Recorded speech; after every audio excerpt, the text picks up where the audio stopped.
Welcome to the Wamposaurus Lair. I'm your host, Wamposaurus. It's Thursday night. It's actually Friday.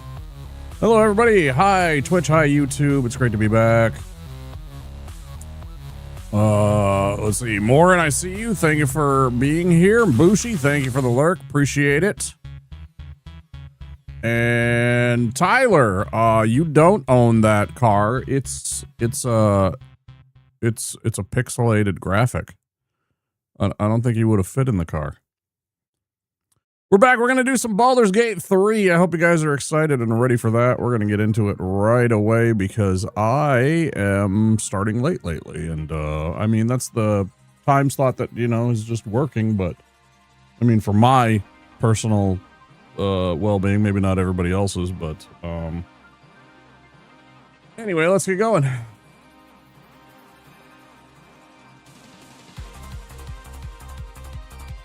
Mega Man says it's time to go.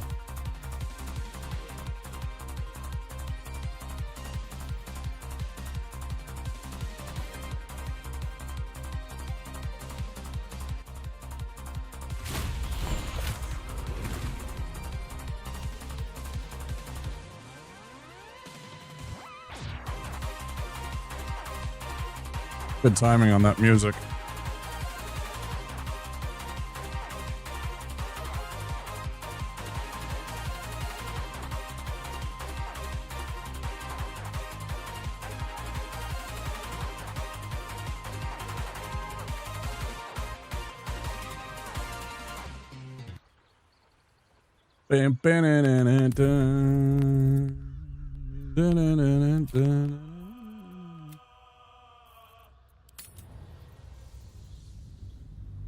Is everybody doing? Hope you guys had an awesome Thursday. Excited for the weekend. If you have any plans, feel free to share them. I'd love to hear about them.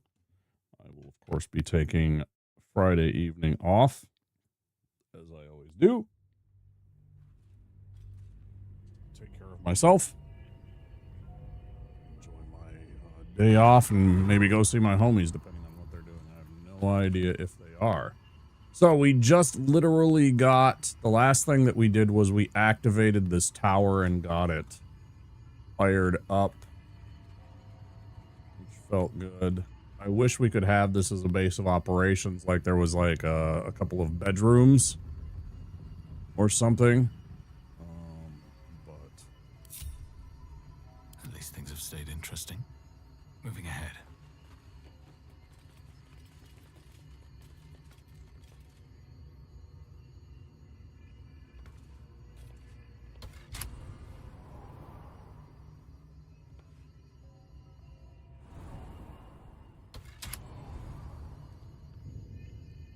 Like there's this one bedroom here, which is cool. Kind of looks like it's falling apart. Which is a real shame.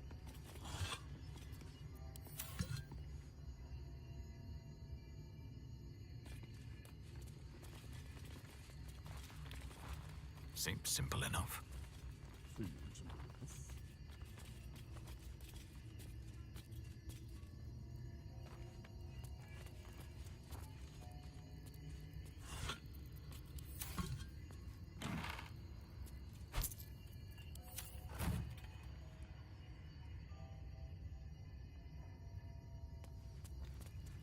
Oh.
assume nothing. The disc appears in your mind's eye. Lae'zel sees it too, and considers the vision. Tirsu markings. Ancient. I recognize them, but I can't make sense of... No. Wait. The texts are enciphered, but I've solved the pattern. It's a story. About Orpheus. Oh, Big P. Your head buzzes in concert with Lae'zel's, but it hardly matters. Even without the connection, you'd recognize her discomfort.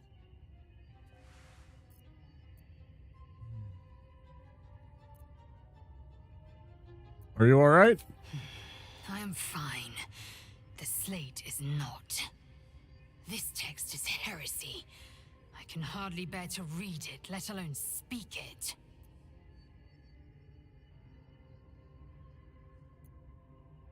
You bear it just fine. Tell me what it Very says. well.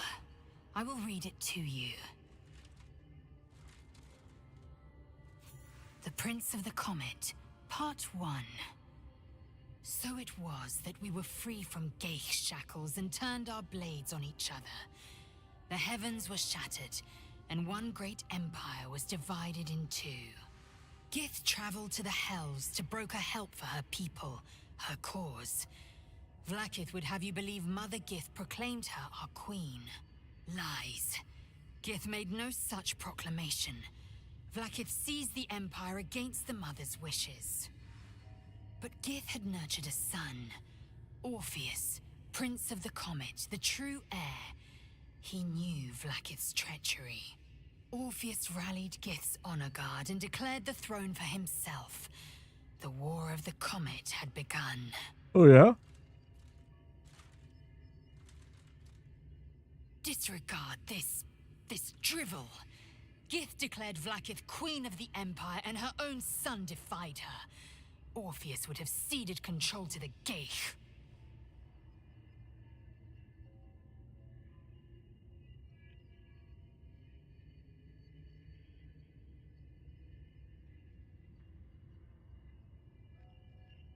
And if it's true?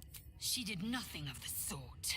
Thank your good fortunes I'm a tolerant woman, or I'd have sliced off a few toes for suggesting it. Right.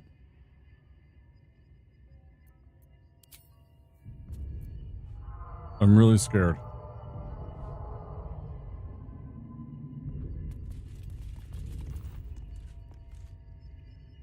Curious.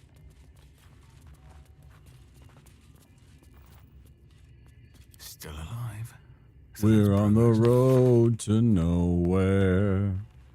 Come on inside. The Roads to Darkness, an epic tragedy about power, corruption, and loneliness. Prologue, a lonely road. Thunder and lightning. Enter Soreth. Soreth. New sounds through damp and dark, oppressive break.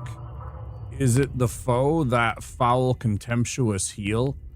Or art thou, friend, a rescue from my lonely wake? Come out of love for me, not for love for blood. Not love for blood and steel, excuse me. Enter Risia. Risia, how would I know? How would I know, Soreth? It's been so long. What do I know of you? And you of me?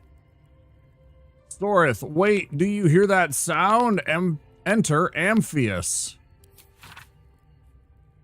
Amphius, what's this? Those figures so familiar, but both,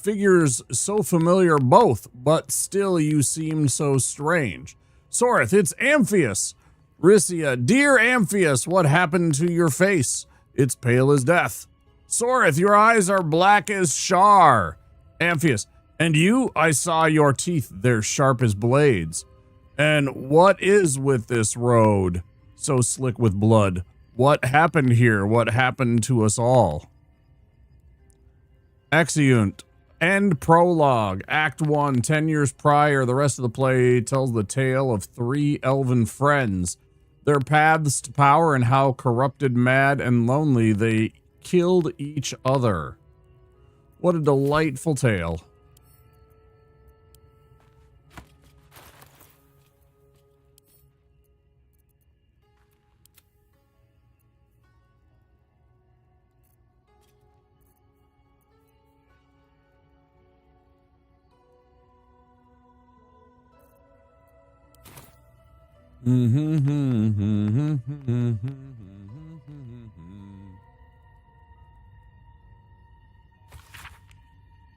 Dearest Lenore, I'm not sure I should say this, but your last letter really worried me. Why in hells would you tame a boulet?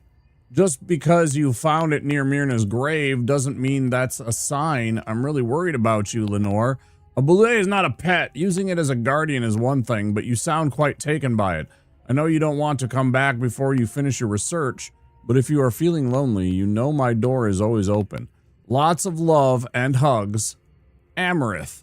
P.S. It really warms my heart to hear that you put the autumn crocus flowers on Myrna's grave. I remember she liked to roll around in them, even though she'd always sneeze after. She was such a soft, loyal dog. I wish there was more I could do.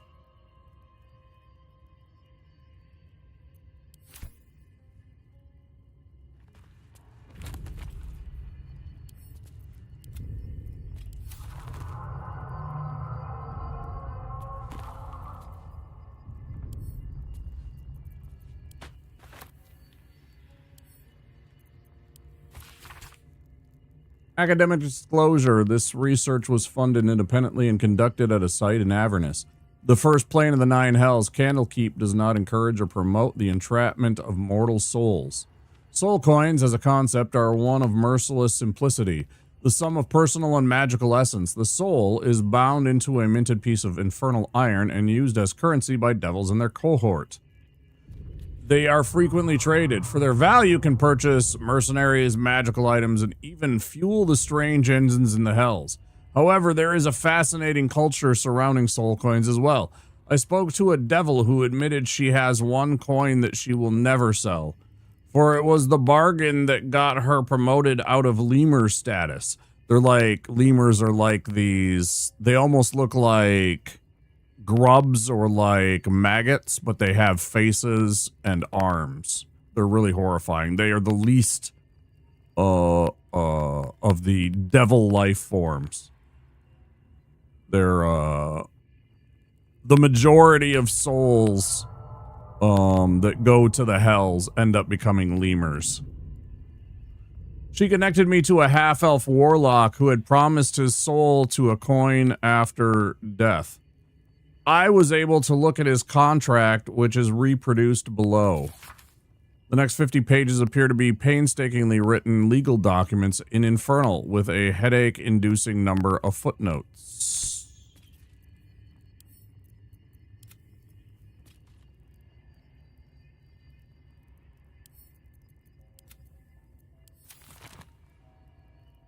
This one, right?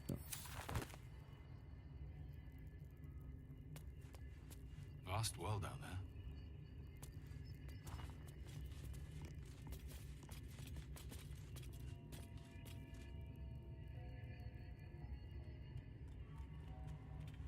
Always room for more.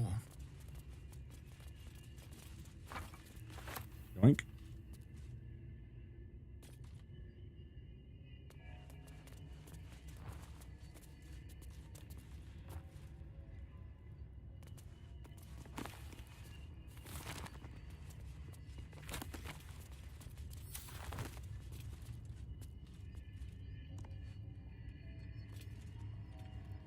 Cursed to put my hands on everything. Oh, shut up. The writing on this torn-out strip of paper is shaky and blotted with tears, making it barely legible. The silence stretches on. I'm all alone. Please, can I hold your hands for just a while? An engraved disc of Githyanki origin containing a complex cipher that can decrypt ancient Gith dialects. A useful discovery if one should encounter such archaic writings.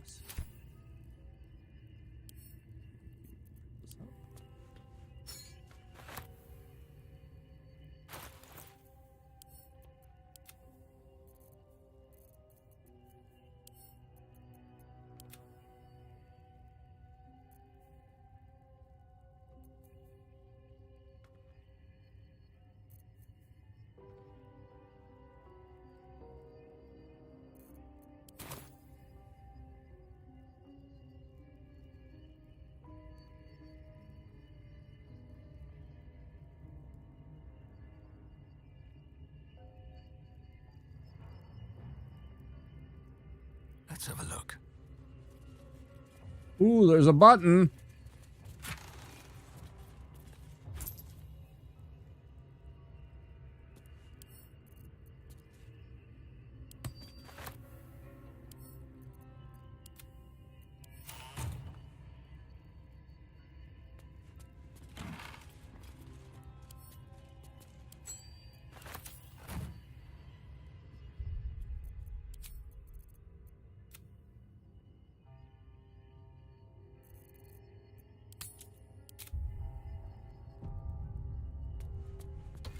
Strange place for a button.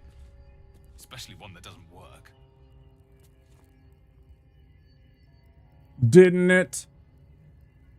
Breathe deep and move.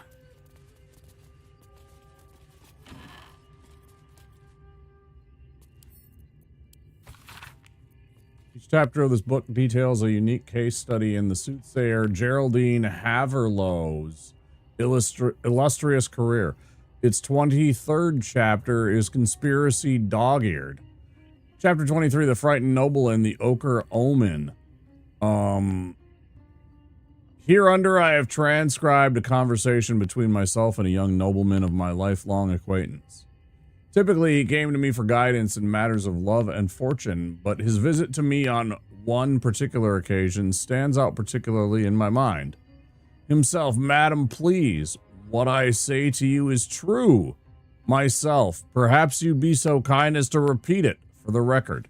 Himself, the fellow I met was ochre of skin with ears like an elf and the nose of a half-rotted corpse. Markings like those on a fawn's hide decorated his skin. They must be speaking about a Githyanki. Myself, I see, and what did he say as he approached you in the, what was it, misted glen upon your lands? The fellow, the creature, the man came to me slowly, a blade in his right hand. I was transfixed as though stricken stiff by some magic. He held the sword below my chin and asked me something I could not understand. I can see it now, the blade, silver as the moon in a lake. This is a misprint. Beneath my chin. Calm yourself, sir. You are quite safe. You say you could not understand what the fellow said? Himself. At first, no. No, at first I knew not what tongue he spoke, but he seemed to glean my confusion and tried in common instead. And he said, tell me now, which plane is this? It was then I lost grasp of the ghost and fainted directly to the ground. Myself, and then himself. And then, when I woke, I know not how much longer, he was gone, and I flew to you. I understand, child, be not frightened, for you have been visited by a most auspicious omen. Your crops will yield twice their wealth this year. Truly, but who was he? He was a figurant of your inner demon, a messenger from your deepest intuition, and he came to inform you of your impending luck. And I tell you it was so.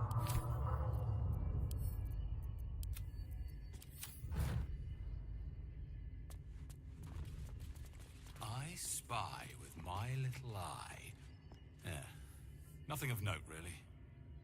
I spy with my little eye Turil and whatever lies beyond the stars.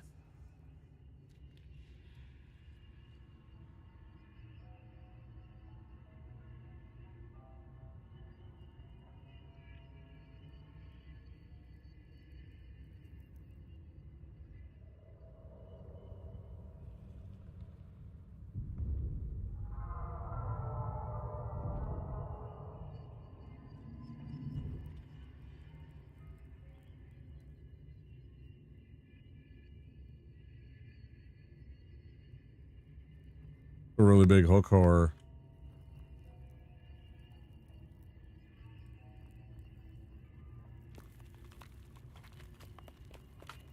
It's about everything.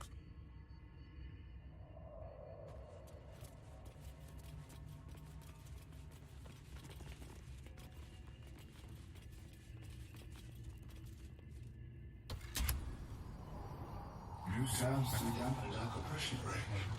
Is it the foe? That foul, contemptuous heel? You know these words. They're from the opening stanza of a play you found in this very tower.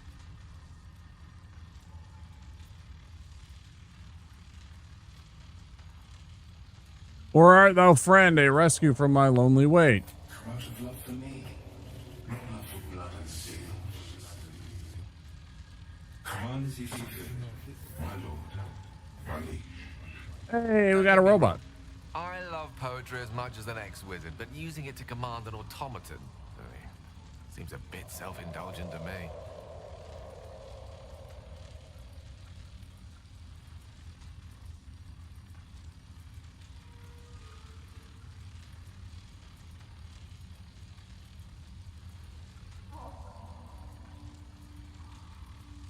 Silence stretches on. I'm all alone. Please, can I hold your hands for just a little while? Don't be afraid, sweet girl. What can I do?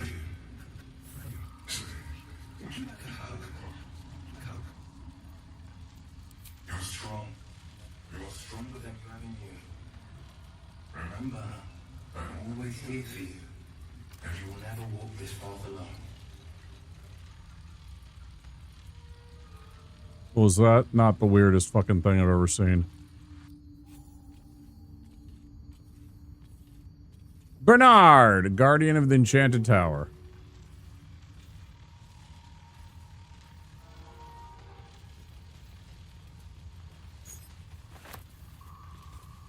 Picked up one broken machinery.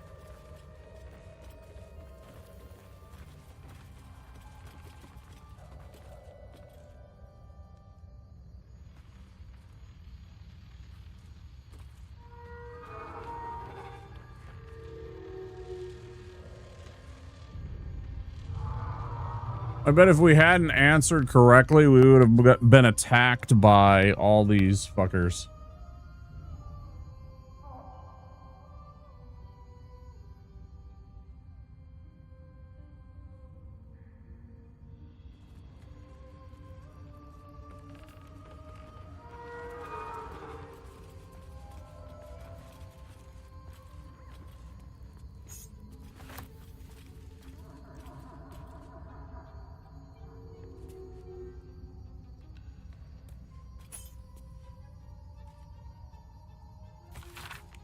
Paper is torn and patched in many places if it was well used, but treasured.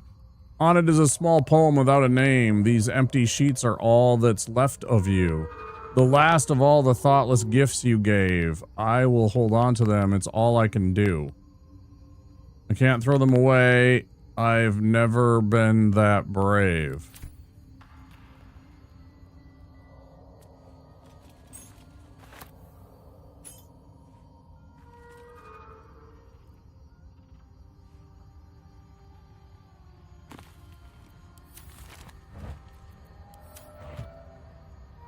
Mm-hmm. Mm-hmm.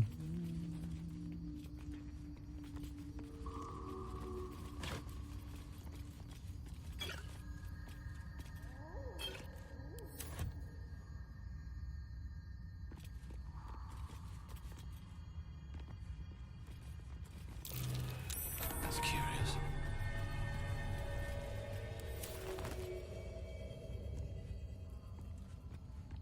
I wonder what that did.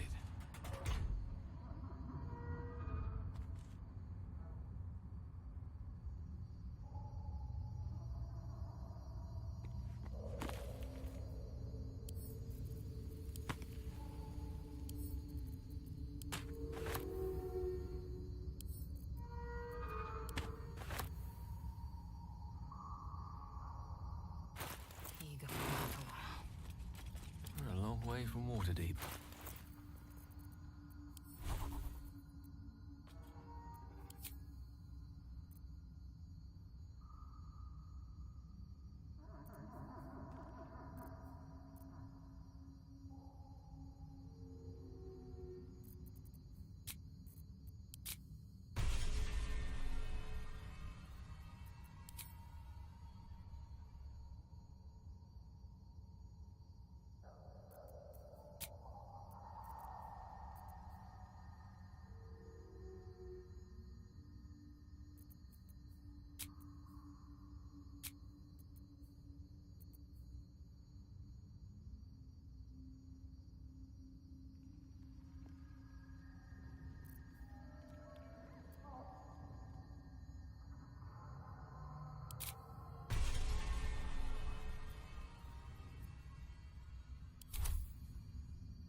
step by step.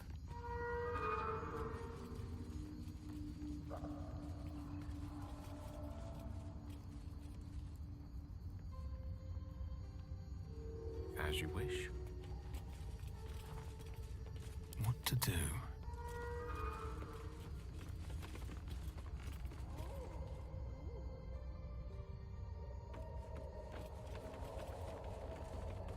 Speak.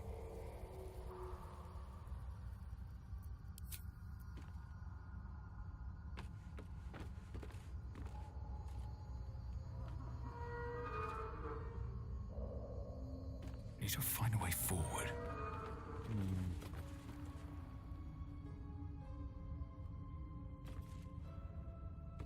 Do do do do do do do do do.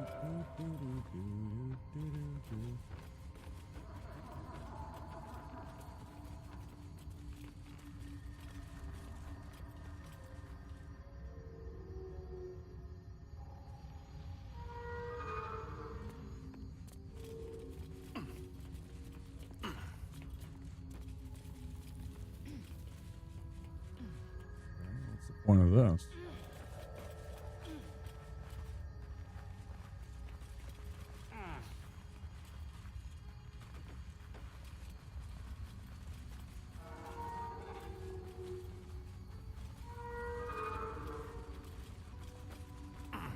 Go chat up the automaton again and see if he has anything more to say when I say more poetry to him.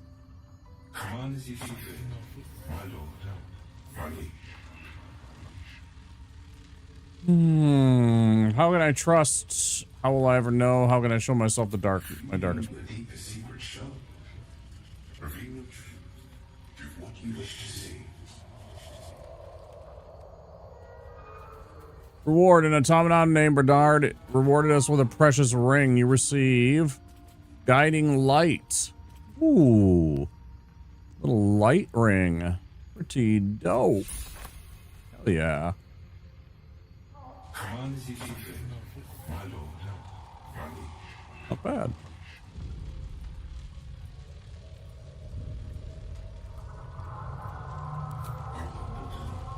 There's something I can drink out of.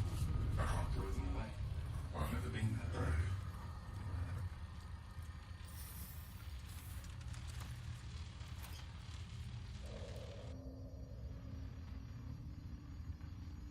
Command as you see fit, my lord, my liege. An unbeknownst command that I cannot fulfill. So, An unbeknownst command that I cannot fulfill. interesting.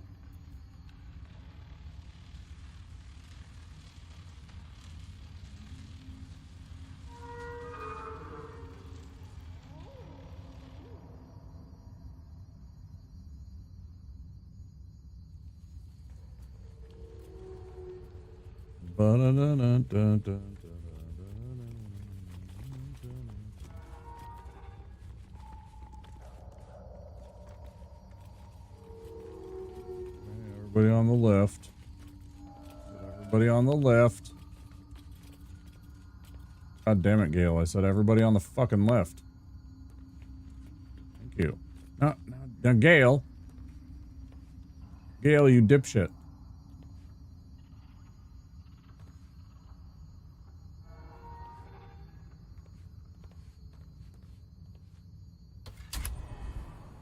Not standing on the little disc, you don't get fucking teleported with it, shithead. You're a wizard, you should fucking know this.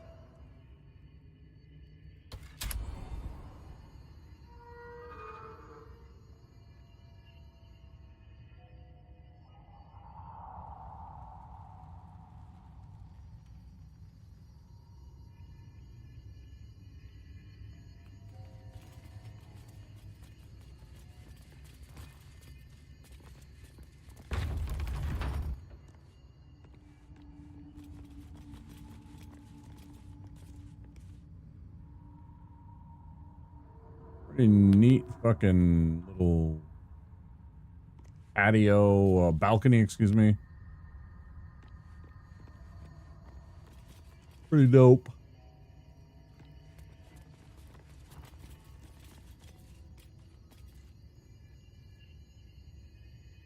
better not be cursed.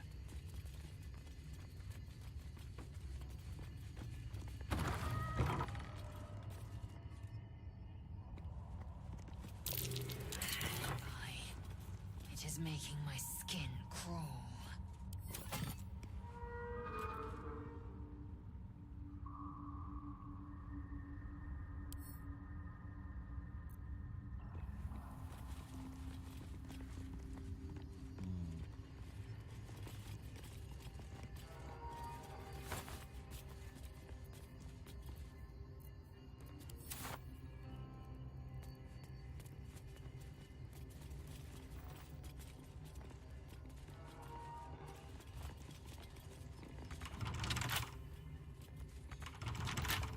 Bro, I'm on the other side. What do you want? Dipshits.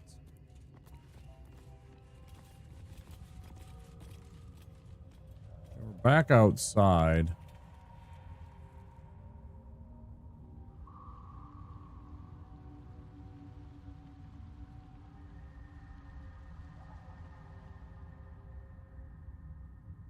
Pretty fucking cool little tower. I was really, really, really hoping that there was a waypoint. Maybe there still is, and now that I've disabled everything, I can look around a bit.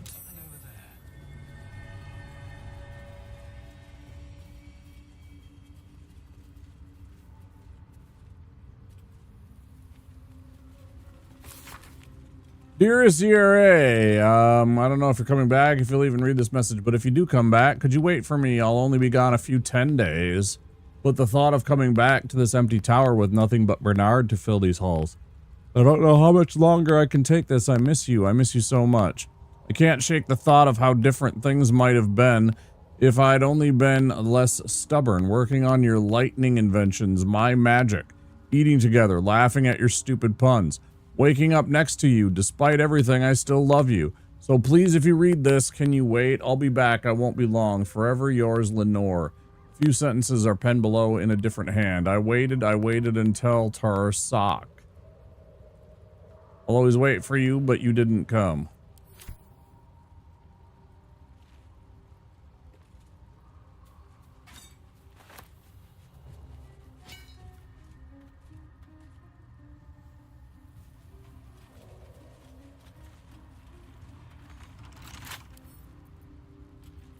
Don't give me trouble now.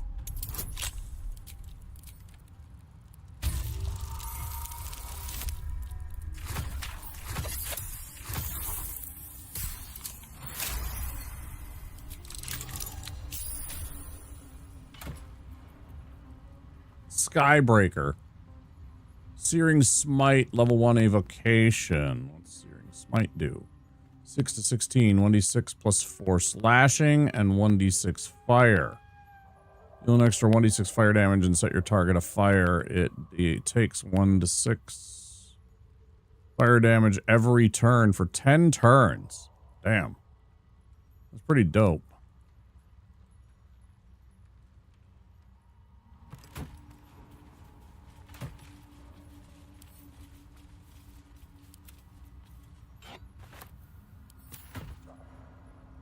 Actually pretty damn dope. Let's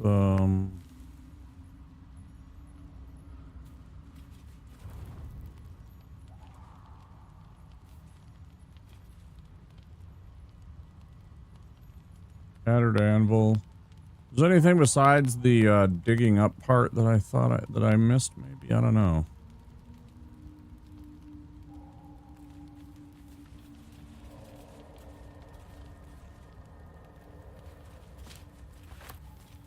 I don't want a fucking coal bucket. Just trying to search it.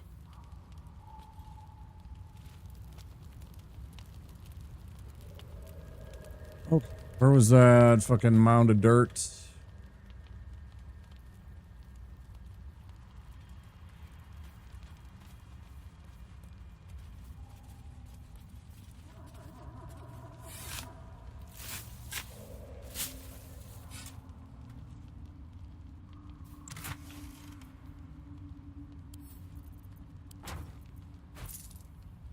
Regular battle axe.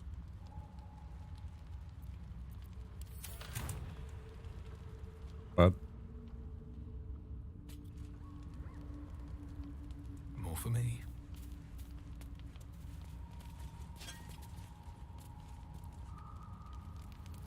now, if I remember right, if I take bronze and silver, that makes an amalgam.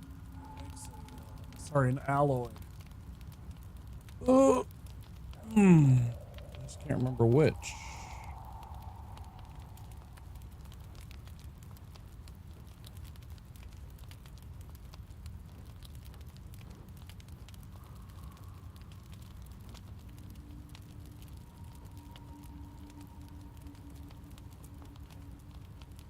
Copper and silver, sure. Bucci is silvered bronze.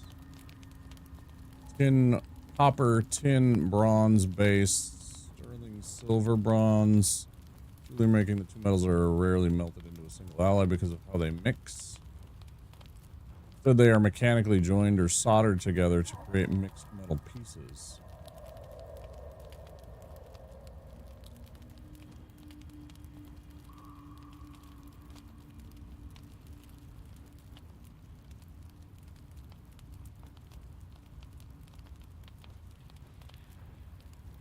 Wait, is it already ad time? Did I already go through an hour of fucking streaming? No way.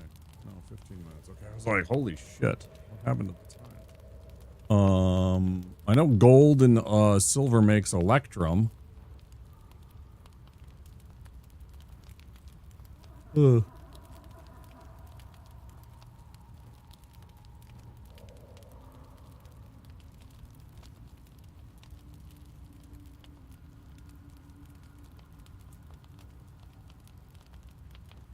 Corinthian bronze is copper with gold or silver.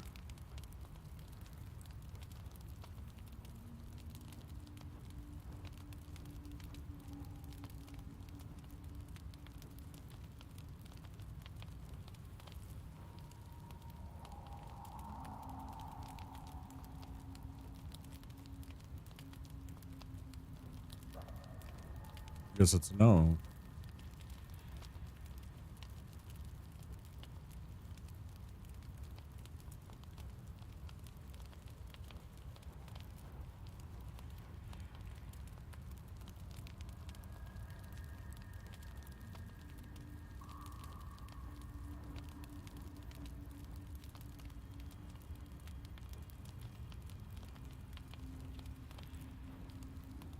Interesting.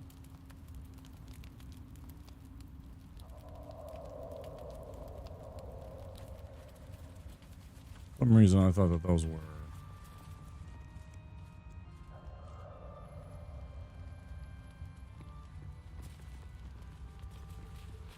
in some capacity, some kind of alloy you could make. Very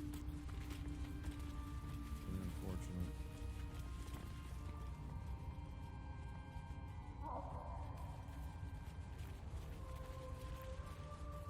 Oh yeah, this is the way that we took to get there. To hide from one of the things initially. Didn't end up helping too terribly much. A little bit, but not too terribly much.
Get on the fucking elevator.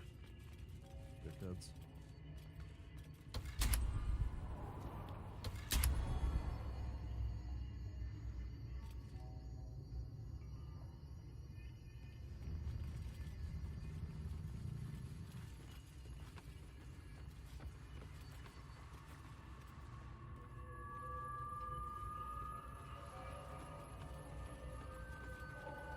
I went down here with Womp, and where was there's the exit.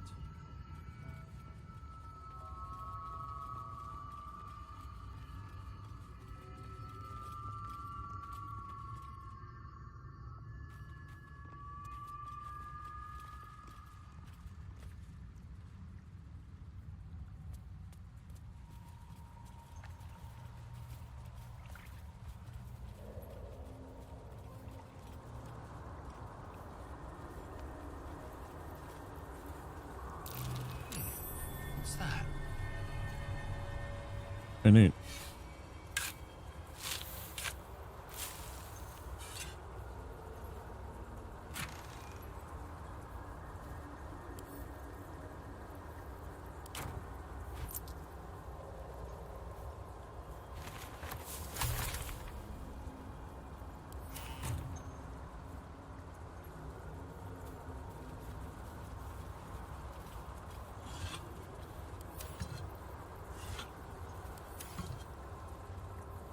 Mm-hmm.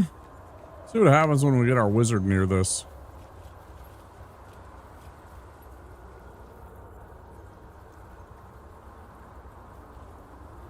No rest for the wicked, I see.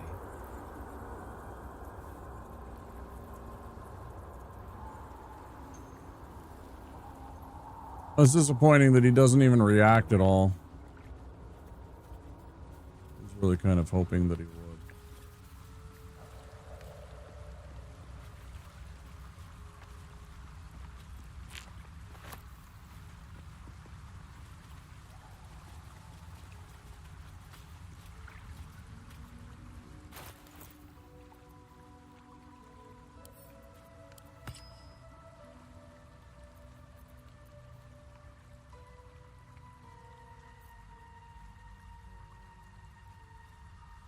I've got a long road ahead.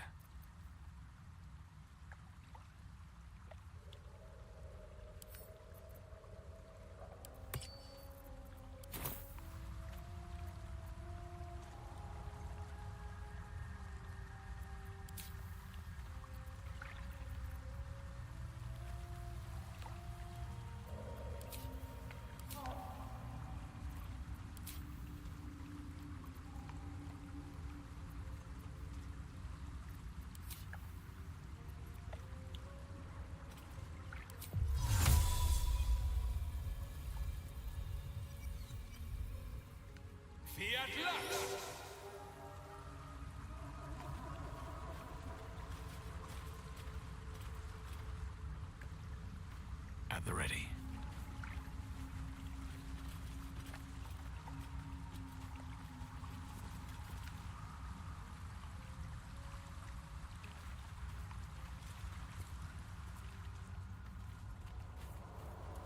No-go zone.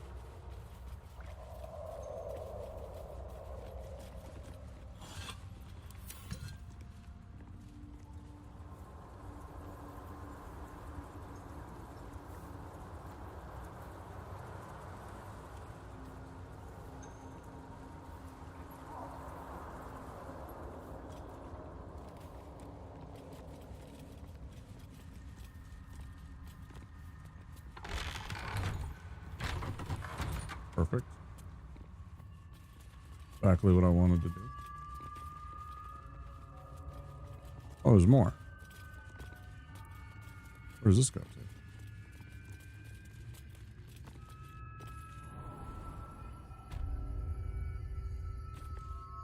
Oh, shit.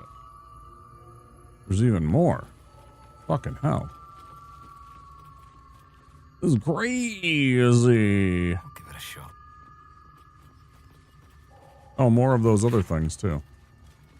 Elminster said Naloth was a wonder to behold when it floated in Faerun's sky. He was surely right. This Netherese enclave was once a jewel in the empire of magic, with towers that pierced the heavens, and yet it fell, just as all Netherese enclaves did, crashing down when Karsus's folly ripped magic from the world. But even after it collapsed into the sea, its ruins still held a strange, twisted beauty. I traveled here from Halrua when I heard the sea had retreated and the ruins of Nyloth were visible once more. They're eating her. And then they're going to eat me. Oh my god! Hey, thanks for the raid, dude. How's it going? Hey, MG Sky. Hey, Narcotis. Hey, Phoenix. Hey, Soy. Hey, Shellac. How's everybody doing? Did I win channel points? Did I win channel points? I bet against you.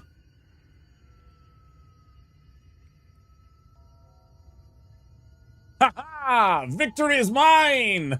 Ha ha ha ha! I'm sorry you didn't get the 3 hours. Yes. Yeah, absolutely toxic. I know how he's been running, and I know that he was, I wouldn't say easy money, but I know he's been running just a little over 3 hours. I was like, well, since it's over 3 hours, I'm like, yeah, I'll hedge that bet. Thank you so much for the raid. We're playing a little Baldur's Gate 3, guys. How you all doing? We are currently in the Underdark. Yeah. I know you got the PB.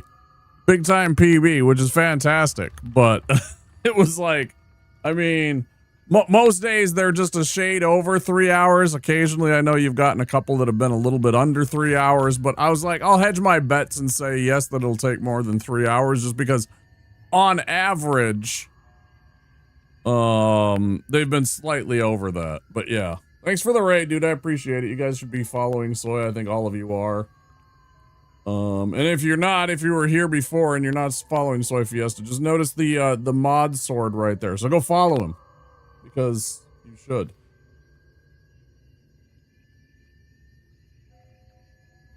Yeah, I had to bet against you, bud. Sorry. Also, it gave somebody else some points to potentially win. Some points that I didn't mind, risking.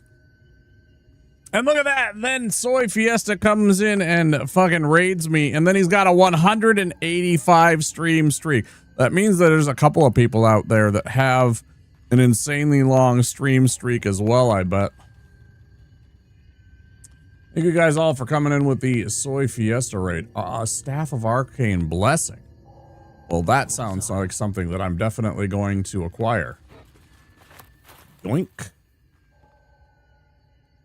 I got a new hat too. Let's see how the new hat looks. I mean, this is a really good hat. It's even got like the bent look. I don't know. What do you guys think? Do we go with this hat or the one that I'd been wearing? With the little tucked up corners. Shusuke, you love this game? Yeah, it's been pretty fun. It's been pretty fun. It's a restart, so it's... But I haven't ever been here before. I've never been in this part of the Underdark at all. Which act are you on, by the way? Well, I thought didn't my title say it? End of Act 1, beginning of Act 2? I thought my title said it all, but I mean, yeah, it's end of Act 1. We're like literally wrapping up things, getting prepared to... I'm still in Act 1. Yeah. Twitch can't read. It's true. More important questions. Hats. Hat 1. Hat 2. Hat 1. Hat 2. I'm like an ophthalmologist, right? I'm like an optometrist. Hat 1. Hat 2. This one very much gives Gandalf. I think this one's got a little bit of swag to it. This is the one we've been rocking the whole game. I love the fact that it's like a tricorn. It also kind of matches the leather work here, but I also really have a fondness for floppy hats. I hate the little buttons on hat one. No, those are the best part. That's the swag, man. That's how you know that it's fancy and worth more money, because it's not just some fucking... Now, granted, this is a nice hat, but it's also low effort. Like, you spend time making sure, because you could totally rock this hat and it would look a lot like hat 1, or hat 2, excuse me. This is basically just hat 1 with the ability to put it up when you don't want it. It's like having sleeves that you can, like, zipper off or something. Free hat! Free hat! Free hat! Oh no, there's ads! Well, I guess you gotta subscribe. Otherwise, you'll never know the outcome. Anybody else? Shusuke said something, but I didn't hear anybody else's opinions. I am looking for opinions. Hat 2. Hat 1. Maybe this is our daytime hat, and this is our on the town hat for the night times. Hat 2 fits the outfit better. You think so, Shellac? See, I don't. I actually don't, because it's kind of a gray, which doesn't really go with this. Whereas this has some brown in it and kind of matches this back part of the, as well as the big leather belt. So the belt and the hat match here. Don't get me wrong, blue and gray go okay together, but it's also kind of a greenish gray. It's like an old gray, like a worn-in gray. But I am very fond of floppy hats with the kind of like bent point, because it's classic Gandalf. It's also classic Fizban. I know most of you don't know who Fizban is. Pilgrim cowboy hat, Narcotis says. So we got 2 for the second one for this one, and only 1 person says the original. The gray hat looks wizardy. The brown hat looks pimp. See, that's what I said. Yeah, this one's got the swag. This one's drip, right? It matches. It makes it look like you're putting in effort. But this one also screams wizard. Don't fuck with me, because I'll fireball your ass. Like they both have their pros and cons, right?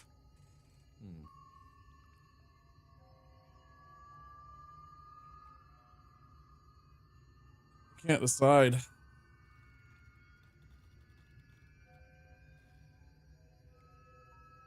Yeah, I know you already said the pilgrim brown, the cowboy hat, the brown hat. I know. I already got that vote. So far, it's 2-1, and I mean, technically, I already said that I like the brown hat a little better, but I also like only for Gale. Like, if this was like, if I had like a different kind of robe on, I'd probably go with this hat. I thought your arms were the same color as 2. Had to zoom in on mobile. No. No, this is like gold leaf and then blue underneath. It's got like kind of a gold stitching. No, they definitely do not match at all. There is a bit of brown here on the I don't even remember what this is called. It's not a brim, it's not the crown, because the crown's the top. There's a term for this thing that goes around a hat. It's basically to keep it on your head and also to kind of keep its shape, but I can't think of the name of it. I have a cowboy hat somewhere. I'm not much of a cowboy, but, you know. It suited a couple of stage productions that I was in.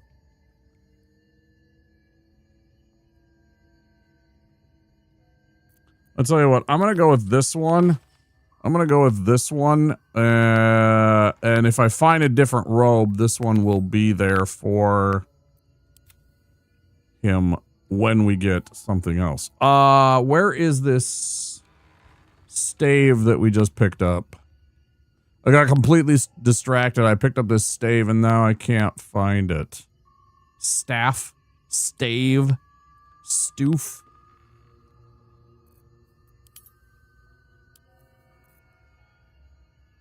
There it is. Blends in. Looks like a damn spell. Latest, I can also just sort by type, and then it's just weapons, right? But yeah. I always go with that first. Bless. Okay. Mistress Blessing grants an additional D4 to saving throws and weapon attack rolls, and an additional 2D4 to spell attack rolls. Oh, holy shit, this is super good. Like, super, super good. An additional 2D4 to spell attack rolls is fucking sick, bro. Like, my Scorching Rays are never gonna miss. And an extra D4 to all saving throws. Jeez. That is sick. Look at that thing. Fuck yeah. Dope. All right. Oh my god, there's so much stuff. Spark blocker. The wearer can't be electrocuted. Grants resistance to lightning damage. Oh, if you guys are interested, here's what my... Oh, okay, yeah, do that.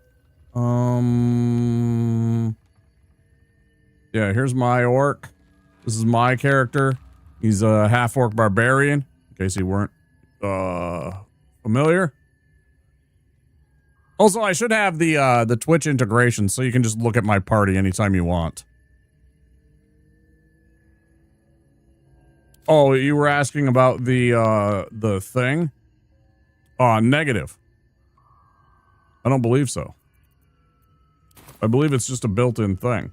Because otherwise it would be here. In our stuff. No, it's just built in. No, it's just a built-in thing that gives passive 1d4 to my saves and 2d4 to spell attacks. That's why I was so poggers about it. Looking ahead.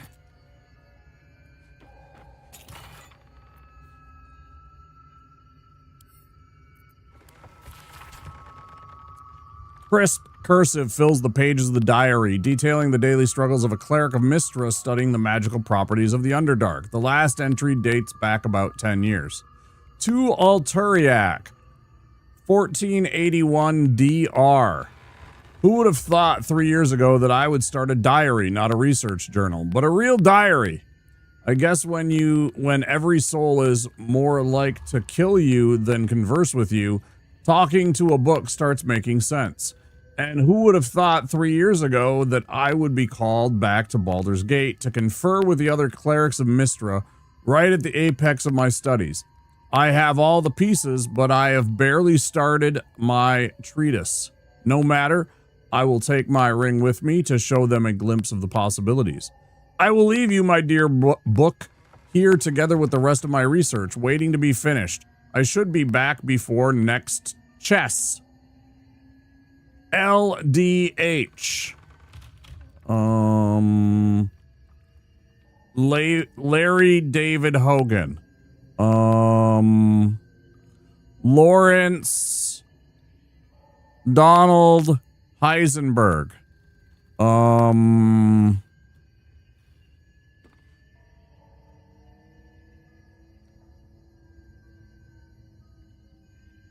Latarius Dontarius Hendershot.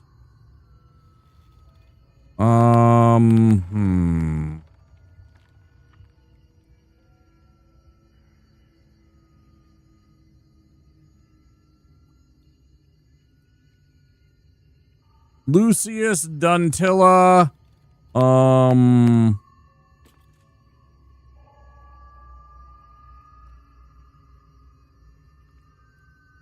I don't know. I'm out of words. Words is hard. Send to camp. Feign death. Soup. Elixir of dark vision. Give to Gale, though he doesn't need it. I'll take the poison. Elixir of the Colossus. Drink to increase your size. Weapons deal an additional D4 damage. You gain advantage on strength checks and saving throws. Replaces effects from others' elixirs when drunk. Should that be...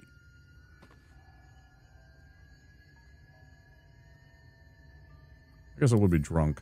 For some reason I was thinking it was drank. That's probably right. Torches.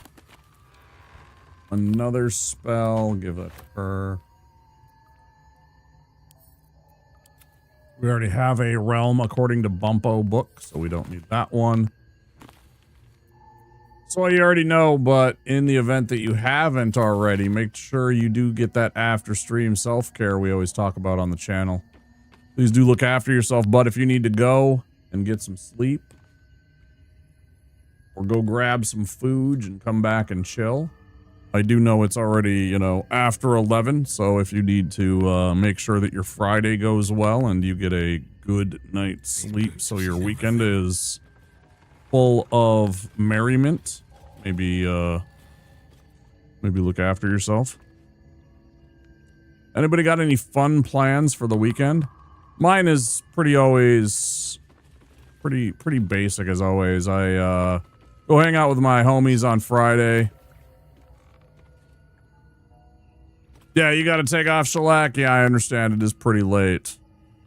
Just after midnight for you, so I do understand. No. Yeah. Midnight, right? You're in mountain time. You're one of them. You're one of them. I do need sleep. Didn't sleep well last night. Will chill until I pass out, probably. Yeah. You're in that mountain time. The fourth place of time zones. You guys almost made the podium.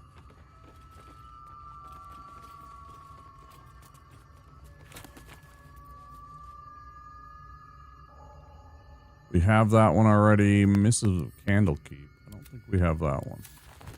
I'm building a library back at the camp. Scroll of False Life. I think that's a wizard spell. That's definitely a wizard spell. Ice Knife is definitely a wizard spell.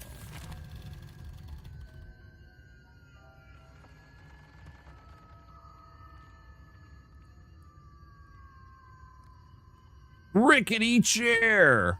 It's got those rickles. I don't know what else to do here. It feels like there's maybe more to do, and maybe I haven't seen it, but I don't know. I didn't even think this was I didn't even think this basement area existed until I actually bumbled upon it. And trust me, I bumbled.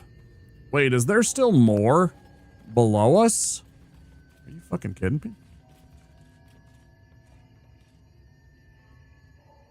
Oh, this goes straight to the top floor? Look at that. That's kind of cool. Ring lit up. Must have been linked to that button. Ooh. Neat. Basement. Neat. That's a cool little trick. Groovy. Because if you're looking to do that, what I'm trying to find, I was looking around here because I think you remember this place. It's cool. Yeah, it's the Arcane Tower in the Underdark. Like wizard shit, right? You can't really see like everything. What I'm trying to find is if there is a, what's the term? The waypoint markers, these waypoints.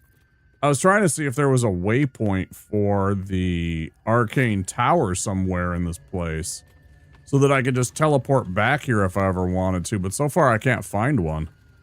I think I've explored pretty much the entirety of it, but maybe I missed something. That's why I'm looking around.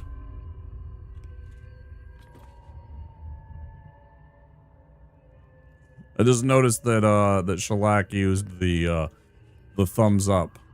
Which, you know, as I have said, it is both. It is for both. It can be a completely, like, you know, cheers, take care, bud, but it can also be like the, you know, cool story, bro. Didn't actually see that. These are really neat. I like these. We found this bloom, and when you have one, it like cancels magic. It's something that I want to carry on my wizard, or on my barbarian, excuse me, and throw at a wizard at some point and just completely ruin them. Or just carry it on my person and then just immediately run up to wizards and they're like, I can't cast spells. And I'm just like, I know, as I pull out my axe, you know? What are you gonna do about it, dickhead?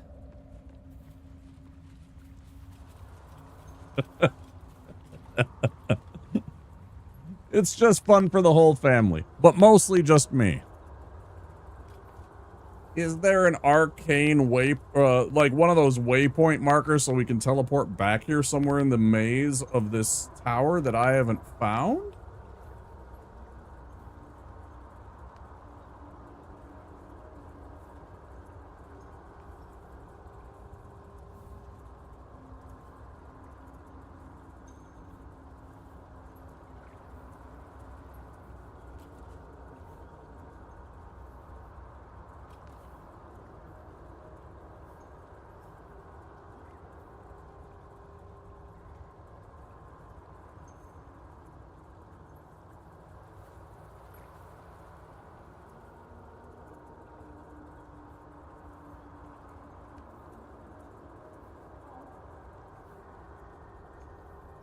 Closest fast travel location is Underdark Beach. Right by the beach. Where ya living here, Samson Simpson? Right by the beach. Lord of mercy. Anybody seen Half-Baked? I love that old stoner film. Fucking love that old stoner film. So fucking stupid.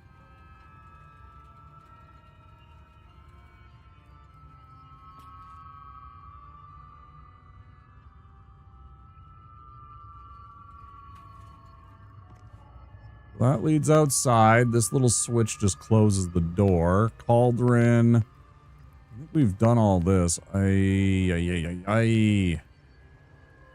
Distillation set. Can't be added to your inventory. How dare you insult me that way? Do you know who you're dealing with?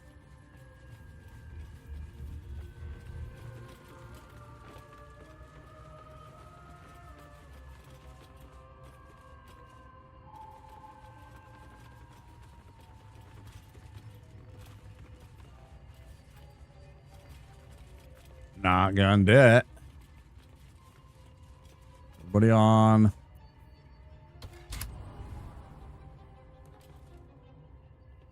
So yeah, this wizard's tower is pretty freaking cool, guys. But I think we need to go now, right? That goes there.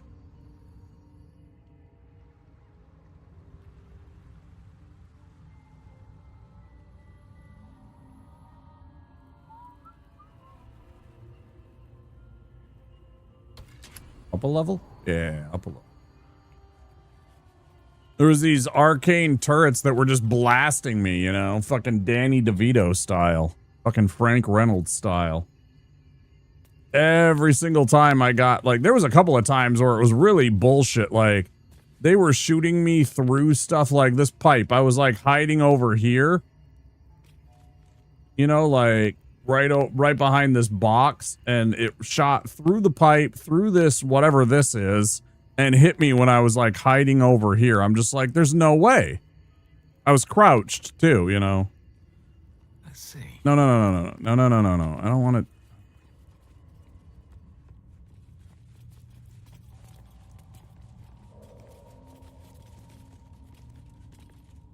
So yeah, here's the entrance to the tower.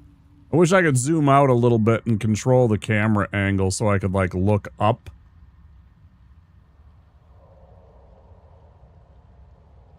And give an overview of the tower. But yeah, it's a really cool place. We've been pretty much... Oh, I guess that isn't too far. The beach is pretty damn close. Secret gnome stash? How dare? How dare?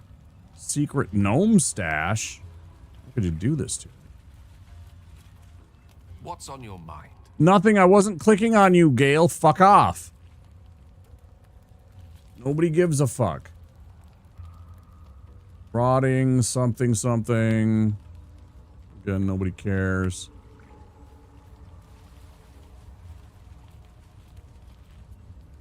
Okay, it said secret gnome stash though.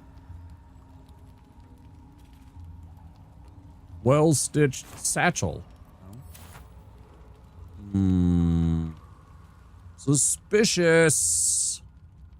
On the letter.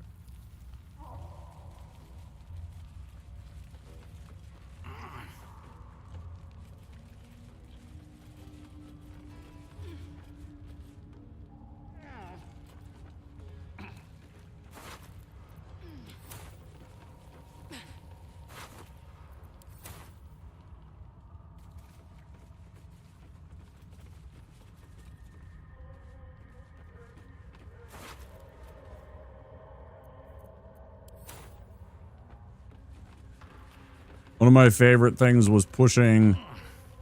The other night, we were down in the Grim Forge, where you can, like, encounter a whole bunch of Dwagar, and you also encounter this Dark Elf and everything like that. And we got into a fight, and I kept dying because I'd free the Dark Elf, and the Dark Elf was a big pain in the ass when I was fighting with the Dwagar too. So I left the Dark Elf to rot in this poison mist for a while and didn't blow rocks and decided to just kill the Dwagar first. And like, this one jackass was like this wizard type, and he kept on ensorceling one or the other of my two fighter characters, Lae'zel or myself.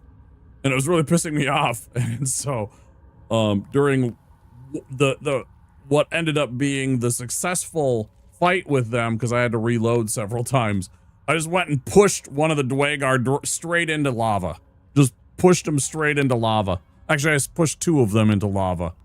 But then one was like standing in the lava, all defiant for a second, so I shot them with an arrow and they died.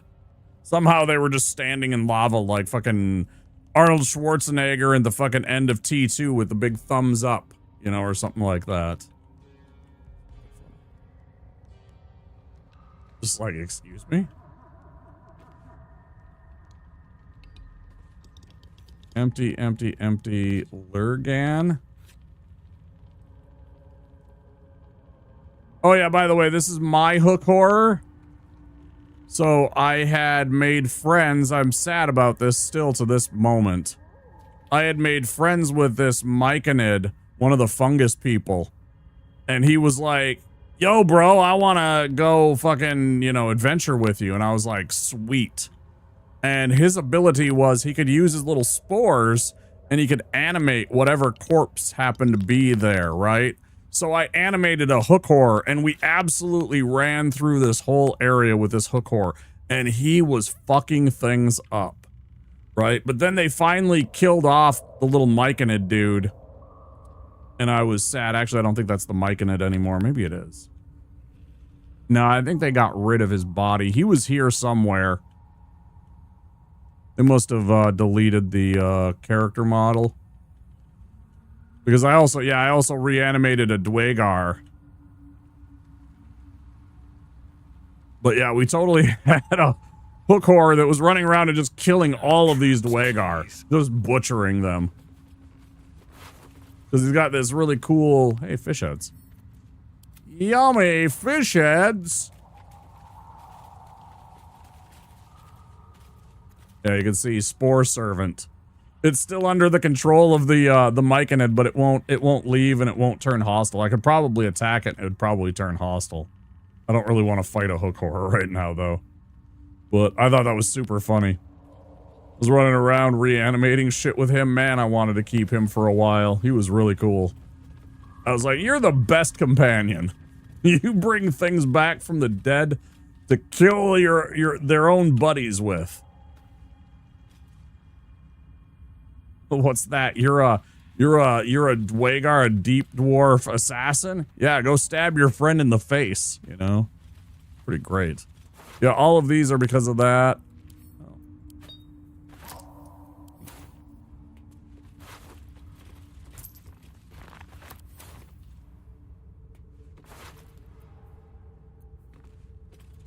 Crooked wand of fireballs. Oh shit. Kind of want to give this to somebody other than Gale just so they have a fireball effect. Maybe I'll give it to Shadowheart. I might give her a random attack that she can use. Fuck, man, I'm glad I went back here at least. Yeah, we were trying to save Deep Gnomes and then, you know, also do stuff for the Myconids, and we encountered all of this shit. It's a pretty sweet area. I kind of like this whole place.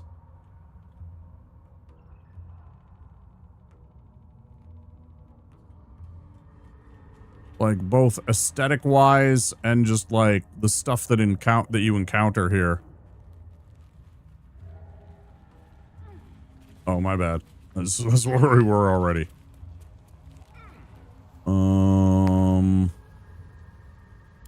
Well, this kind of looks like a dead end. Blurg is where we want to go back to. Let's go chat with this guy.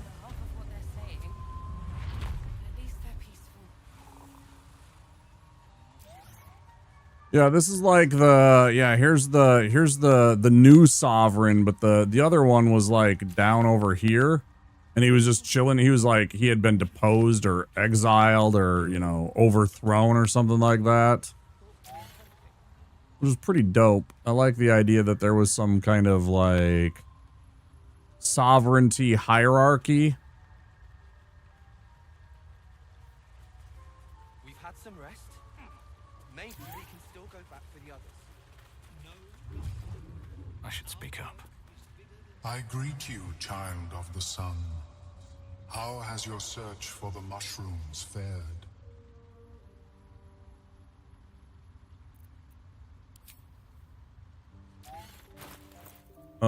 Excuse me? We already have the mushrooms that you required.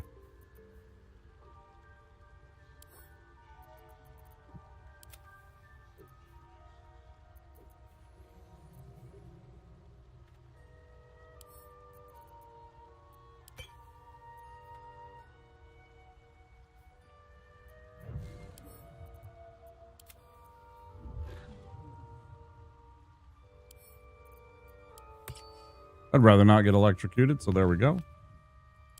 Let's give this to... Who would it be funniest on? Lae'zel? Should I give it to Lae'zel because she can be small? Kind of funny, I like that idea.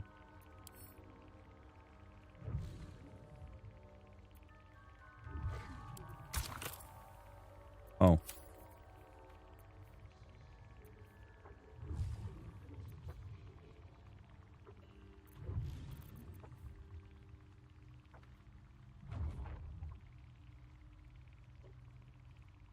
I still like this one way better. This one's really good, though. Let me go look at what does Lae'zel have for her Warhammer. Oh, it's just a +1. Yeah, let's hook her up with this new one. This one's pretty dope. Lae'zel. And then...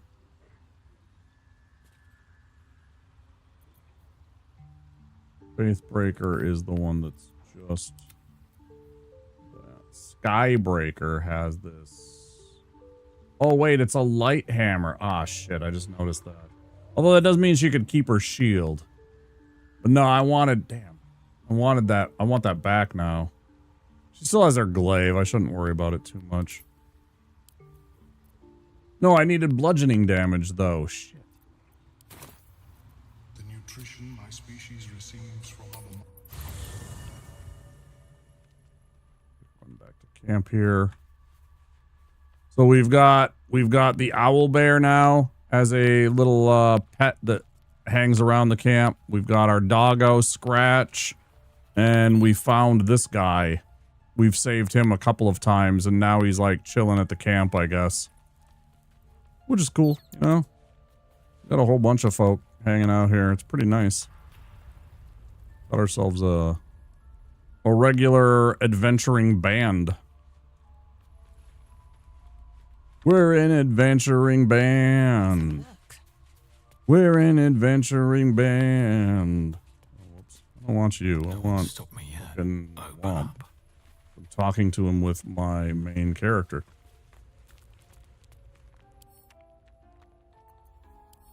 We're coming to your town. We like to party down. We're an adventuring band. Yeah. Where in frick did it go? Is it in the alchemy pouch? Go outside, nerd. Get out. Go. I ain't got time to be distracted by your worthless chime-ins. Go on. Or could you? How could you?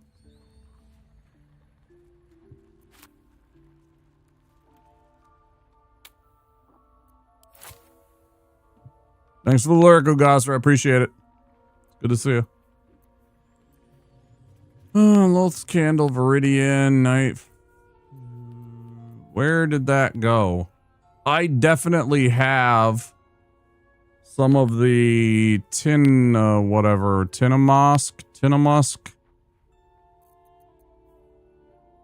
on somebody. Lovely day. For now. I hate when it makes that noise. It freaks me the fuck out. There's about to be like some kind of fucking game glitch. What's next? What's next is whatever comes next.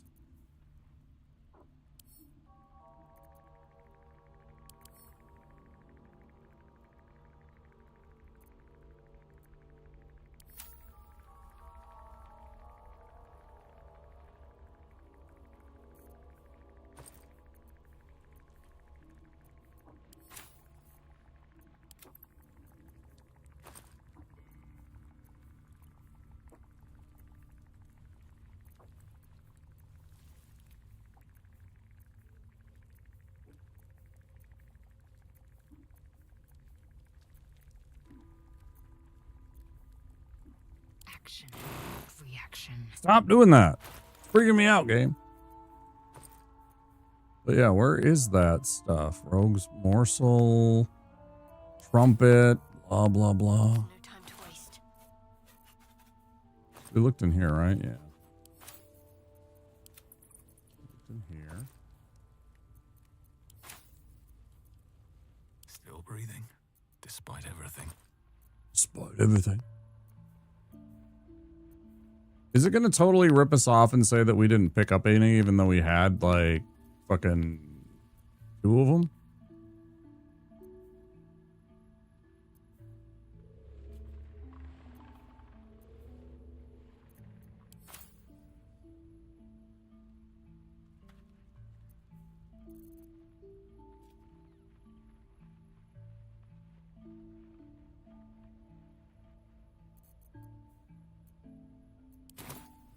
Extremely suspicious. Let's see. Oh no, definitely not.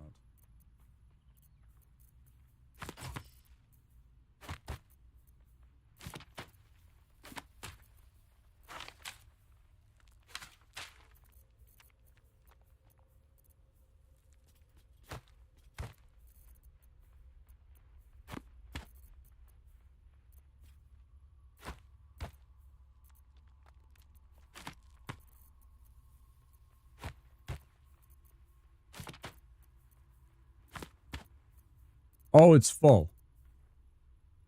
Fuck my life. It's full?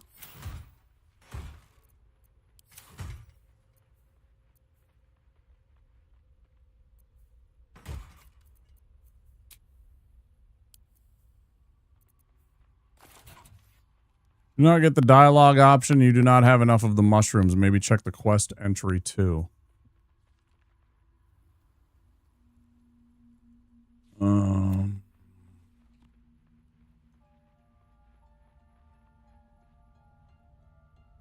It just says some Tinnamusks tin mask spores. I had them.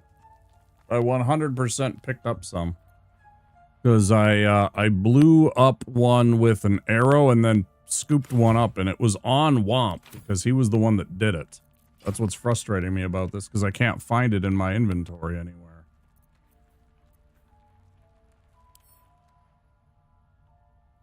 Oh, sorry.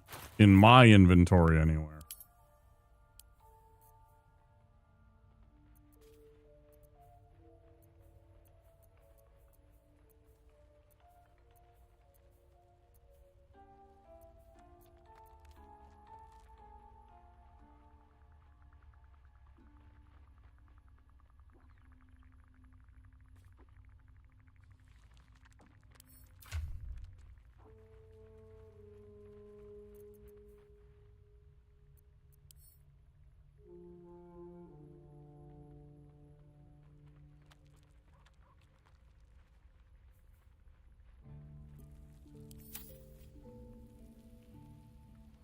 Fuck my life. I must have, like, reset or something.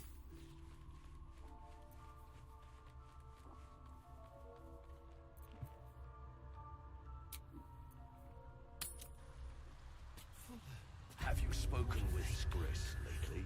Maybe. Light on my feet. I need a quick word.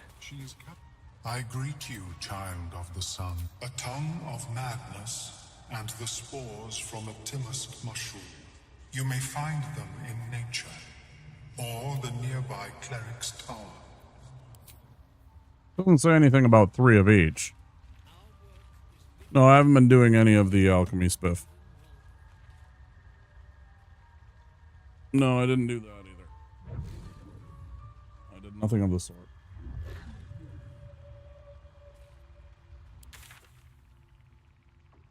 It's not the end of the world. I'll just run back to the arcane tower, but I was fairly certain that I had done this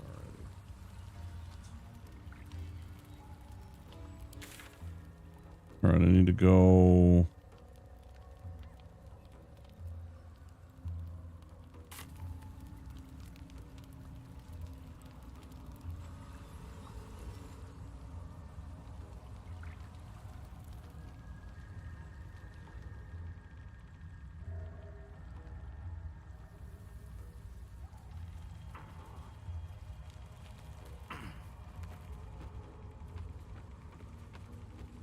The wrong path. This is the right path. That's it. I hate trying to find my way along this sometimes. I get really lost. Really hella lost.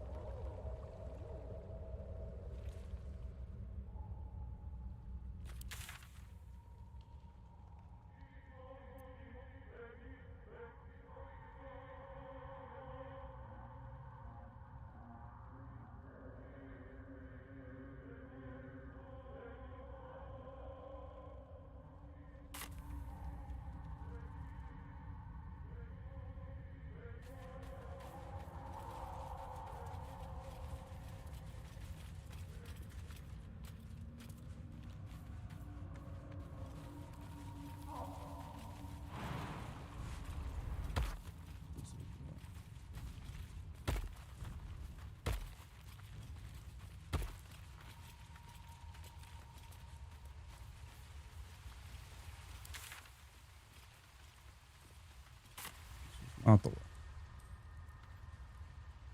This one.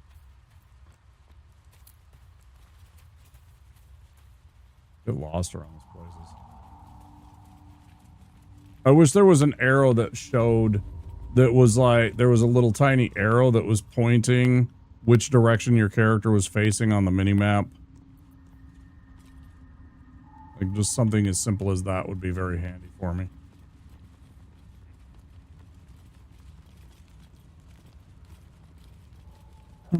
No, I haven't done any of alchemy stuff except for like one thing. I think it was the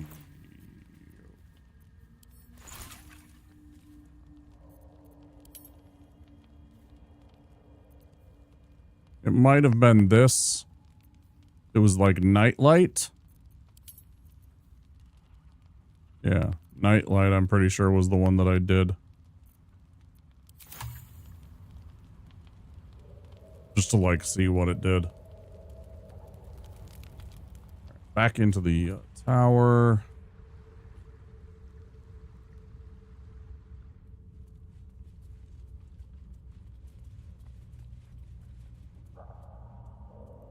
Be nice if there was a travel point.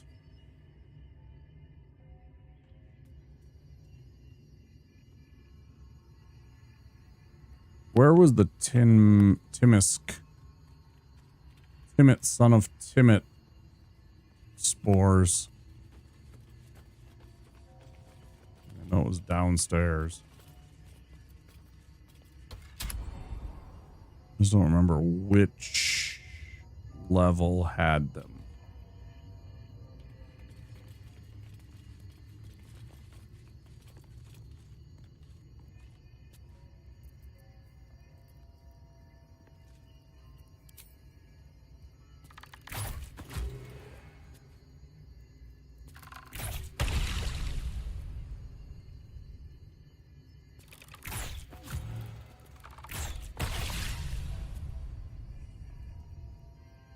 Didn't drop one. There were some sitting on the ground. Oh, there they are. Don't mind if I do. No, they're here. I must have, like, reloaded my save when I grabbed those.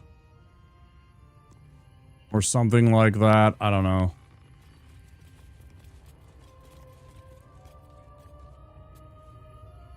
And then the other ones, I'll grab two more of the other ones just to be certain. But I'm fairly sure that I had the tongue ones too. No, you can't just pick those ones up. That's incorrect. That's completely incorrect. You actually can't pick those ones up. You try and pick those up, that's when they hit you with the spores. Already went through that whole once we find the Tongue of Madness, but I already had the Tongue of Madness. Very strange. And I know what they look like. I just gotta find more. I grabbed one thinking you only needed the one. I'm disappointed that it's telling me now that I need more. Because he didn't say anything about that in the quest log. That's very frustrating when they don't tell you exact numbers and they're just like, yeah, fucking wing it. Figure it out, dum-dum.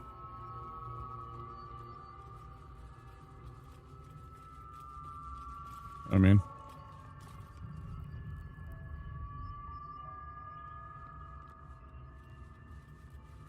No. No, those were the sprouting ones that are just like the ones outside. If you don't shoot them, they will sprout spores and make your characters go loopy and run around and do Black stuff. coffee. A what? Large black coffee. Do you mean a venti? No, I mean a large. He means a venti. Yeah, the biggest one you got. Venti is large. No, venti is 20. Danny. Yeah. Large is large. In fact, tall is large, and grande is Spanish for large. Venti's the only one that doesn't mean large. It's also the only one that's Italian. Congratulations, you're stupid in 3 languages. Thank you for the coffee. Hi, Scott. I bet you had no idea what that did.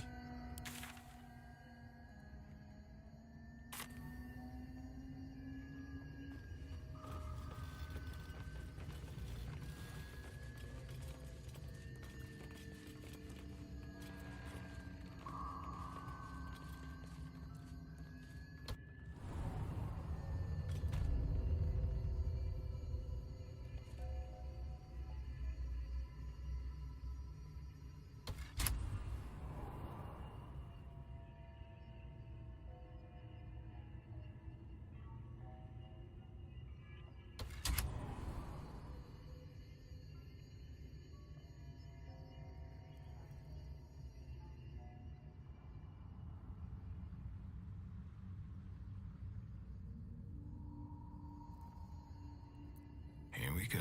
No, stop that.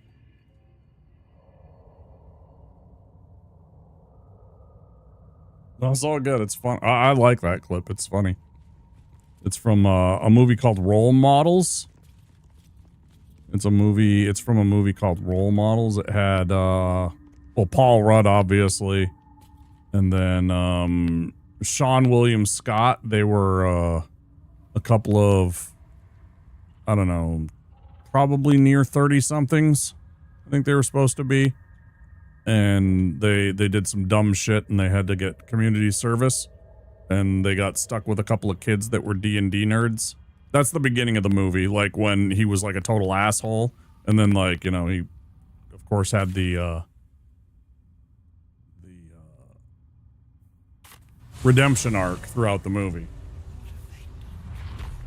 Maybe the Martians thought they were helping. At such an accelerated rate. It simply shouldn't be possible. I greet you, child of the sun. How has your search for the mushrooms fared? These are fine specimens. I got a fine specimen for you right here. Moment to brew them to proper potency. Omeluum turns away to prepare the potion, lost in its own musings. You must drink the entire draught. I can make no promises as to its taste. What's it going to do to me? It will lower the psionic defenses around the lava. If I cannot remove it, I may still be able to tell you more about its origin.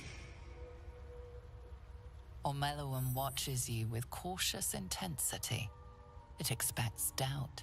It expects fear. The potion is disgusting beyond description. I'm an orc. The mercy is that it goes down quickly. Not a drop left. Very good. Very good. As the potion influences your mind, you may find yourself acting irrationally. Try and stay focused. The world loses its edges, its finer boundaries. You are fluid, but trapped like a Peyote. creature suspended Classic. in amber.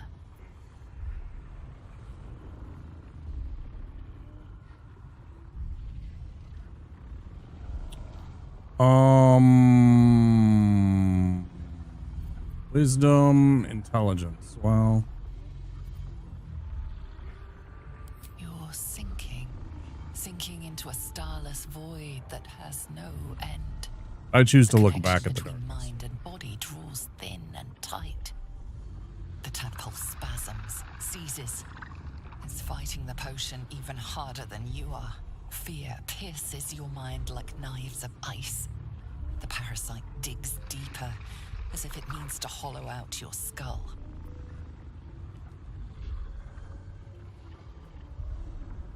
Yeah, let the Wave of terror take psychic you. Force batters your mind, cruel and calculating.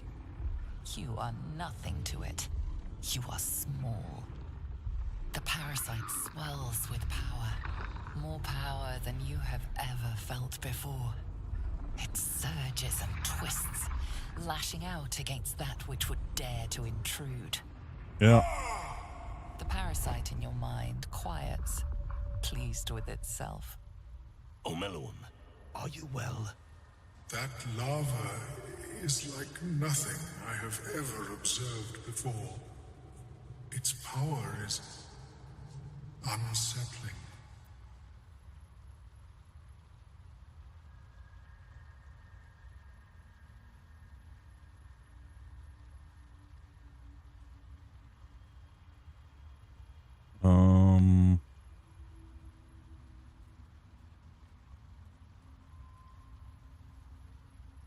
More power than ever. What'd you do? Such an outcome was not in my calculations. There is more to this being than mere stasis.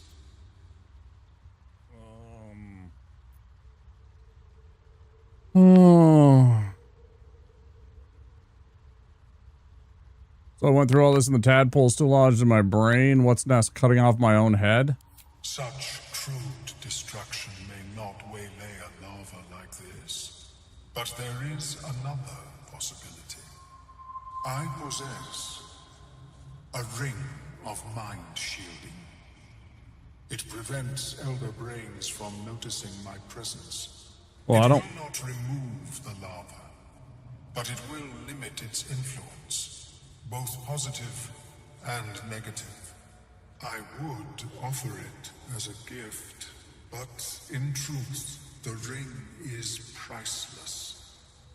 Is there anything you could offer me in turn?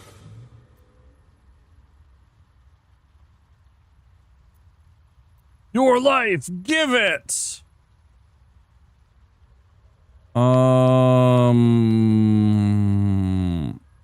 Keep your ring. A bold strategy.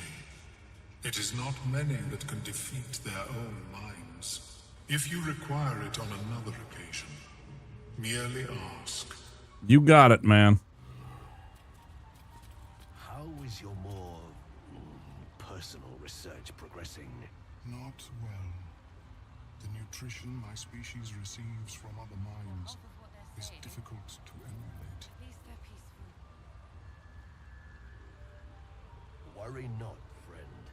You'll find the key soon enough.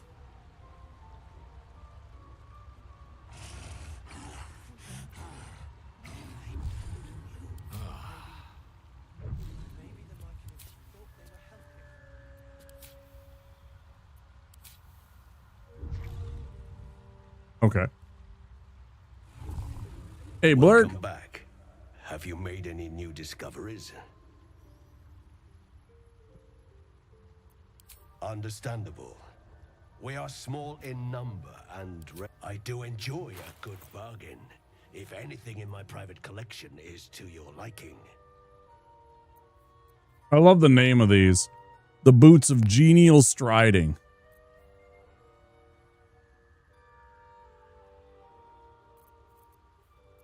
I imagine that kind of like,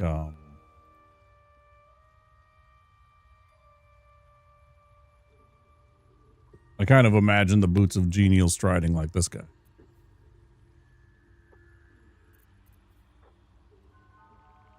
Voice of the Circle, Clash Action, Envoy's Amulet.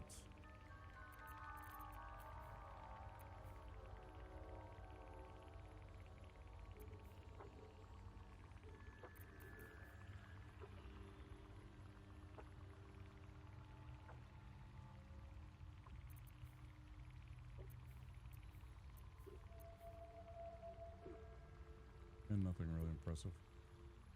Very well. I have mushrooms to catalog.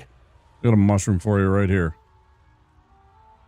Have you spoken with Skris lately? But at least they're peaceful. Yes, she is cataloging core to our fertility rituals. Perhaps after I finish my Father, what have they done to you? Maybe the Myconids thought they were helping.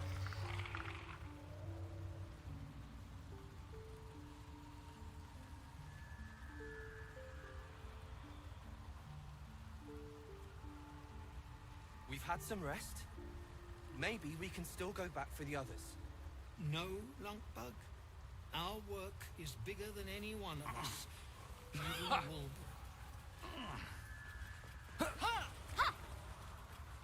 The servant remains silent.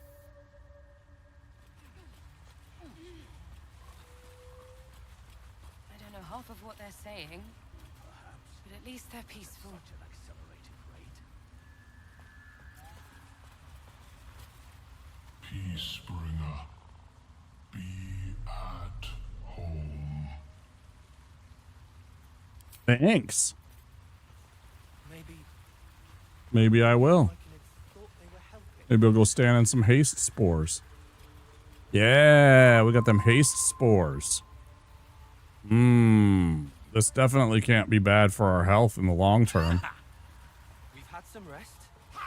Maybe we can still go back for the others. No, Lunkbug. Our work is bigger than any one of us. Even Baldur.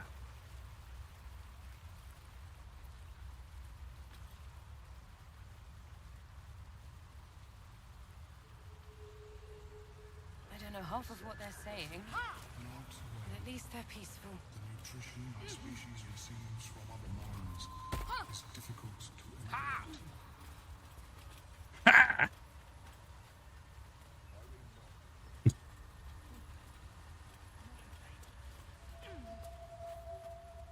Yeah, unfortunate that I can't seem to do anything about that particular person.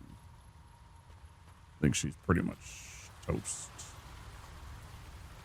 Which sucks, but, you know, there's not much I can do about it. I tried.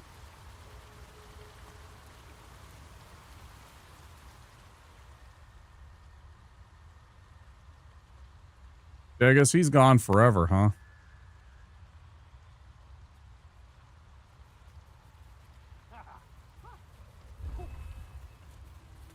I think this is the last thing that we have to do is go find her husband. Well?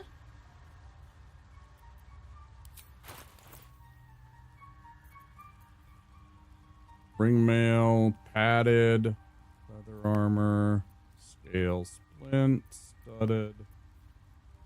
Amulet of restoration, healing word, and mass healing word as a necklace. That's pretty dope. I kind of want that. Red dye, red ones go faster, we know. Elixir of Peerless Focus. Drink to gain advantage on concentration saves. And against being charmed, magic can't put you to sleep. Replaces effects. Lasts until long rest. $50.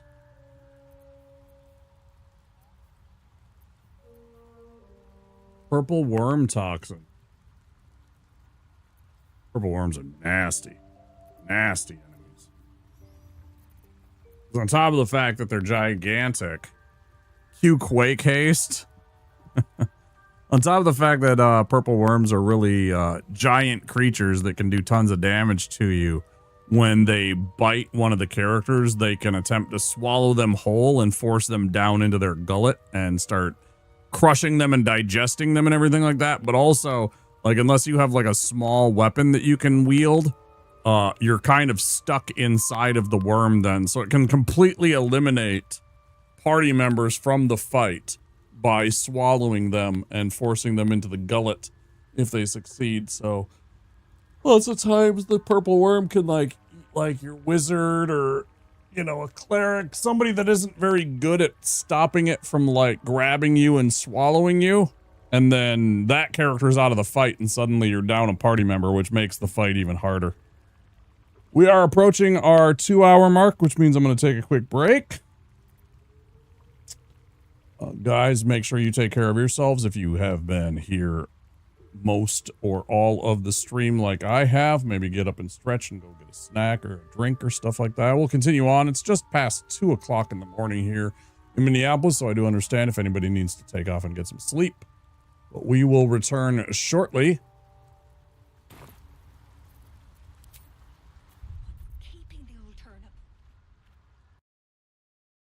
Hopefully you guys are having fun. I am. I will pop on my little BRB screen. And in the meantime, I will see you after the break, okay?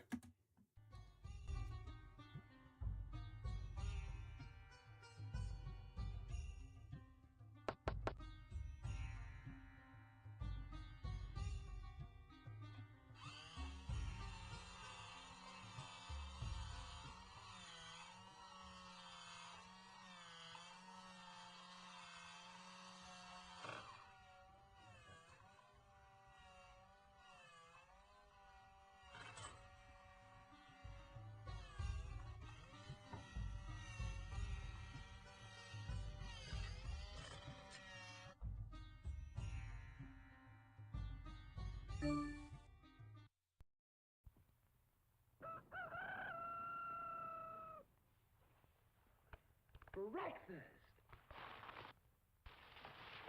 I'm hungry!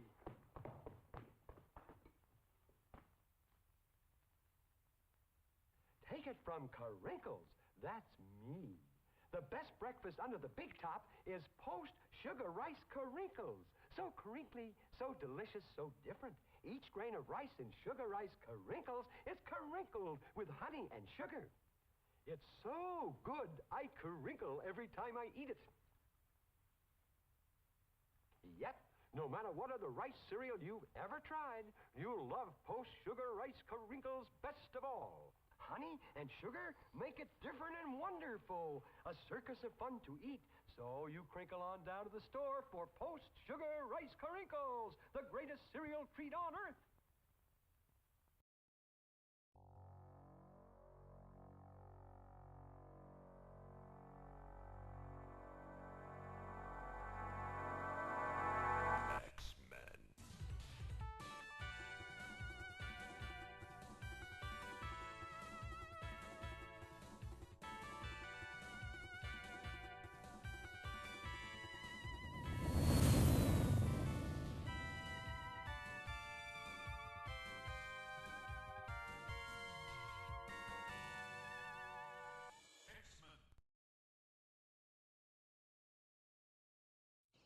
Last one there's the penis pump.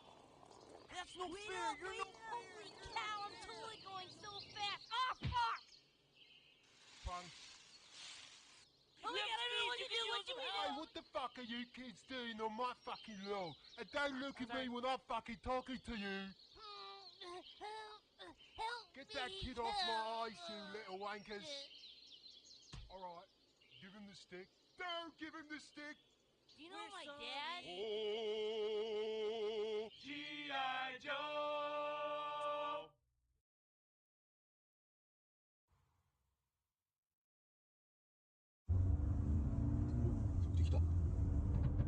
그래. 오, 세겠다. 오, 이거 한번 들어오겠다. 응? 아니야.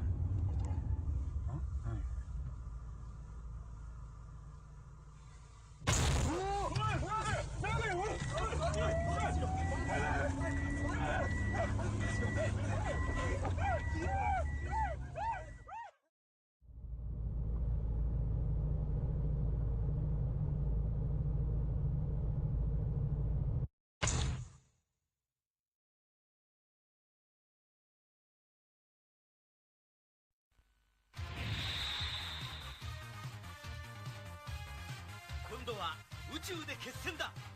로크만!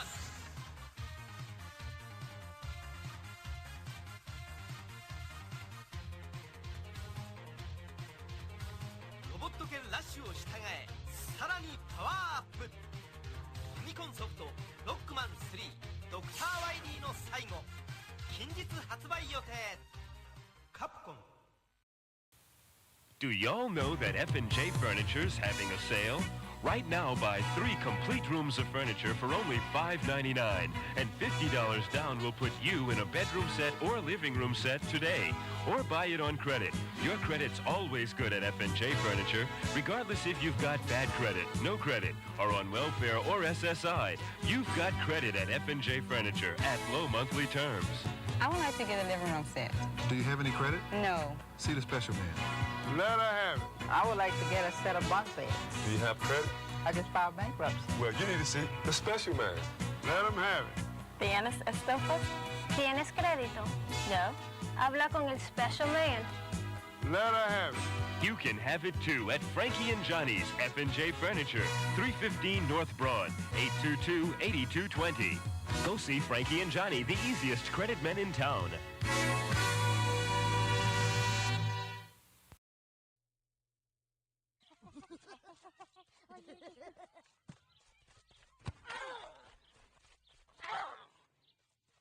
I want someone to take me to the hospital. You sure about that? Hey, who's that? He hurt me. Nice catch, Blanco Nino. But too bad your ass got sacked. G.I. Joe!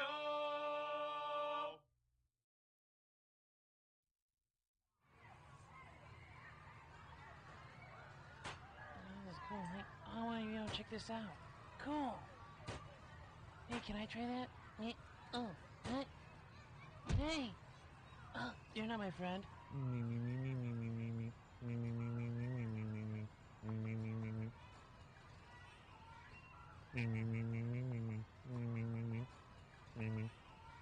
I'm just kidding with you. Hey, man, who's that weird dude you're talking to, bro? My friends are here. Oh, cool. So, see you later. G.I. Joe.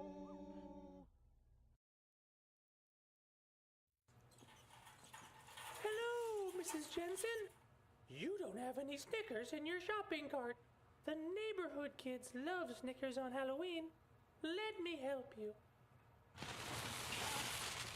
Oh, I'm only helping. Snickers. we're definitely going to her house. Shh. This Halloween, nothing satisfies like Snickers. In a world beyond dreams lives a heart without hope. The struggle for freedom is a quest for the truth. A journey begins. The fantasy returns. Rated T for teen. Square soft. The signal goes out. An intruder has been spotted at Wayne Manor. Down in the Batcave Command Center, it's time for Gotham's greatest hero, Batman returns. Not a bad nest. Batman makes a crashing entrance and sends the Penguin flying back to his Arctic hideout. Without warning, Batman appears. Surprise, Penguin! Pity penguins can't fly.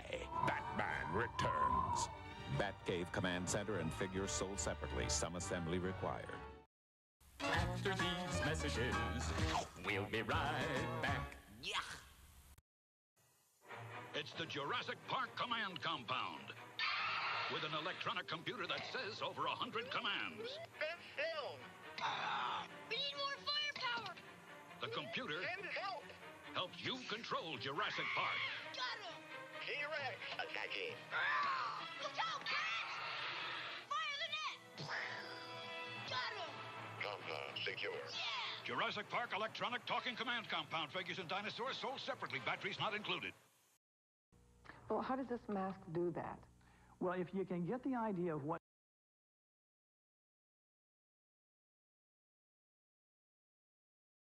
Okay, we're back.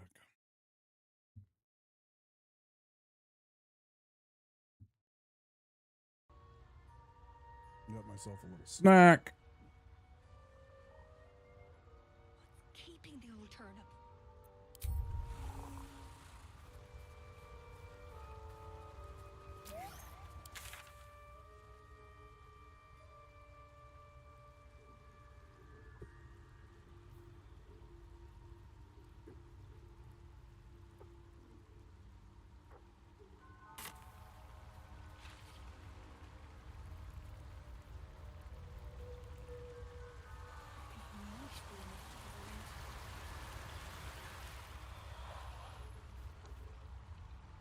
Oh yeah, I forgot to grab all the good stuff.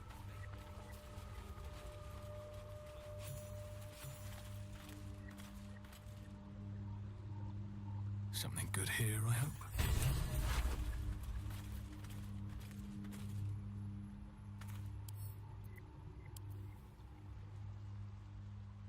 The cover proudly announces this book to be Flumph Mating Rituals.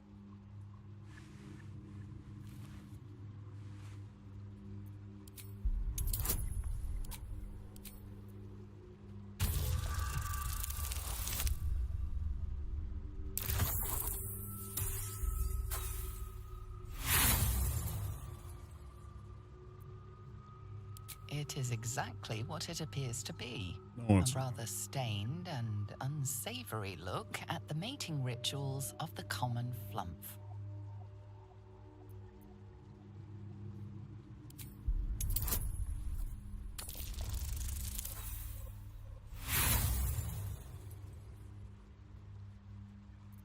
It is exactly what it appears to be. A rather stained and unsavory look at the mating rituals of the common flumph.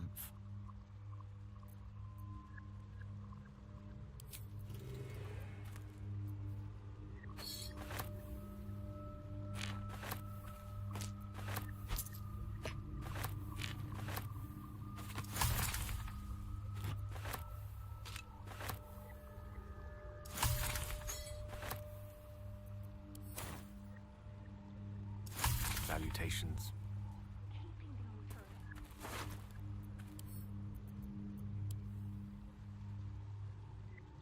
The cover proudly announces this book to be Flumph Mating Rituals.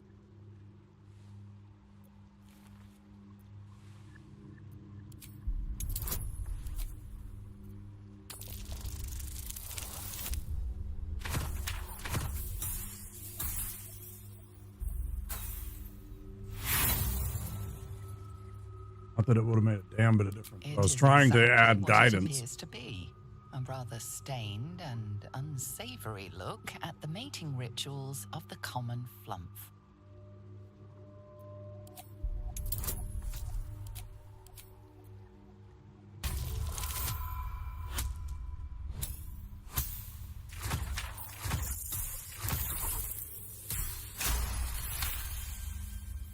Underdark fauna is a topic much written on, but this title has never appeared in any collection you've seen. The scrutiny proves too much. The lurid text melts away before your eyes. An illusion. What remains are simple instructions written in a spare hand. The secret to forging adamantine. Nope.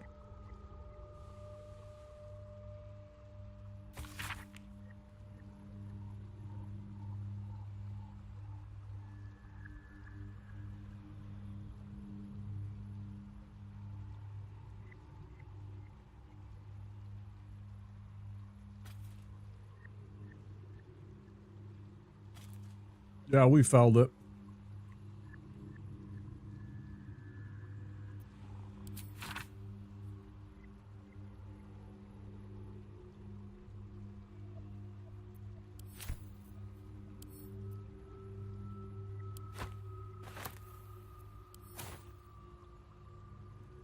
Yeah, we already felled that beast.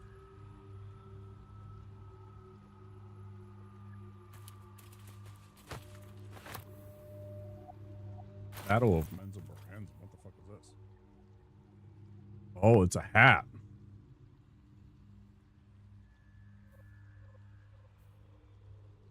Become invisible for 2 turns. Oh, that's pretty dope.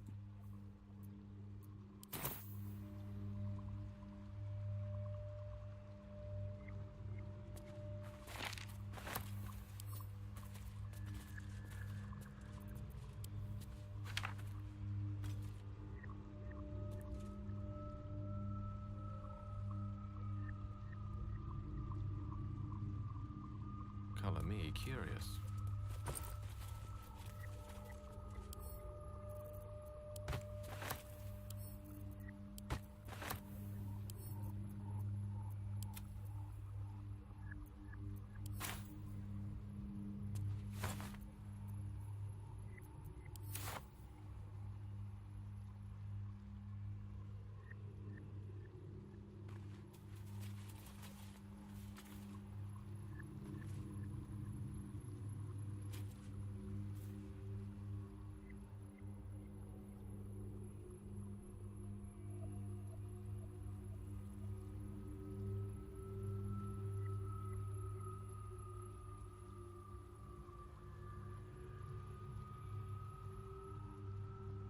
It shall be done.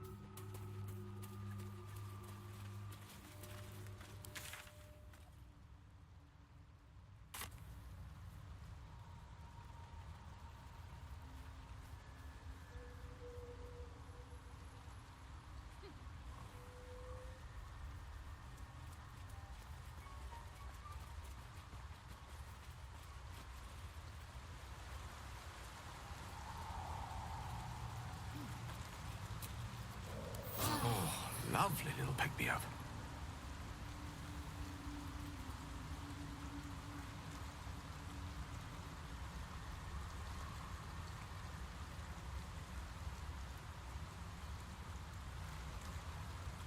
No one back home will ever believe this. Should mind my step.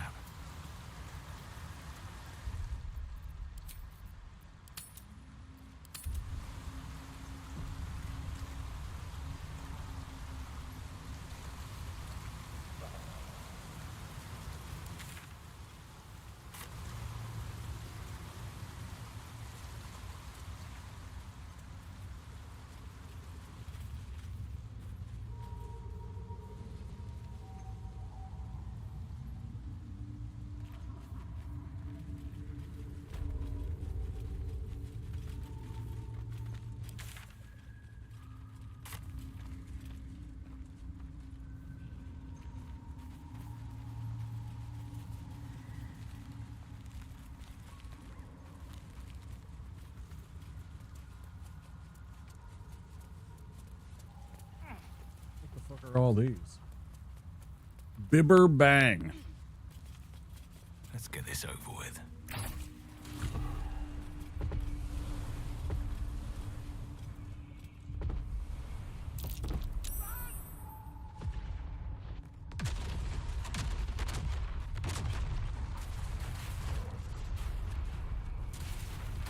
Holy shit.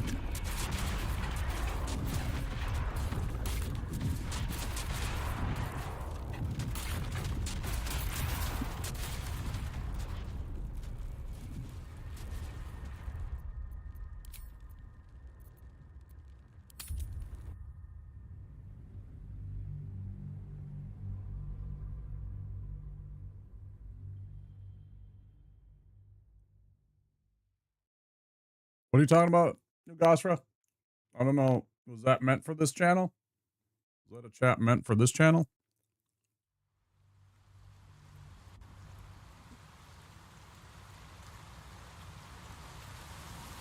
What the hell? Catch a break.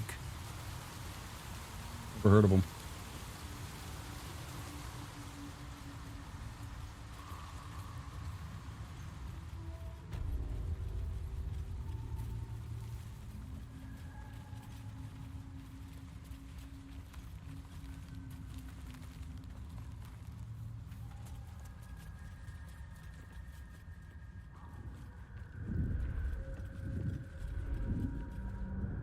Stop! Stop! Bibber Bang!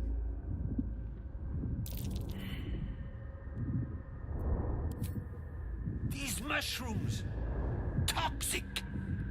Scroll! Escape! My bag, please! I've dropped it somewhere!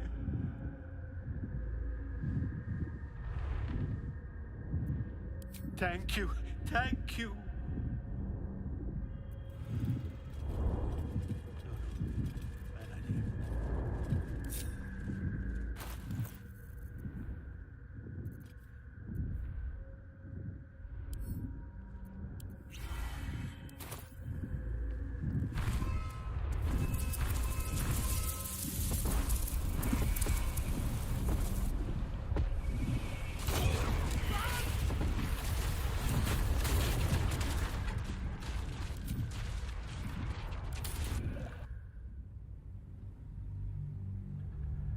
He's a gnome.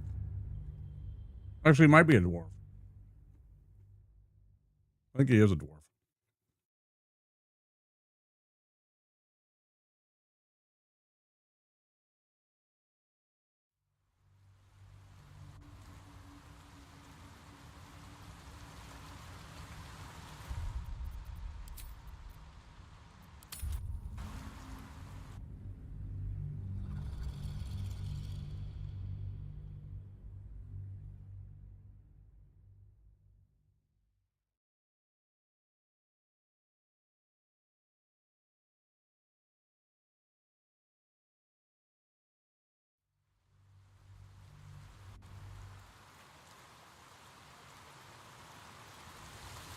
Swift as my feet can carry me.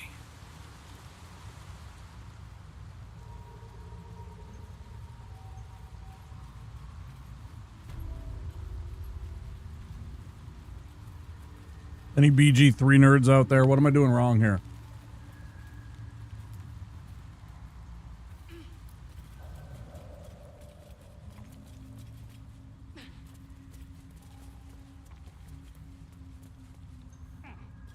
Do I gotta sneak?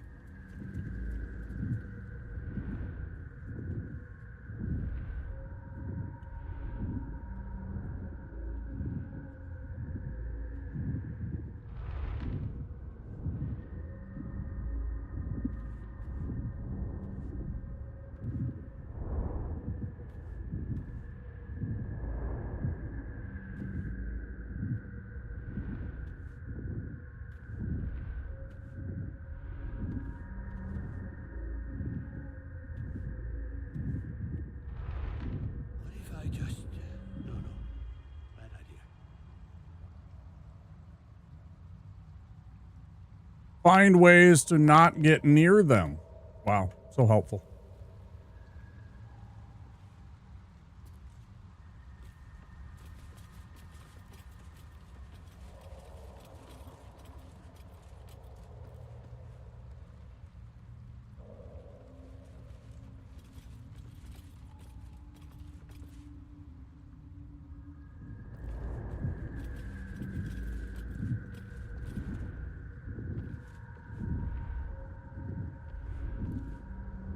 Stop! Stop! You recognize the name. Bibberbang, a mushroom that releases dangerous spores. Highly flammable.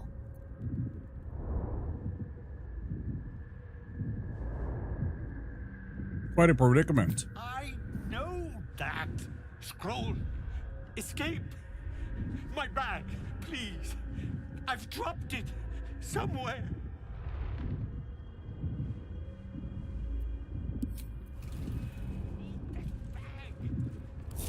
At the ready.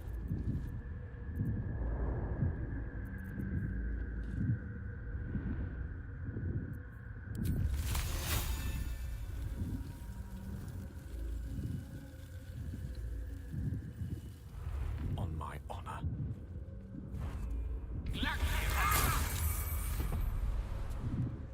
With haste.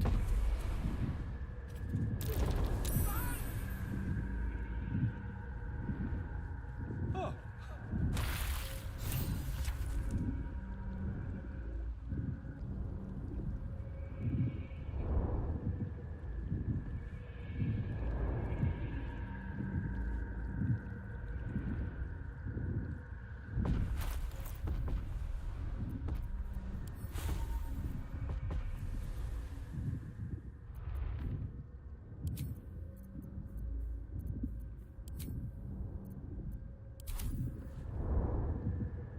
Did he fucking... God damn it.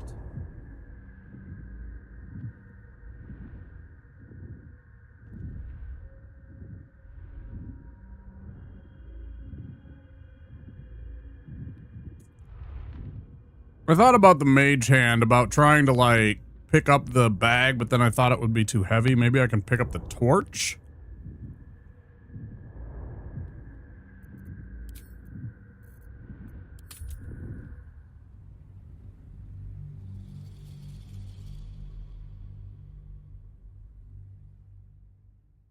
Yeah, that mushroom guy's already gone. He's already dead. I commented on that earlier, Spiff. He died fighting the hook horrors and the Dwagar. He's already gone. And it wouldn't let me bring him back. Wonder if the gods are watching me.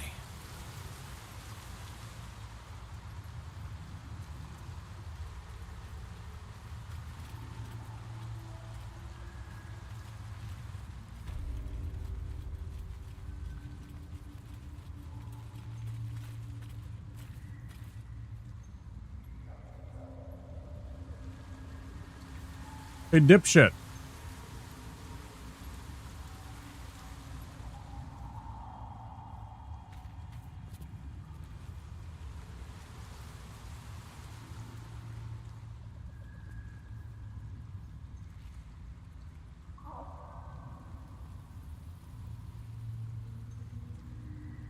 Fahrenheit. That's pretty hot.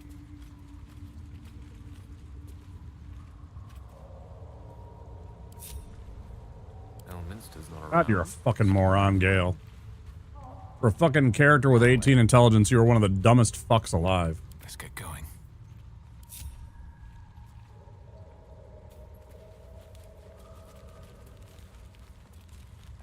Can't do door dashing. That sucks.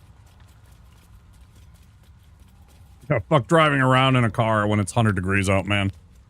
It's also a recipe to get yourself a overheated radiator, some kind of a damage to your car. You know, you could ruin a gasket or something like that from the heat. You definitely don't want that. Your phone overheated, yeah. Well, better your phone. I mean, not better, but you know, you definitely don't want your phone either. But you know, at least it's not your car. That could be a $2,000 repair bill. It's best to, if you don't have a way to keep your car cool, it's not great.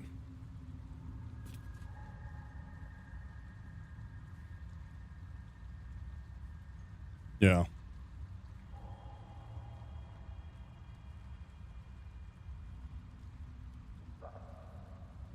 The air is ripe with magic.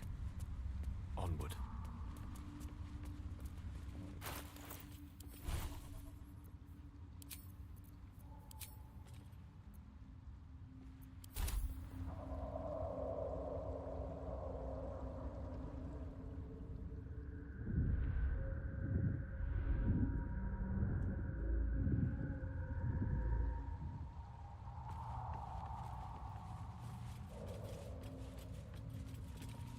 She did say her husband wasn't too bright.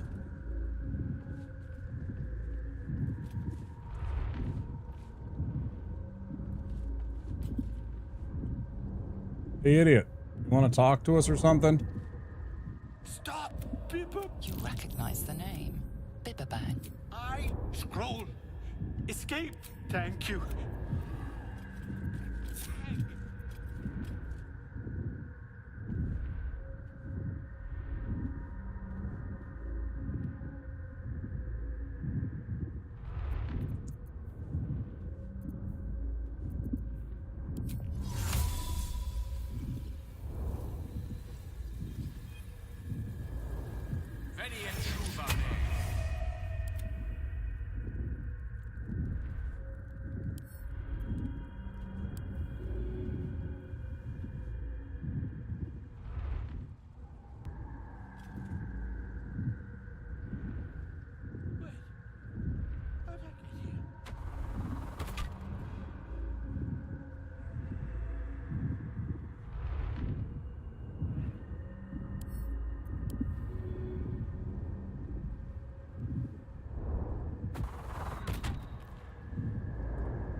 I wish I had a necklace that had Mage Hand on it. That I could just use over and over again. That would be very nice. I don't like the fact that the cantrip is once per short rest. That's not how they work.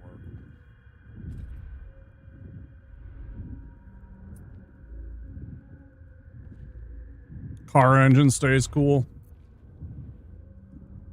Yeah, you'd be surprised though.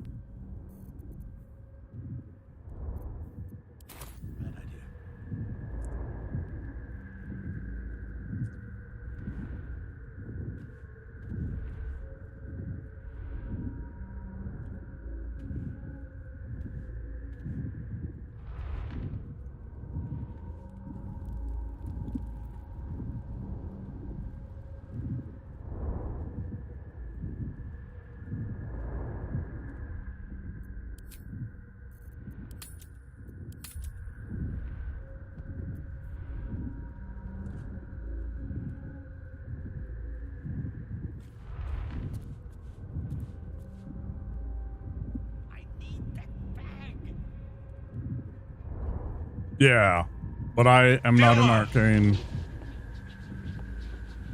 You son of a bitch.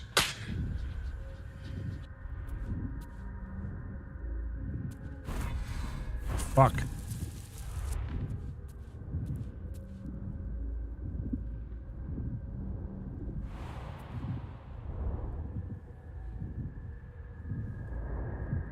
Can't give up now.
Seems like a good moment to talk.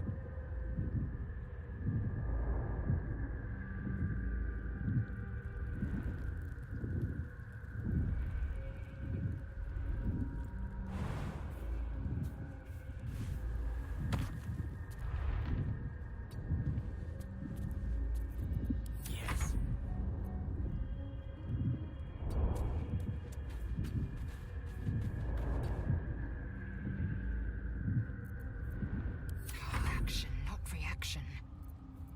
I wonder what the next move is.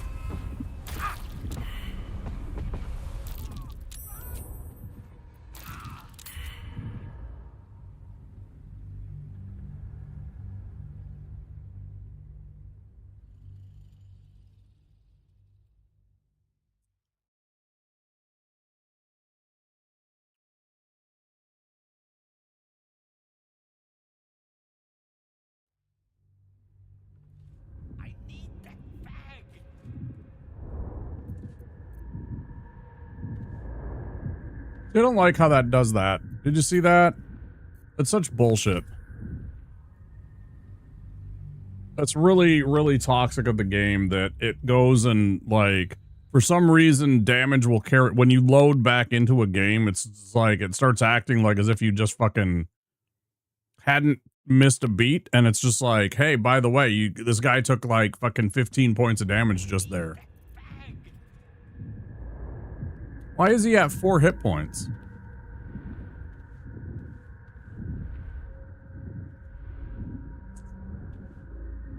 Bang.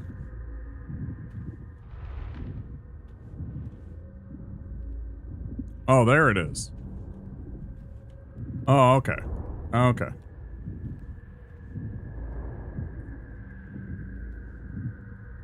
Hmm.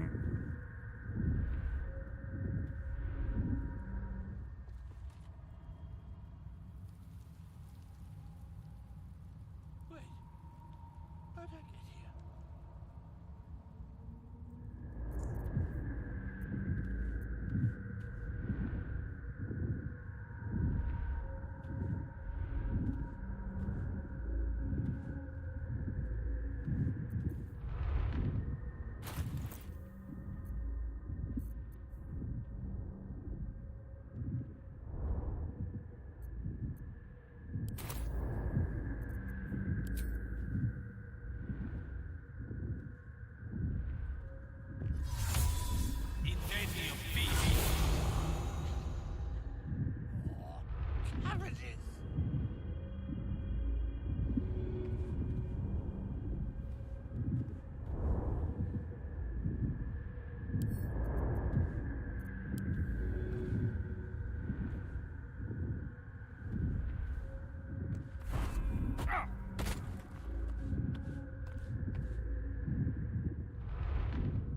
Certainly. I'm all right.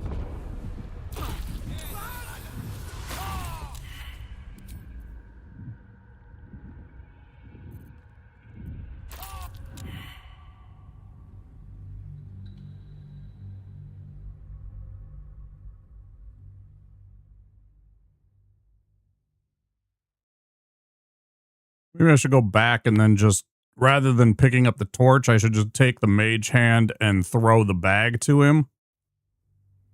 Maybe I should back up and do the other save. Let's try that instead. See how that does instead. Rather than this fancy shit that I'm trying to do.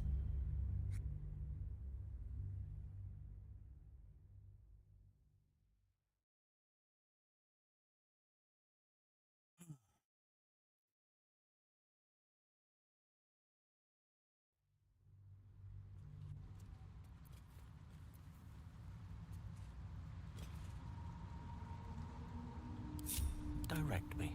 The path less traveled.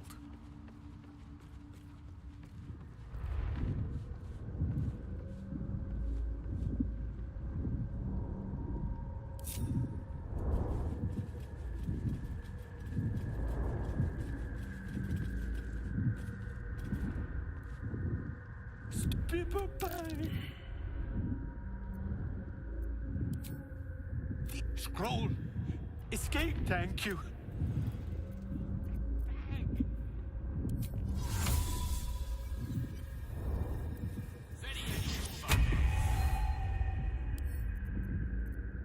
Most excellent.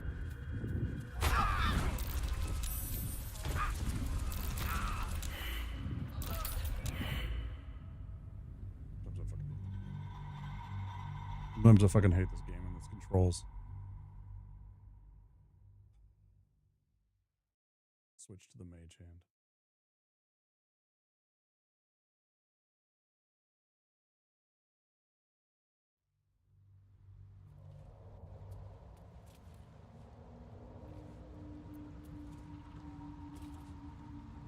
One with the weave.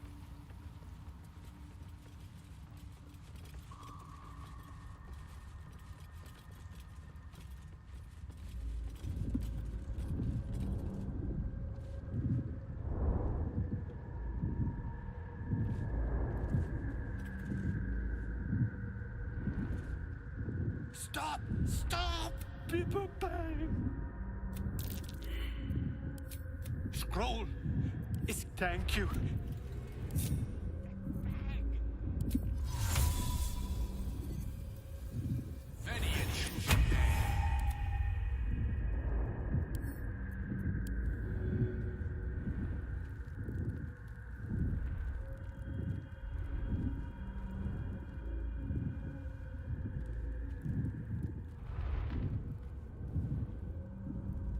Come on.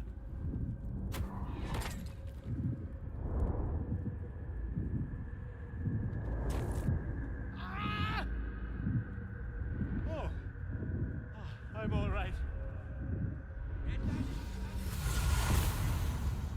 God, I can finally breathe.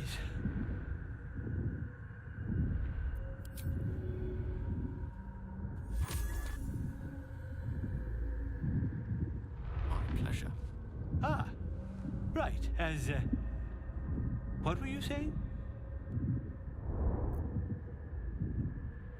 I met Darius. She's waiting for you. Damn it. I must need to go. For you. Your trouble. Ta.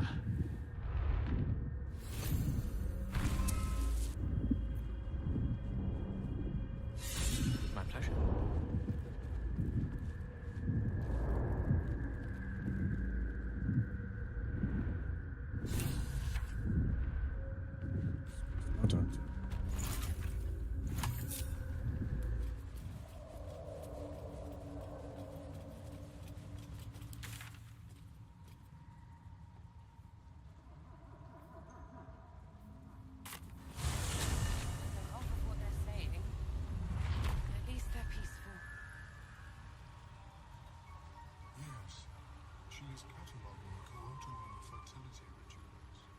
Who the hell was he?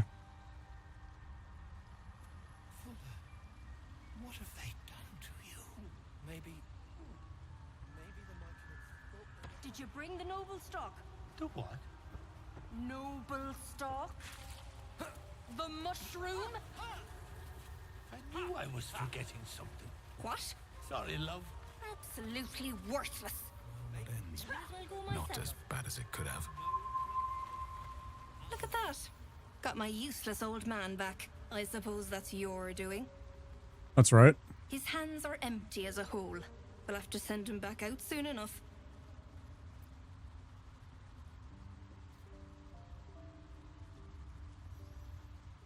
It's a miracle he survived. Balin's got a job to do. We can leave when he's done it.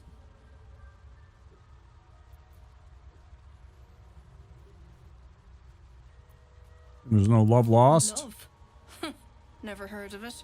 Balin's meek now, but he used to be a rotten old bastard. Treated me like an old shoe for 70 years. Losing his mind was the only good he ever did by me. Must be down here for a reason. Noble stock. Valuable mushroom. We've a shop in Baldur's Gate. The locals go mad for it. What makes it so valuable? Nearly nothing it can't cure. Blindness, poison, hair loss. Cure Balin's memory loss? Probably. But Balin in his right mind wasn't worth half of noble stock. I know him better than anyone. Got the scars to prove it. 70 years of terror.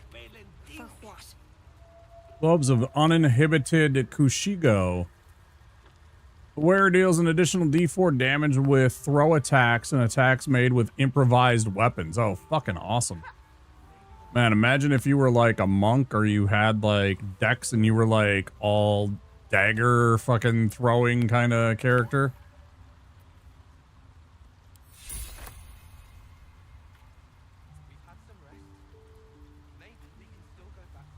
That'd be kind of fun. Another step forward.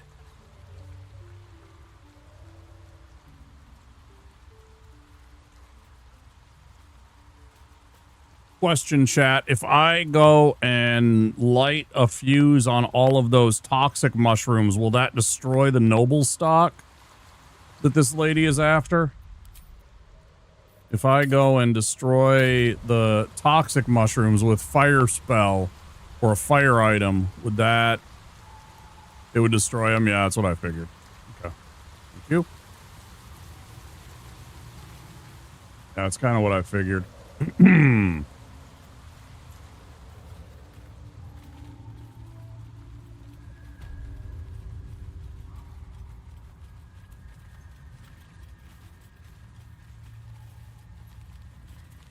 Now that we've saved him, though, I can kind of look around. Where is this noble stock that he spoke of, that she spoke of?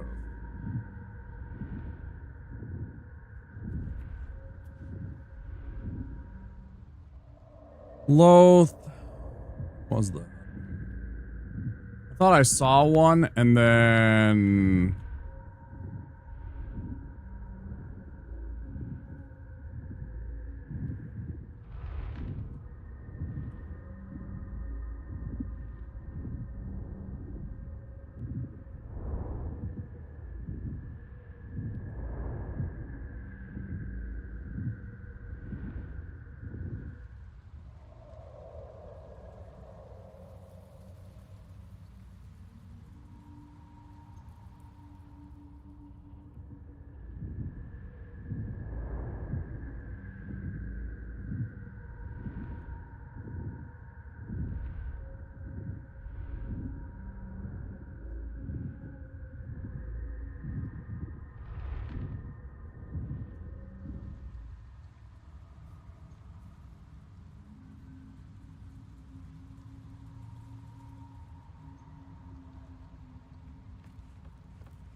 Yeah, this thing right here, right?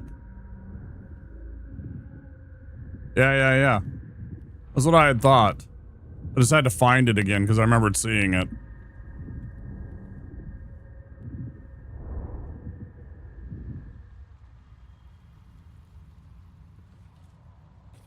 Ready and willing. I venture forth.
My thought process is I have in my inventory. I'm not very keen on the idea, but I have in my inventory. I thought Dimension Door for some reason was a 2nd level spell, but it's a 4th level spell, I guess.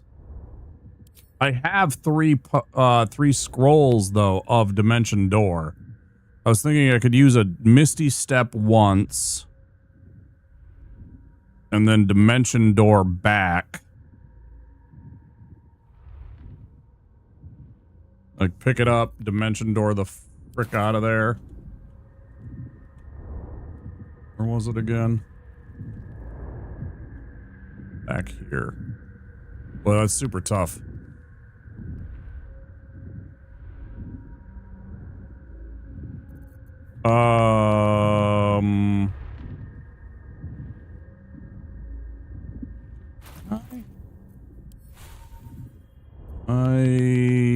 I do have it as a spell. Okay. Yeah, you're right. I can. Problem with Misty Step, of course, is that it's not nearly as useful as Dimension Door, since Dimension Door is unlimited in its range.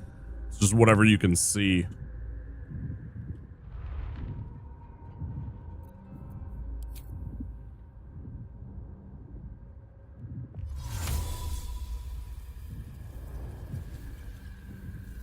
It's like, he's such an idiot that he's gonna go and run into the mushrooms that will kill him and then try and Dimension Door, and it's just not gonna do any damn good, right? And I can't jump far enough to get across to here and then use it to go over to here, which would make it easier, because he's just not skilled enough, or not strong enough, I should say, in his physical features. Wonder if anybody has any items that they're wearing that gives bonuses to that he can actually wear.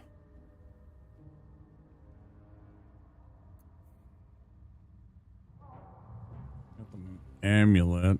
What's next, I wonder?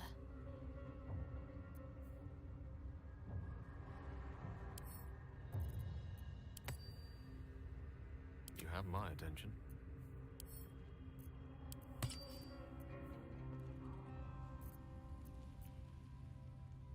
No time to dally.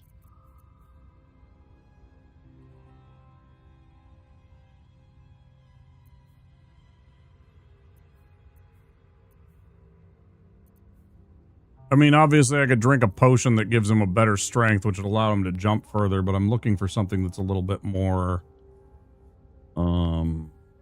not using up very valuable potions. Vigilance.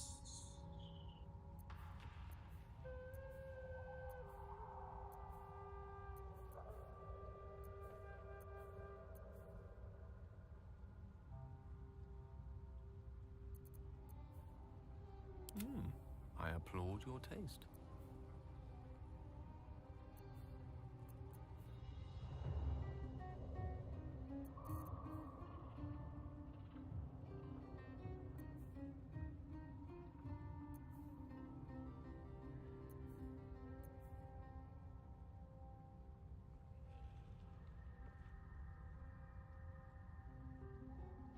I'm like, I can't trigger the spores I can't just drink a potion of, you know, like, poison immunity, or poison resistance, excuse me, and then just go wandering in, because there's still that damn torch. I suppose if I drank a potion and then ran in and Ray of Frosted the torch, I could put it out and then just wander through, because the poison spores wouldn't do much to me. Theoretically.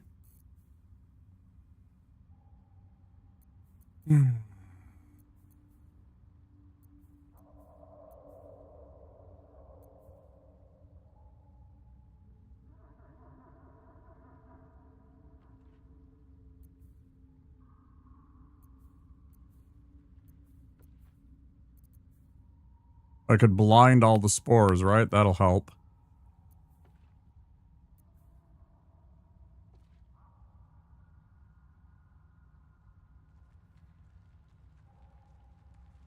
I could summon a Quasit and make it my familiar and have it fly over and grab it for me, couldn't I?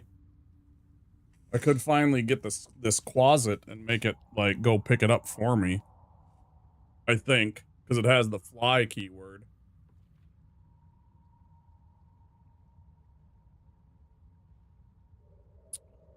Fucking move with flight, just like the mage hand can.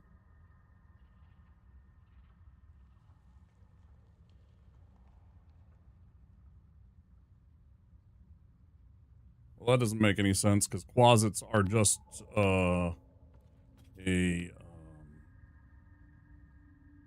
evolved and improved imp. They're a variety of imp. They're just improved, but they certainly have wings in D&D. Maybe they don't in this game. I don't know.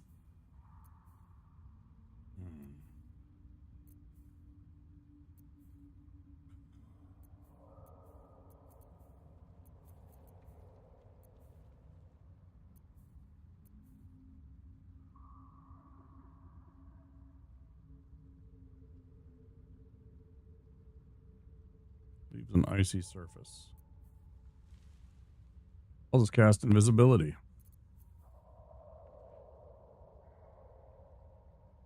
Is that blood? No, never mind.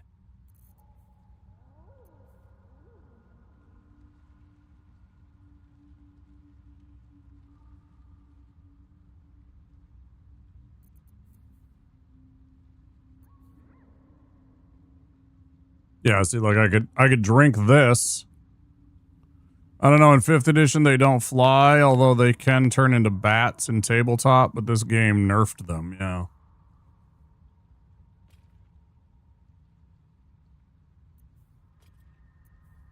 Definitely had bat wings.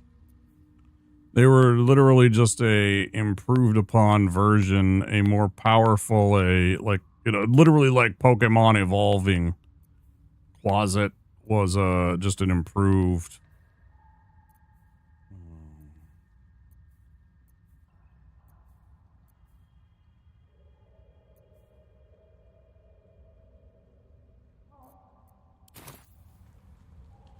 Just an improved upon imp.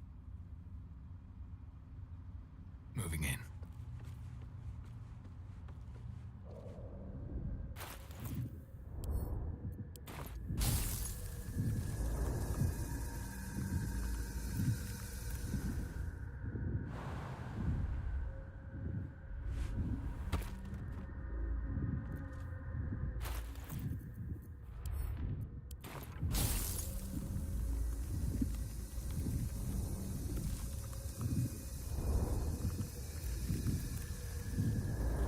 I'll strike you down.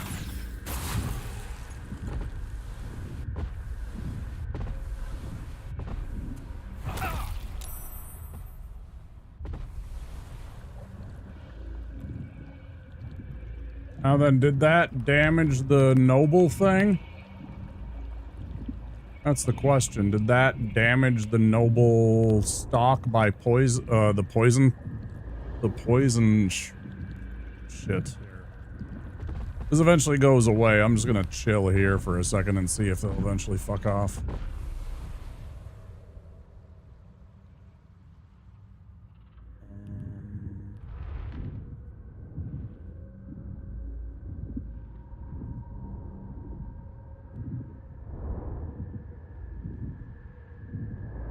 Okay, so no more fire.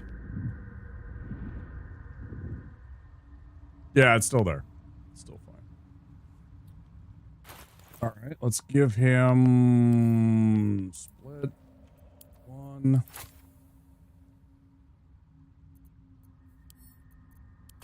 Gale.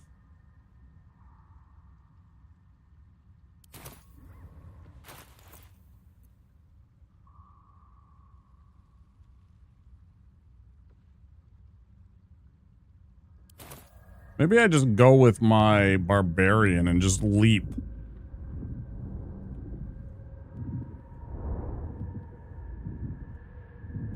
I'm really nervous about this jump right here. But then I could get back with Misty Step.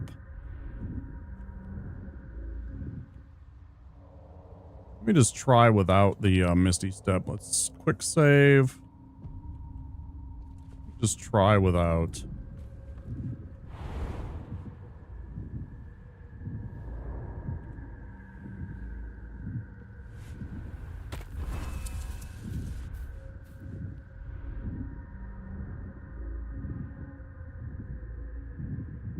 Very gingerly, deliberately. Where the fuck did it go? There it is.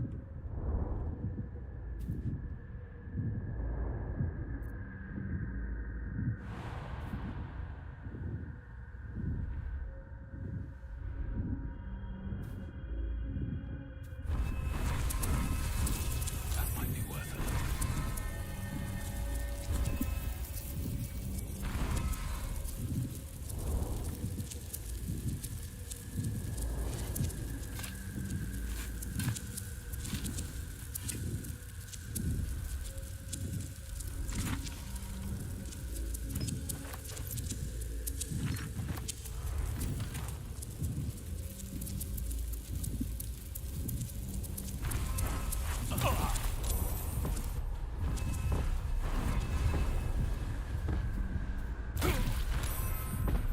Yep, it's fine. It's fine.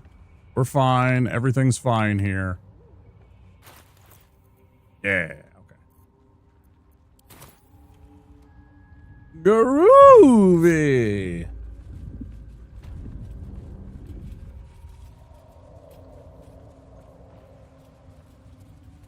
As long as the fire didn't go off and blow things up, I was fine with even taking a little bit of poison damage. I knew my Barbarian would be able to tank it. I'm like, well, he's got the best con score, or at least, you know, a relatively good con score. Actually, I think. Yeah, Lae'zel and him have the exact same. A lot on my mind. Well, in it. Like, that was probably our best option. Because I could have used Lae'zel and used her psionic super jump. Probably. But either way, no problems.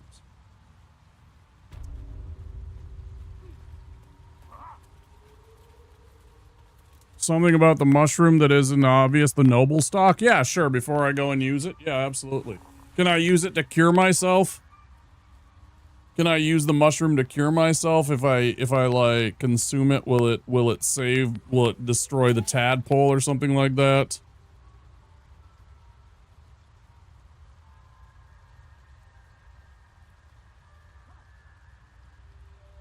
No. Okay, well, what is it then, Spiff? Lay it on me. I'm gonna smoke a little.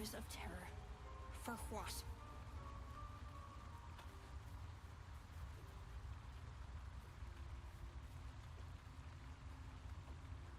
So if you know anyone who has missing memories, or meet someone who does... Bibberbang. Of course, it was Bibberbang.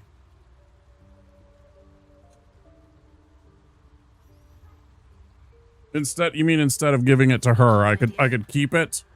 It could restore them.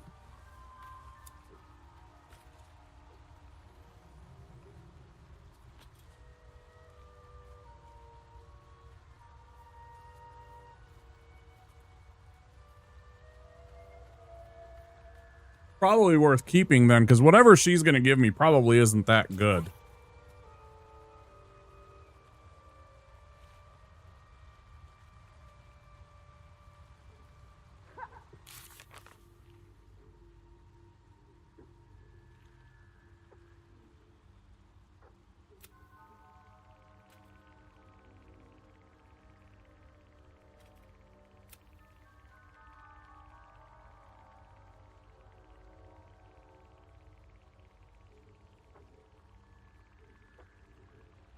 Oh, so I get the best of both worlds. If I hook her up, she'll sell them later, but the ones from the shop don't restore memories. Ah, yeah, I see.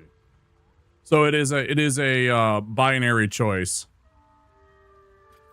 Ooh, that means I could give it to fucking Shadowheart, and she would get all of her memories back. I could feed it to Shadowheart and she could get all of her memories back, huh? I just suddenly remembered that she had all of her memories erased. She told me that.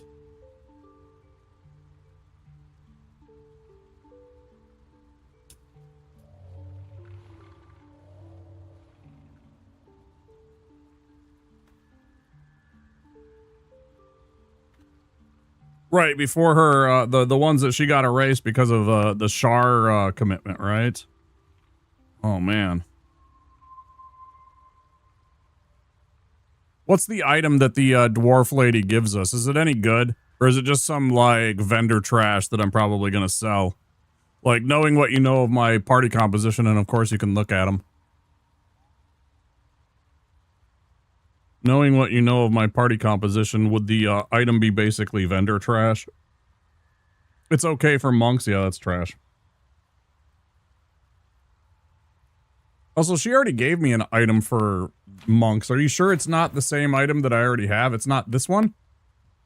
Are you sure you're not talking about this one? Or is it something entirely different? Another monk item. Because I already got the gloves.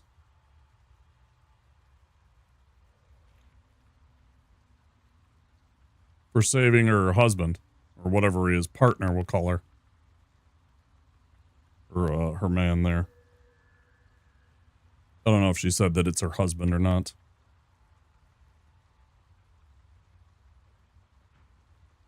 It is not worth. Okay, so I'm just going to keep it then. Maybe I'll just feed it to Shadowheart now. Is it a good idea to feed it to Shadowheart, or is there somebody else too?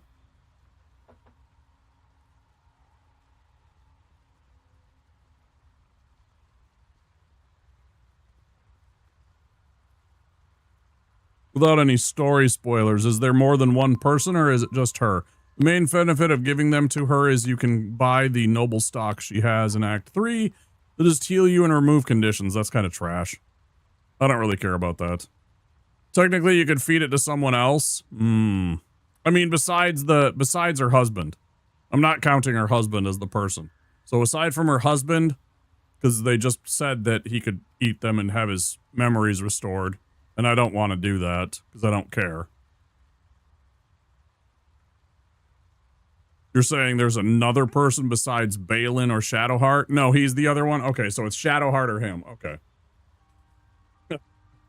I'm like, I already know about him. I don't give a shit about him. I was thinking somebody like in Act 3 that I find in Baldur's Gate, you know? Once we get to the city. Maybe there was somebody that I bump into that had their memories wiped and, you know, you get like some cool... I don't know, dialogue option or party, or maybe they help you out and become a temporary NPC, you know, like some of the other people have or something. Then maybe that would be worth. You don't think so? Yeah, I didn't think so either. It didn't make a lot of sense. I guess we feed him to Shadowheart and see what happens. Is it a bad idea? I don't even know. Does she even want to do that? I'll save the game and see what happens. Let's save our game and see what happens. Let's fuck around and find out.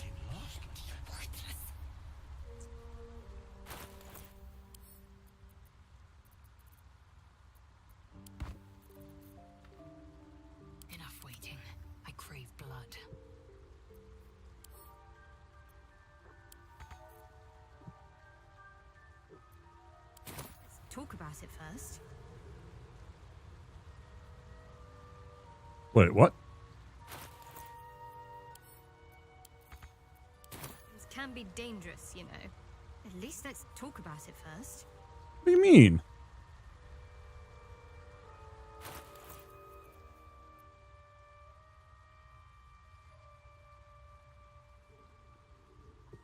Also, where the fuck did it go?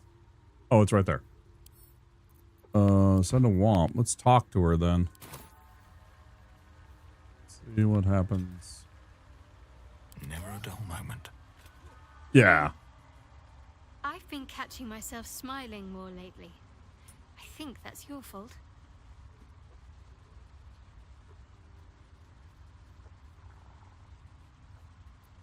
You should eat the noble stock. Perhaps it could restore your memories. I can't. My memories are being withheld for a reason. Lady Shah will return them to me when the time is right, no sooner. Besides, mushrooms aren't my favorite. I think it's because of the gills. Well, you're supposed to trim those away.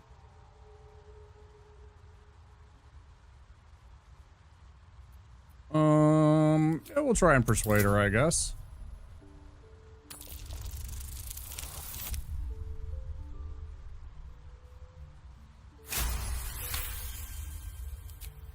All right, give it here.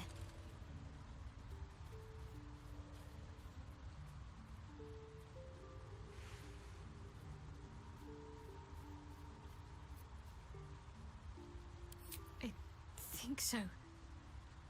I remember something. Not everything. It's new and not new at the same time. All jumbled up. I was younger. Much younger. An initiate at the cloister. I was upset about something. The others were teasing me, mocking my name. Like I wasn't worthy of it. There was another.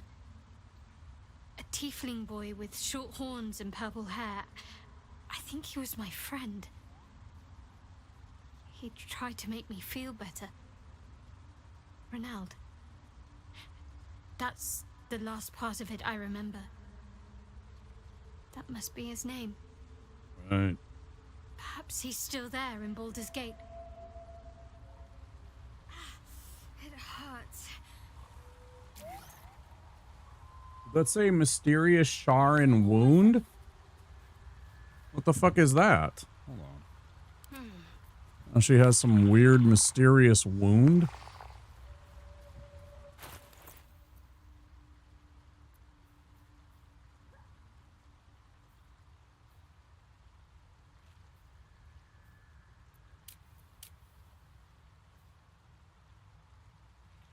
Where is this? I'm not seeing it in the list. I'm not seeing it in our list of conditions.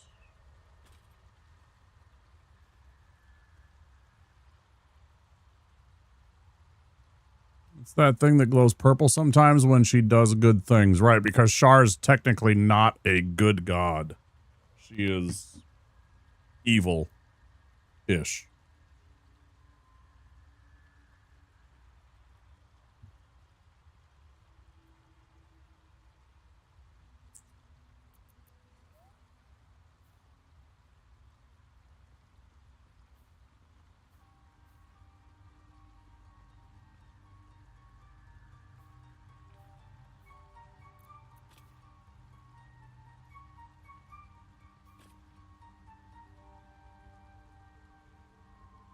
What does that do?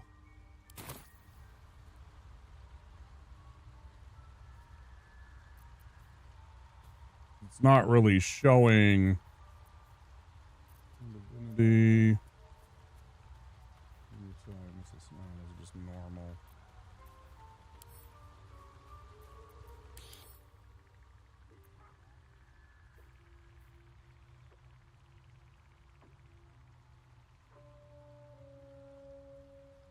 It's just Shar being disappointed in her or something like that because she did like, it's just a plot device. Right. Yeah, I'm comfortable with what we did.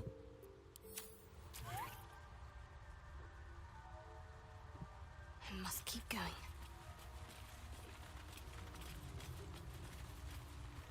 Okay. Might as well go myself. Just take a moment and smoke the rest of this bowl.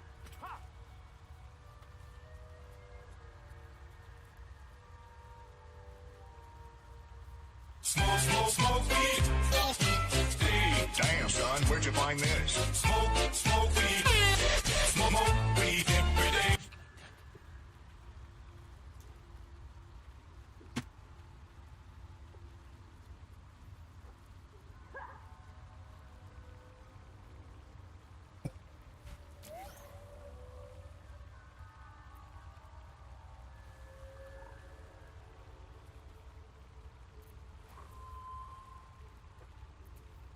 "70 years of terror. For what?"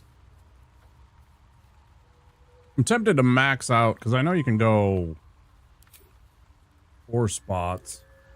Yeah, 4 was the max. I should do 4 on everybody. It makes no sense to not have all of my... I've been thinking about that, and I should just increase the... I'm ready. Whatever it takes. All right, what now? Like, who did I forget? Can't give up now. Like, there's no penalty to having extra spices other than it takes up a little bit more of your screen, but I don't give a shit about that. It doesn't really affect the gameplay at all. It just means that I have less limits on what I can have in my hotbar. And I have to search less.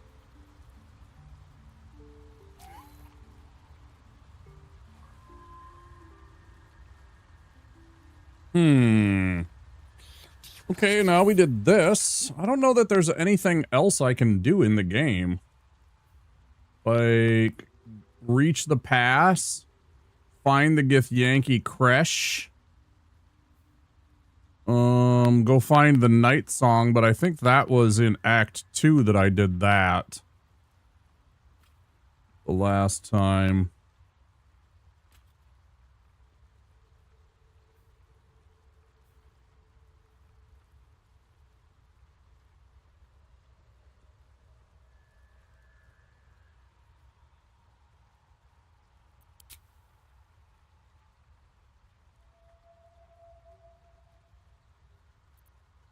Is there a way to look at the other map without, like, switching? Can I look at the other, can I look at the the above ground map while I'm here? Is there a way to switch maps so that I can see the surface and look at stuff around there without transporting? I mean, not that it's a big deal. I can just teleport right back to the Myconid colony, I suppose. I'm just trying to think if there's anything else that I actually want to do. Help him investigate the... Yeah, we tried what we could. Oh, it's kind of neat that you can see all the spores there.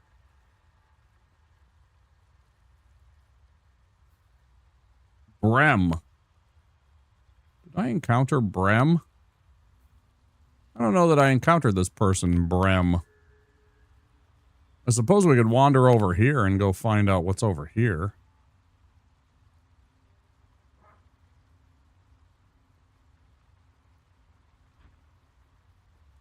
There must be some way through. If there's this person all the way over here, there must be some kind of passageway that we missed, right? Some kind of secret passage, some kind of maybe we have to shrink ourselves in order to get through or something like that. Why would there be a character in an item shop over here if not having a way to explore this more?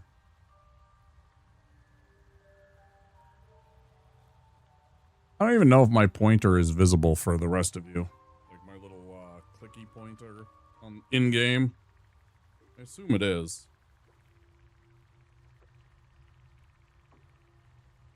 Ugh.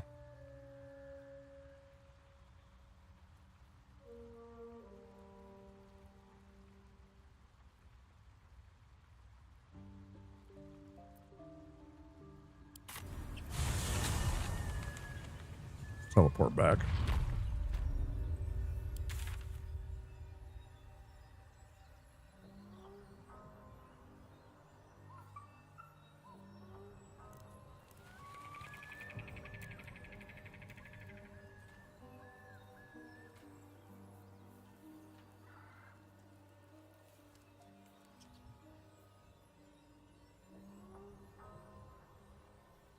Yeah, I see zero quests to do. Does anybody see any content that I might have missed?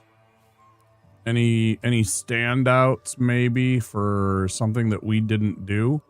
Is this what's this?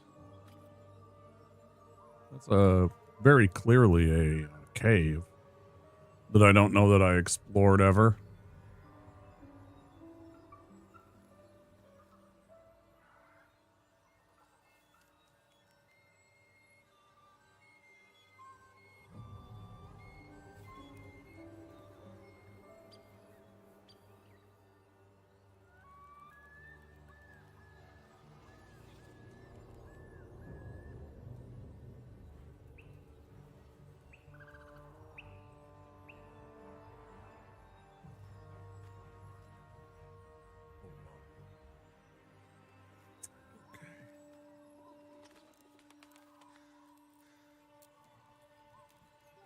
No, I haven't yet. That's the only thing I haven't done, is this. Yeah, it's the only thing that we haven't done is gone to the mountain pass. This is what I did in my last playthrough, and I didn't do as much, if any, of the Underdark. I think I poked my head around a little bit, but I don't remember doing all the rest of the stuff that we did. I didn't find the Arcane Tower. I don't remember getting to the Grim Forge at all. I think I remember interacting with the Myconids because that was familiar to me when we got back there, but I don't remember that we did much of it.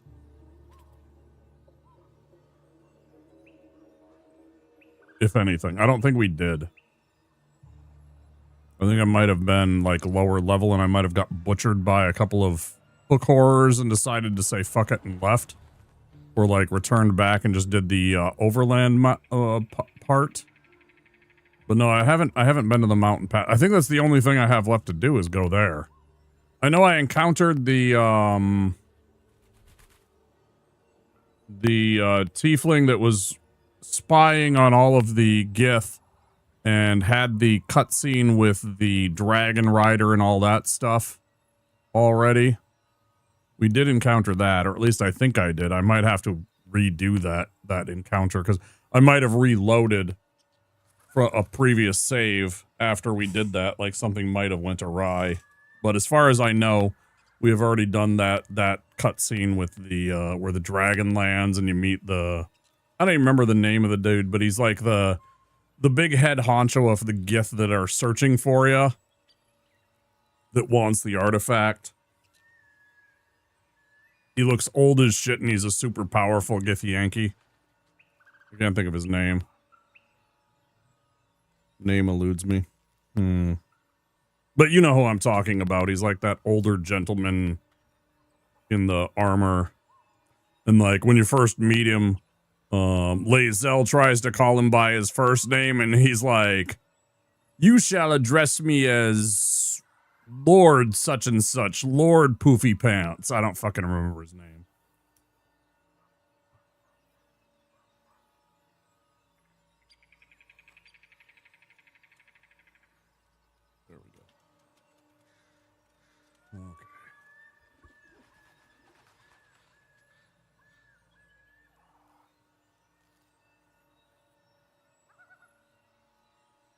But anybody in chat, including Spiff here, you're chatting with me, and I appreciate the help and the guidance. Does anybody see anything on the map that looks potentially like something I could go do that would be like an encounter of some sort that I had? Like, is this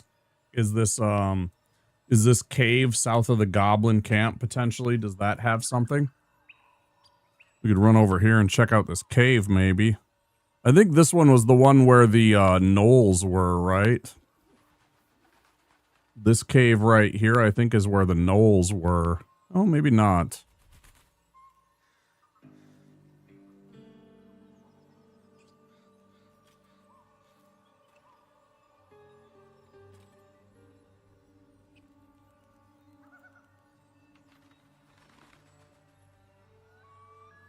Because the only things that I can think of right now that I can't do, there was a burrow somewhere.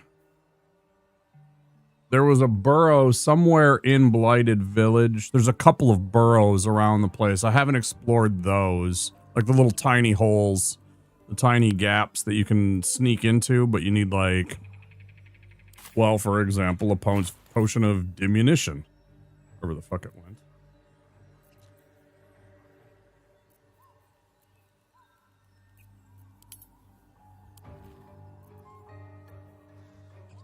Did I give it to somebody else? Little Giant, Heroism. Man, I wish these were in...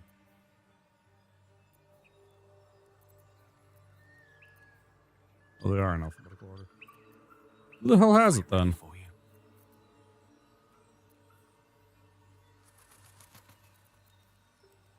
Dark Vision. Action, not reaction. Oh, I gave it to her because I thought it would be funny.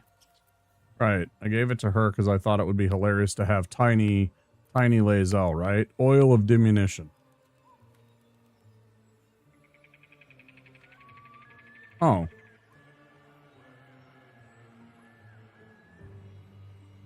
Oh, that's not I thought it was like the one that shrinks you, like you pour it on yourself and you get small. It was not what it's saying it should do. Should be ready for Mountain Pass at 6.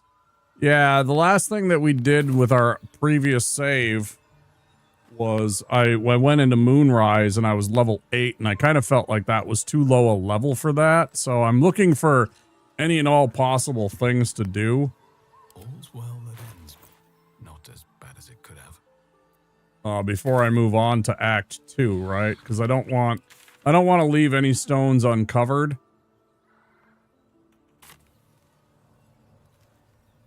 Like, I don't want to leave XP behind. So I just feel like if I leave any XP behind, there's a real possibility that we don't get enough levels to...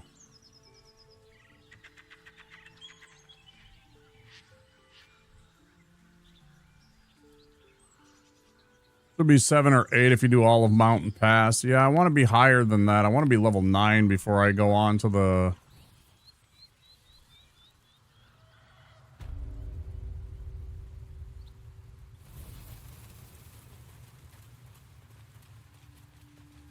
that section of the game. Take heed.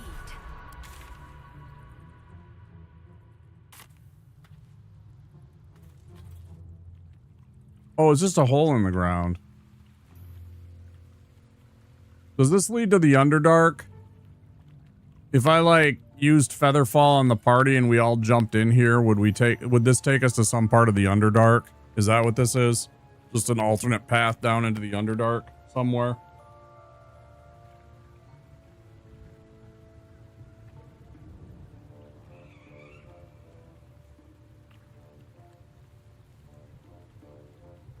No, I don't want to be level 9 and I want to be level 9. That's just a chasm as far as I know. Okay.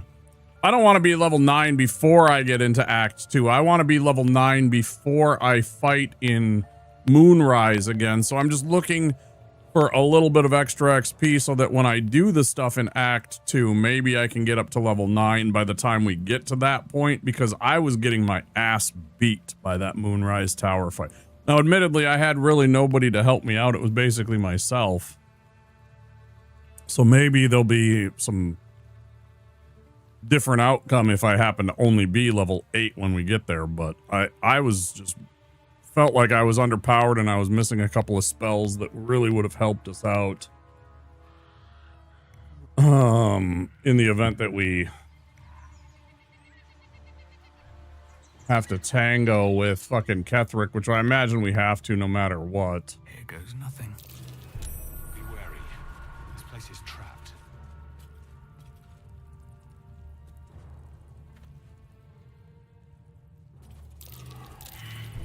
Watch how you go. There's a trap.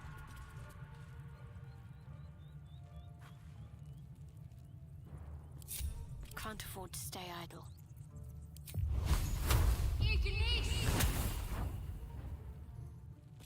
Does that not blast them? But I can throw a bottle and it's fine. So weird. No time to rest. Like, I can take this bottle. This bottle. I had a bottle. Where'd my bottle go? Here, I'll throw a bone. First step is the hardest. Bet that will fit in my pack.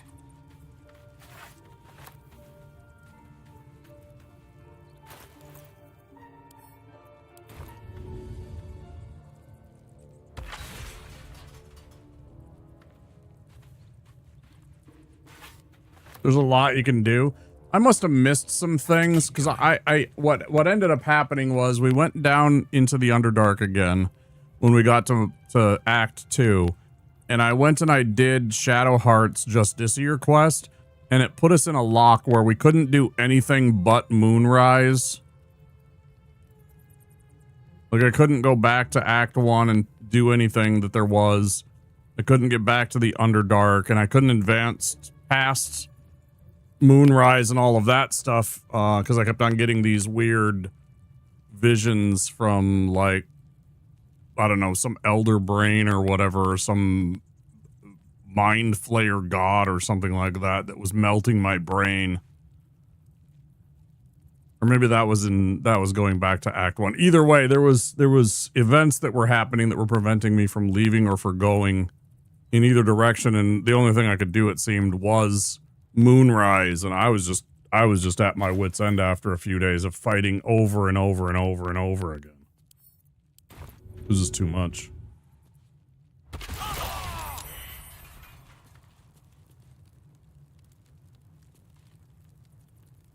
Well, that kind of pisses me off that was that big when the other ones were not nearly so big as that. These two were tiny explosions, and then suddenly this one decides to be like fucking Titanic in size. It's stupid. It's stupid, stupid, stupid with a capital stoop.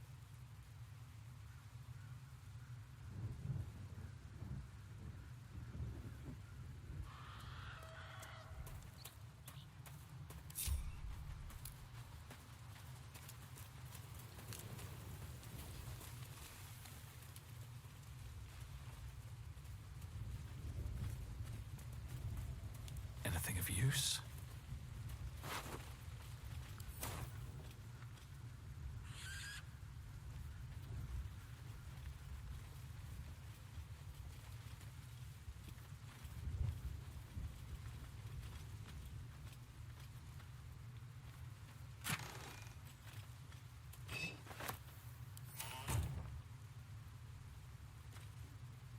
What's inside?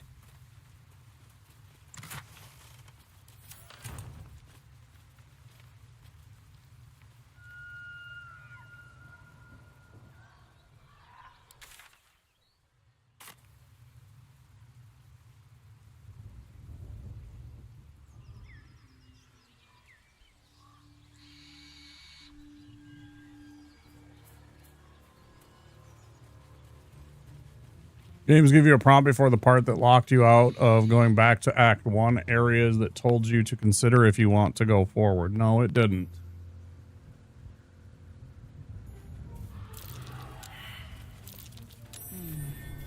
What's that?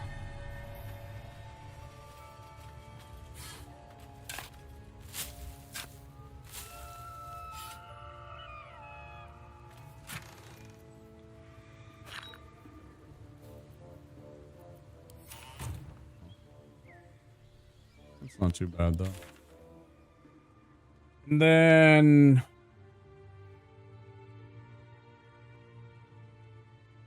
one more question. Is there any difference? Okay, I went to the Grim Forge and I found the elevator in the Grim Forge that seemed to say what you were saying about, like, wrap up things before proceeding.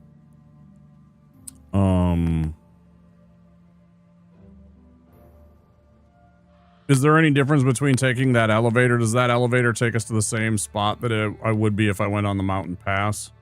Or are they completely different?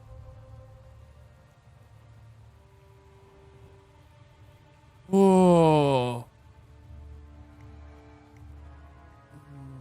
Different paths.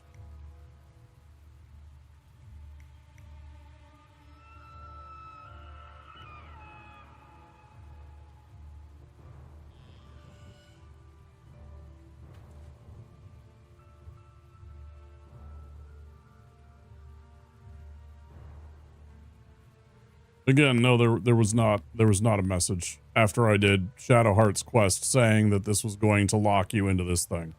There was no such message.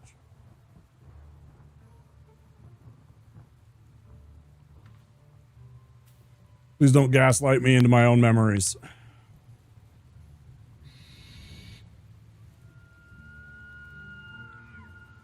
There was nothing that said that if I went and finished Shadowheart's Dark Justiciar quest, that I was going to be forced into this fight with Ketheric and that I could do nothing else but that. There was no message of that kind that said that this is a one-way path.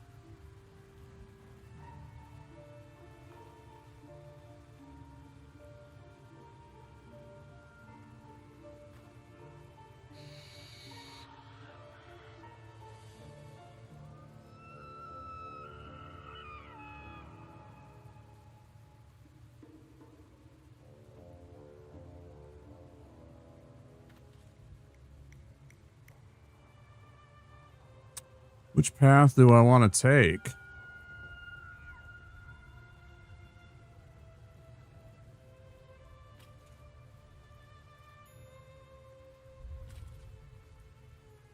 I seem to remember doing this the last time.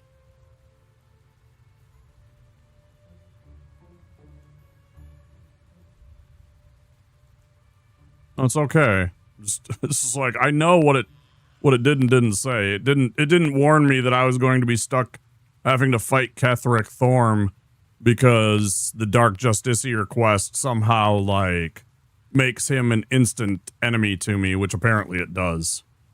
So now I'm, like, torn on whether or not I actually do that with her again. There was some really cool stuff you get. You get that fucking sweet mace, or Morning Star, or whatever it was.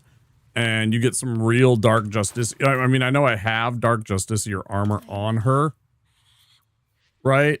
Like a little shithead that I am, but I think there was better Dark Justiciar mail that you get from the quest. And in fact, I think you get a whole set of dark, well, maybe not a whole set. I seem to remember you get more than one piece of stuff plus a mace. It was like a whole kit for her. Or at least, there was at least 2 items. I know you got the mail and I know you got the weapon. Maybe it was something other than that. Or maybe it was only those 2 things. I don't remember. The area may change when you go into the pool in the temple that leads to the Shadowfell.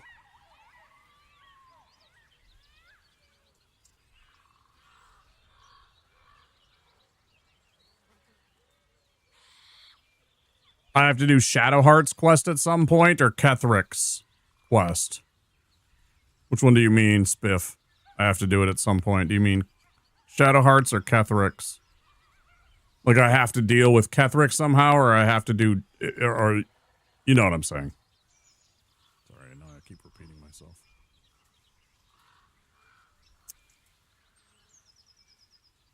Before dealing with Ketheric? Oh.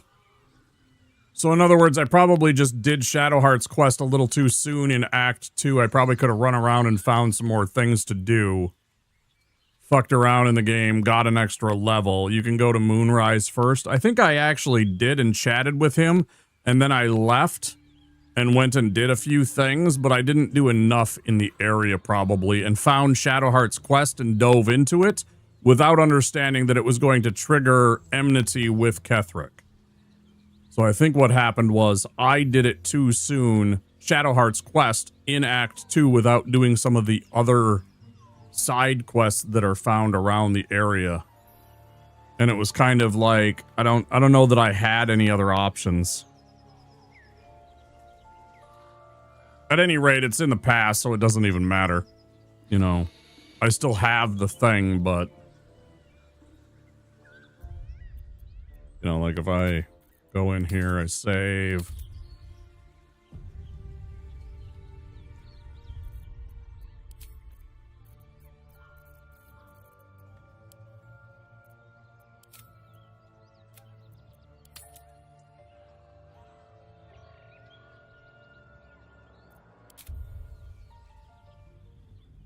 I'll show you where I was and what my party consisted of. Give you guys an idea.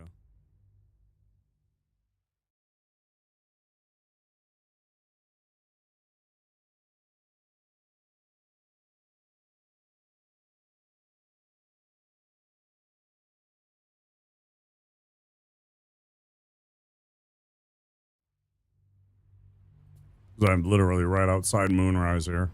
I think I had either just fought the half-orc lady.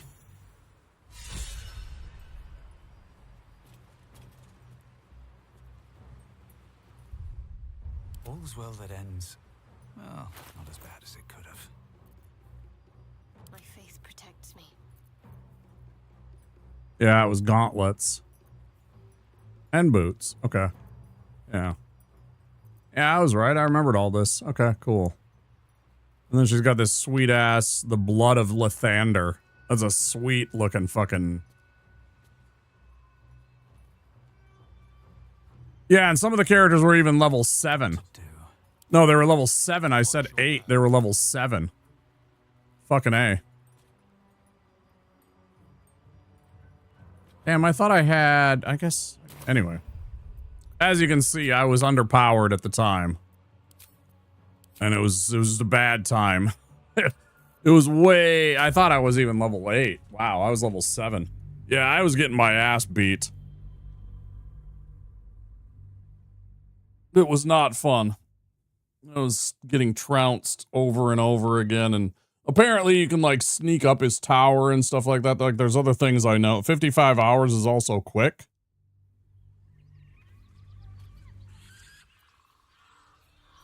Some reason I thought that Karlach was in my party there. Like, I thought it was Karlach, Shadowheart, and Astarion.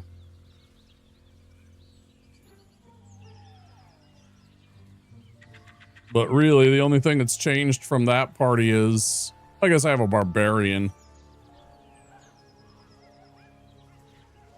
instead of a fighter. And then I have a fighter in place of a rogue. Oh, is that already close to 100 hours at this stage of the game? Oh, really? I mean, I'm a D&D nerd, and I know a lot about D&D, so I mean, certain things I don't need to do. I don't need to, like,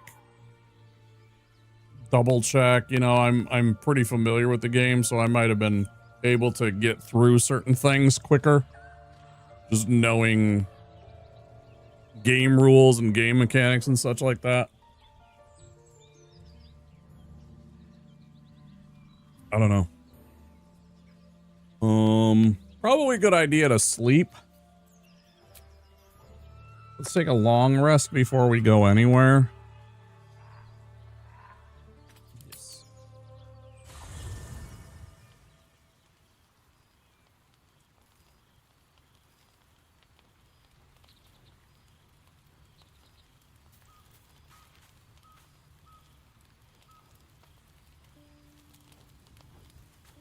Doesn't look like anybody has anything new to talk to me about.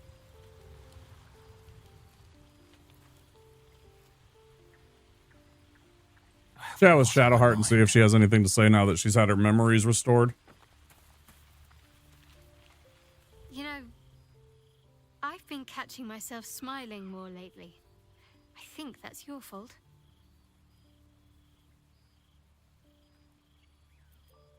Fine. What's on your mind? Quite splendidly, to give credit where it's due. You and I have shared some good times together, and it seems we have plenty in common.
Books.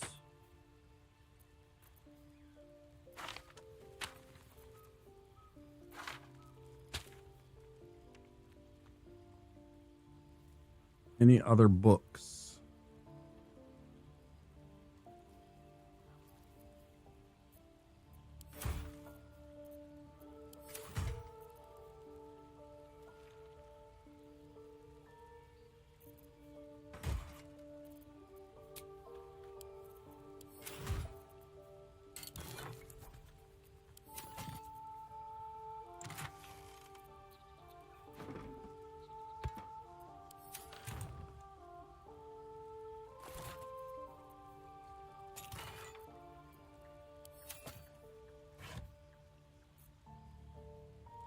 Basic shit.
I know they're technically not alchemy ingredients, but I'm going to put them in here just because.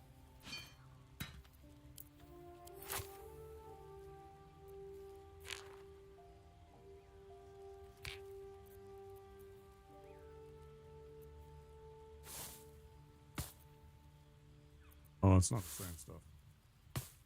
I know I had more of that. Huh. Pay no attention to the severed arm in the chest either.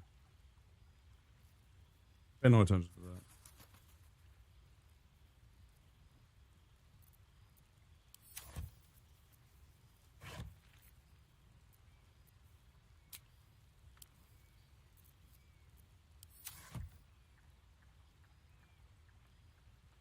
Flip, thanks for the lurk, dude.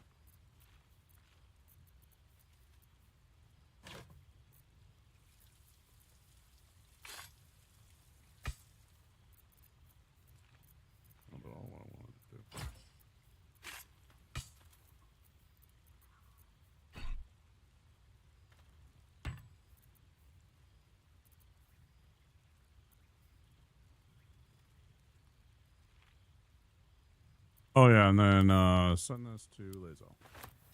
I wanted to have her with the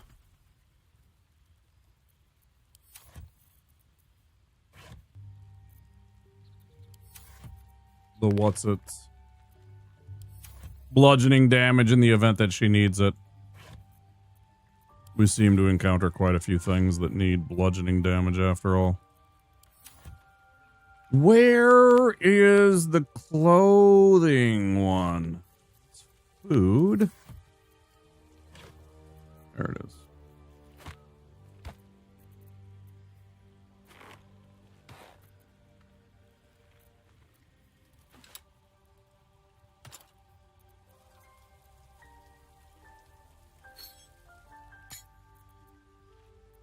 Are there more of these things? Are there more of these things? They're really weird. Seems like there might be.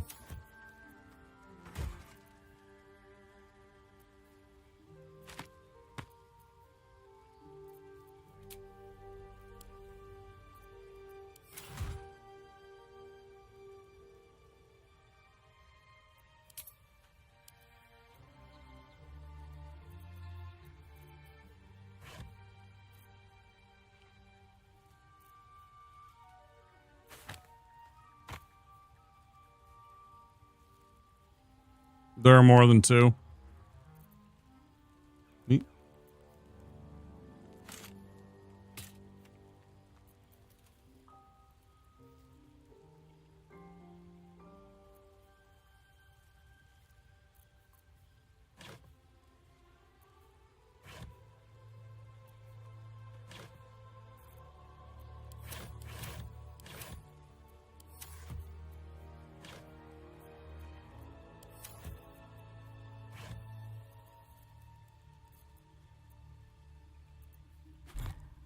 We got some fish heads, which do make for a good fish stock, by the way.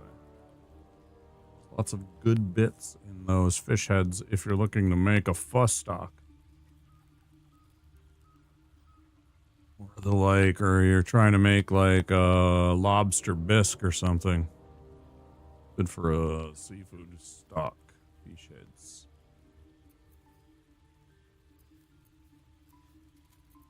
And then where? I thought it was...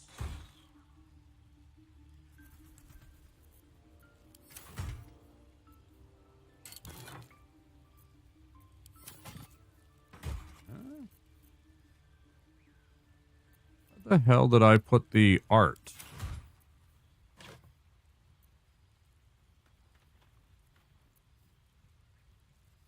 Oh shit, I had some regular clothes here. That's fine.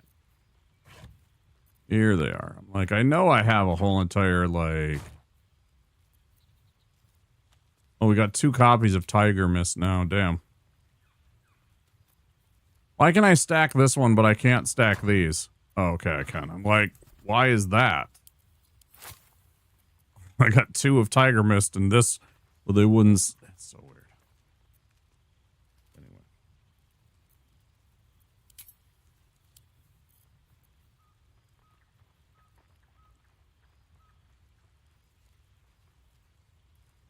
I love that plus 18. That's a lot of guaranteed damage. All right.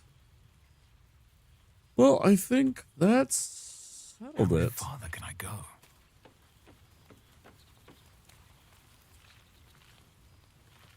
Give Scritches Scratch's scratch. tail wags enthusiastically. Pets. And the Scritches.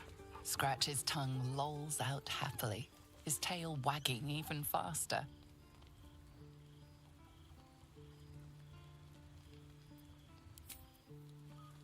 You know how dogs are like pack animals, right? They want to have as many parts of the family as part of the pack, right? And then certain dogs are obviously territorial of letting outsiders become part of the quote-unquote pack and everything like that, right? It's training and discipline and everything. But imagine how this owl bear is going to grow up having a dog hang around with it. Like, this thing's totally going to act like a dog. This thing's going to want to play fetch. It's going to think that it's going to be able to sleep up on the fucking couch with you. You know, and it's going to grow into a full-size fucking owl bear, which is as big as a, you know, a brown bear, honestly. Like, full-grown owl bears are probably as big as a brown bear. They're certainly a lot bigger than a black bear ever gets. So... yeah. That'll be fun. Ooh. Come over. Camp life seems to suit the young owlbear. His coat of feathers seems fuller. His eyes look bright and inquisitive. Mm-hmm. Good.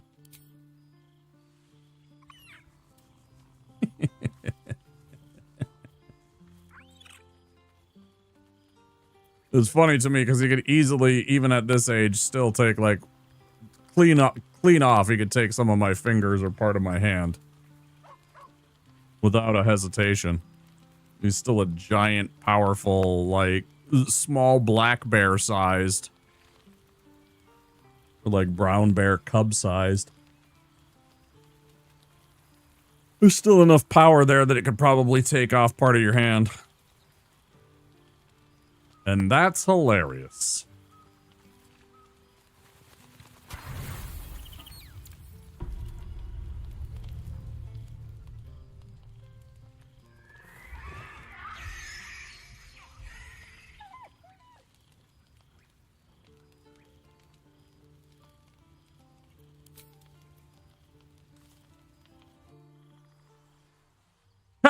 Like fucking prophecy.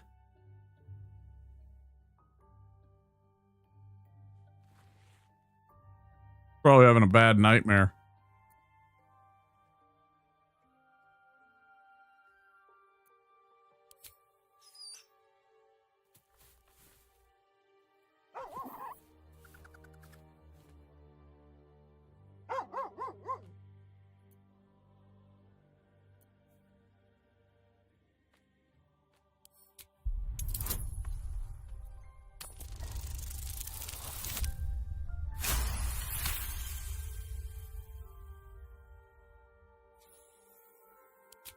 Scratch's tail wags furiously.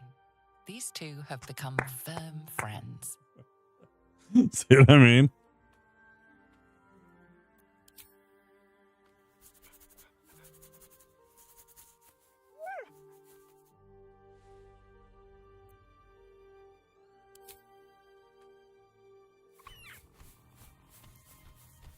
That's amazing.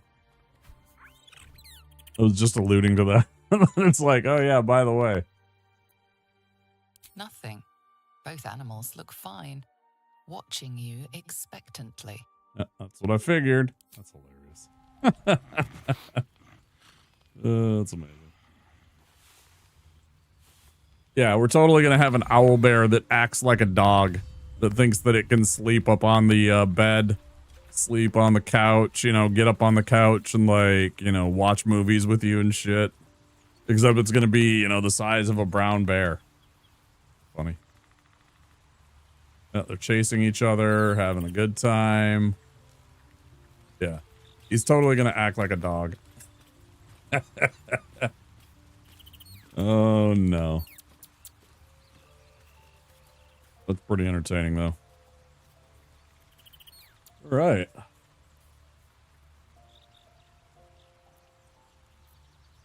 I think we're about to come to the next ad break, right?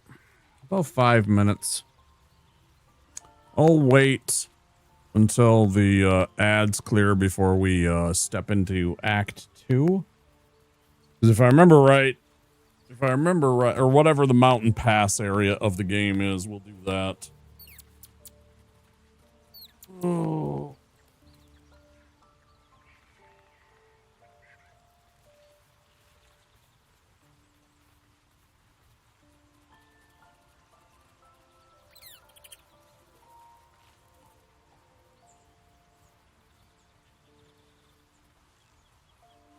Before we get into Act 2, I will take my next break.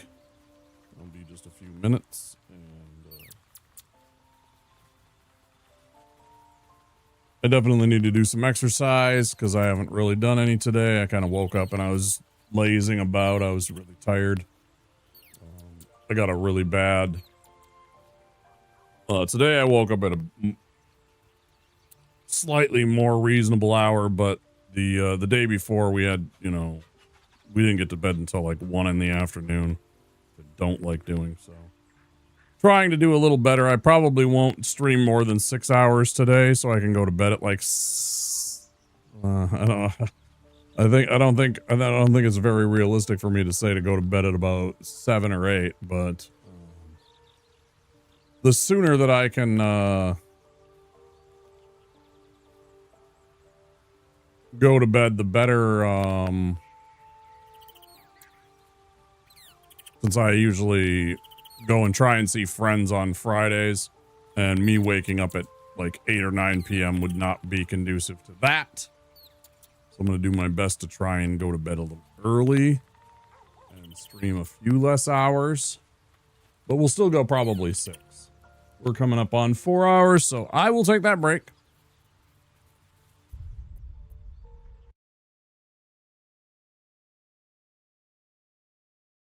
Up on some more of the ads. We'll be back pretty soon. Make sure you guys take care of yourselves, and I will see you on the other side of this break.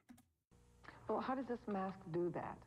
Well, if you can get the idea of what doing 8 setups a second would do for your stomach, you have an idea of what Rejuvenate would do for your face. Because in essence, Rejuvenate does for the face what exercise does for the body. And the way it does that is there's a control unit that during a facial session actually sends an impulse up to the zones in the mask, and actually activates the face and skin to exercise, tighten, and tone. So we like to say that's a lot of face-up since it's doing it 8 times a second. During a facial toning session, the system delivers a mild impulse generated by a tiny 9-volt battery from the control unit. These impulses are directed to the specially designed gold-plated facial cushions of the patented facial mask and actually activate the face and skin to exercise, tighten, and tone through each of the 12 facial zones. These impulses start in the forehead facial zone and about every 20 seconds automatically move one zone at a time through each of the 12 facial zones. These zones are specifically designed to handle the major problem areas of the face. The system automatically repeats this process a total of 4 times during your 15-minute facial workout. The result is not only a more toned, youthful-looking face, but also a face that looks and feels fresher, more vibrant, with that healthy, rosy glow.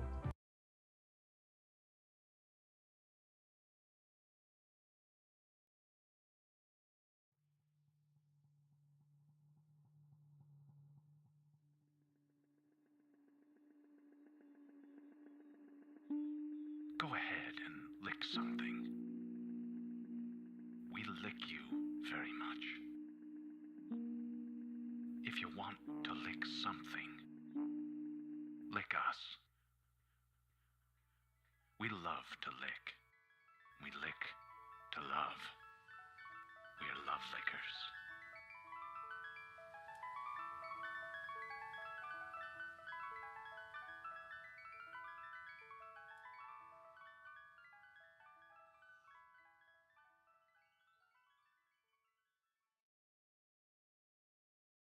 Little baby's ice cream. Ice cream is a feeling.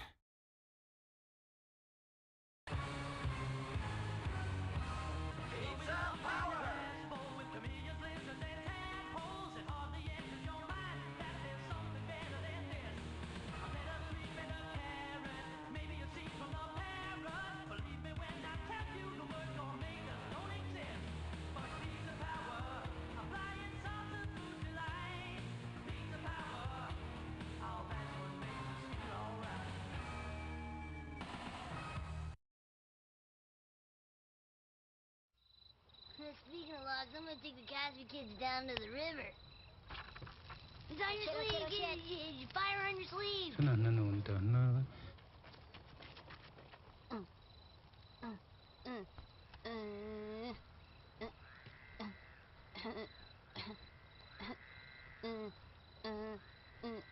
Okay. Alright. Stop. Istino Transkino to Yoksajil. Aline Ayo Iskation Ania Kilo. You didn't take anything out of our tent, did you? Jotalai. G.I. Joe!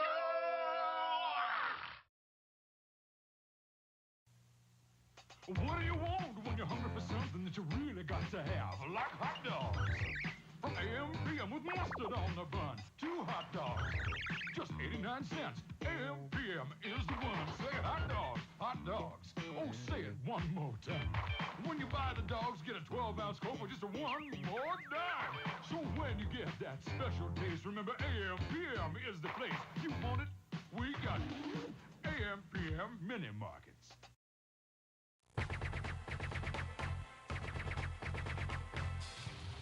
Groovy.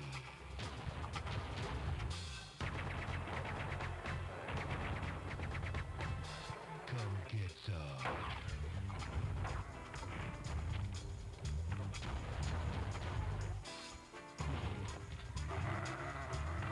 Hail to the king, baby. Groovy.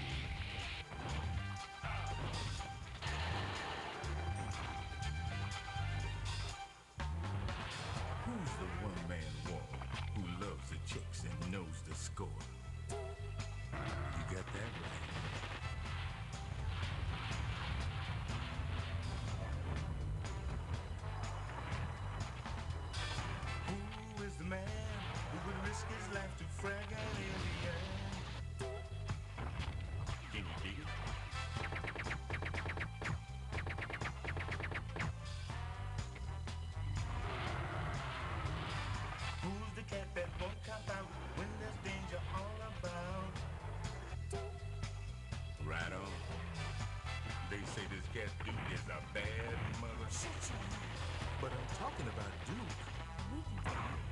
He's got freaks on the run, but no one understands him except his gun. Get some.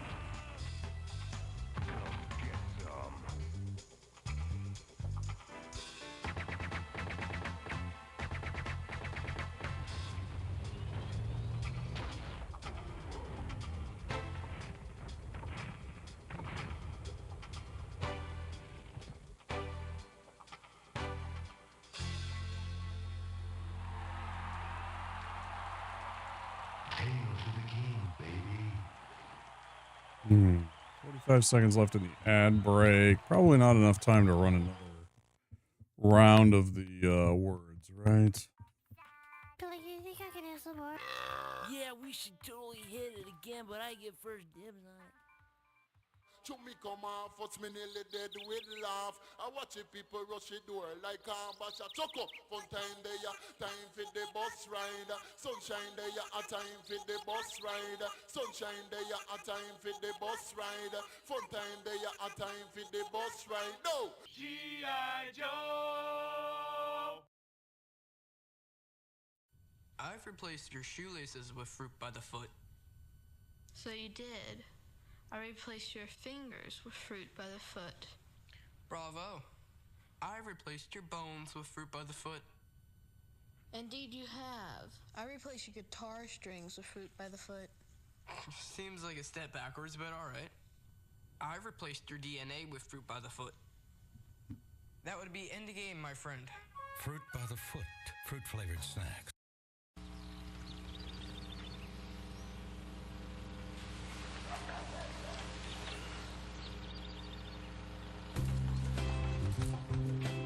New, the double sandwich. Egg and meat and cheese and meat and cheese. That's right. The double sandwich. Wake up with the king. 新しい冒険が今始まろうとしている。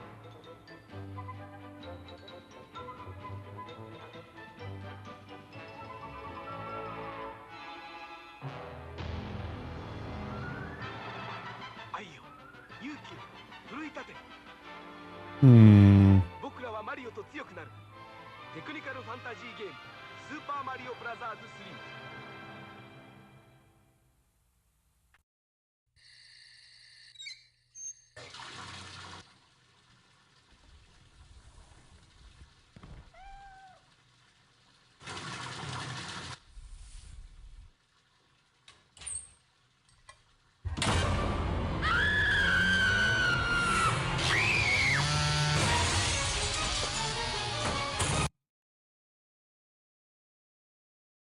Before we get into that one, we will pause the action on the game. Thanks for playing along. Appreciate it. Figured why not? Give me a second to go and do some stretches. My quad for some reason is. Oh, actually, I know exactly why. It's because I was climbing up on top of something that I shouldn't have done. Check for something that was way up high on top of a cabinet. And I don't have like a ladder in my house. Definitely something I shouldn't have done. Marbies, good morning. How are you doing? Everybody doing all right?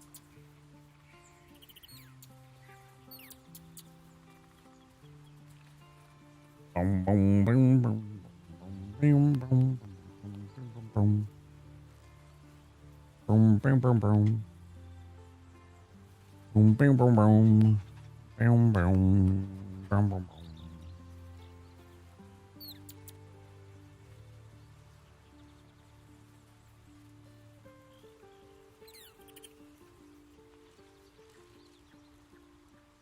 Boom, boom, boom, boom, boom, boom, boom, boom, boom.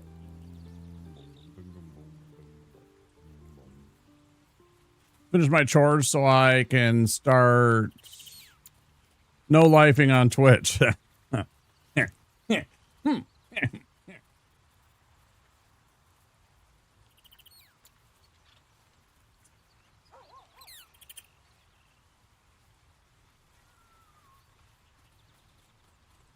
we're ready to go.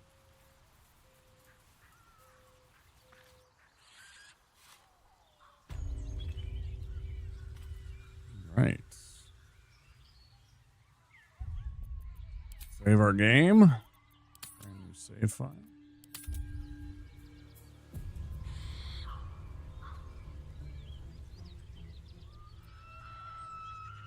Let's see what this does.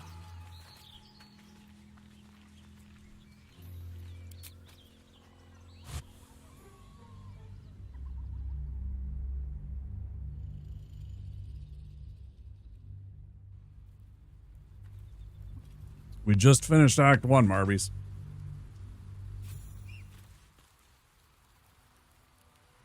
Or rather, we're about to.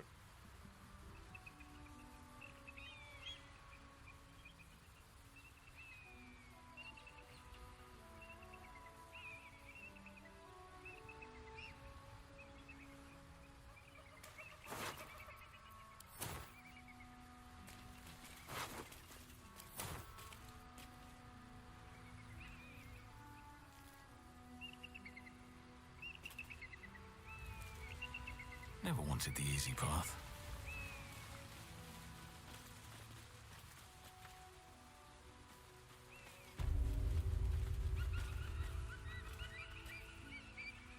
I remember the monastery.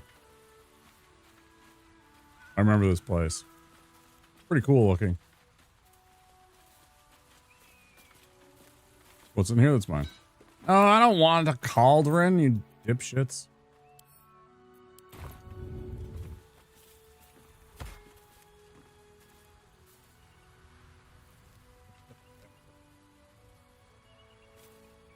Somebody's gonna see that and think that there's a witch. Somebody's gonna see that and think there's a witch in these woods. There's a cauldron just like floating up in a tree. Yeah.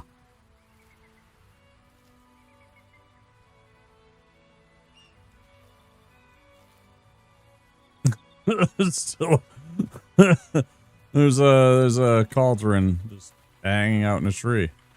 You know, that's what happens.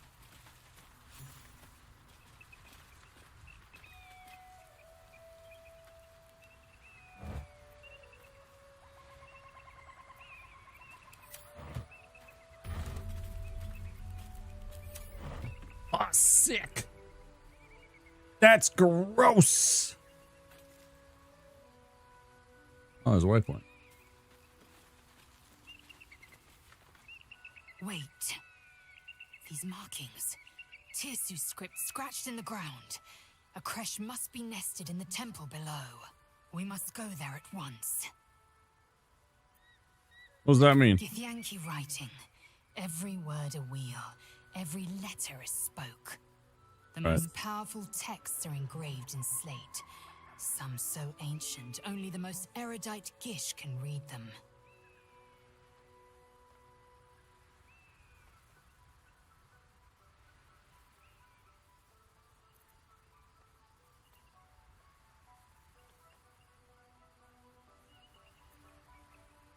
Very well, you may lead. But if we stray too far that our chance is lost, I'll make my way there alone. Shut up. Damn it, Lazo. Where does that go?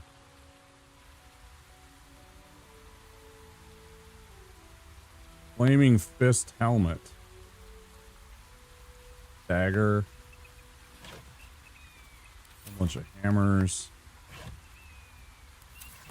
Worthless tongs. Oh, that's back to Joaquin's Rest. Yeah, we saw that before. Okay, fair. Yeah.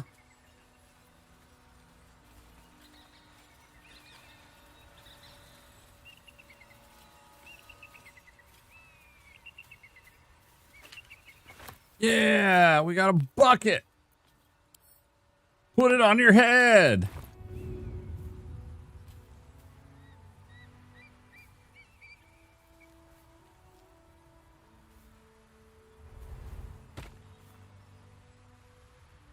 Hey, who's throwing a bucket down there? Who's throwing a bucket up there?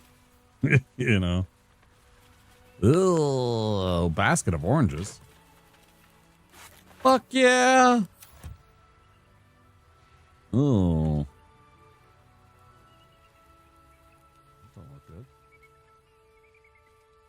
Hey, who are you?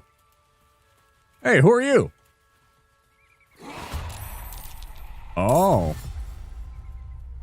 Oh. Ghouls. Fucking ghouls, baby. Ooh, do we turn undead for the first time in the game? That would be pretty dope. Trace. That's the other one. The trickster. Turn undead. Pray to turn all undead that can see you.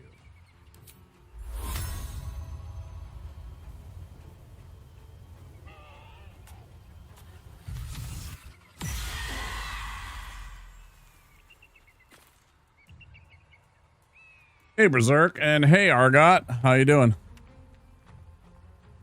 Man, I am tempted to cast my spiritual weapon, too. Go and slay my enemies.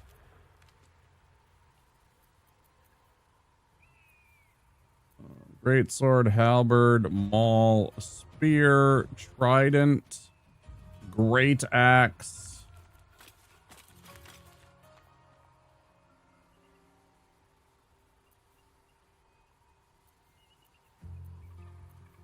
Yeah, they're all the same. Let's do bludgeoning damage.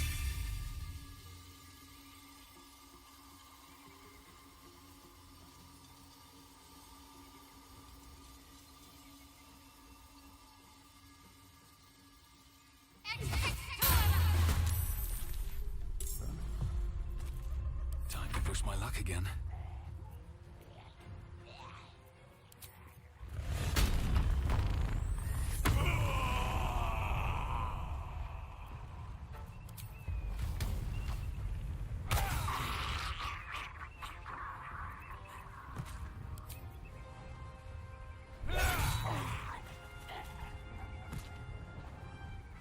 Best be on my way. Hi there. Hey, where's my... Why does he have a fucking stupid... Oh my god, why do you have a fucking shitty hand axe +1 in your fucking hands, you dolt? Oh my god, what a fucking clown show.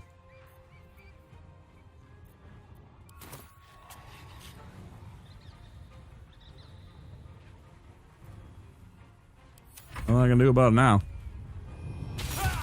You're good? That's good. Yeah, I'm pretty good. Aside from the fact that I'm running around with a fucking hand axe in my hands for some stupid reason. Definitely do without that. Did I remember to equip that one item?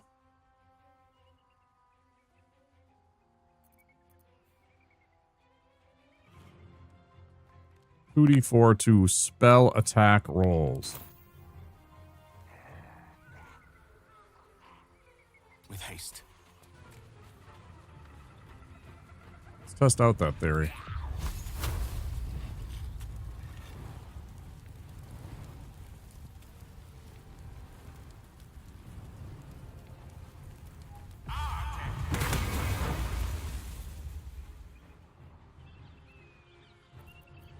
Swift and lethal.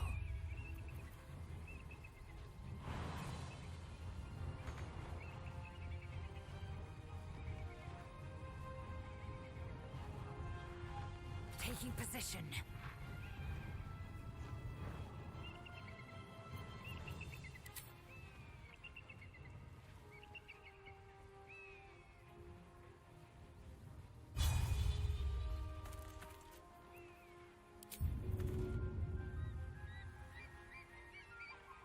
What the fuck?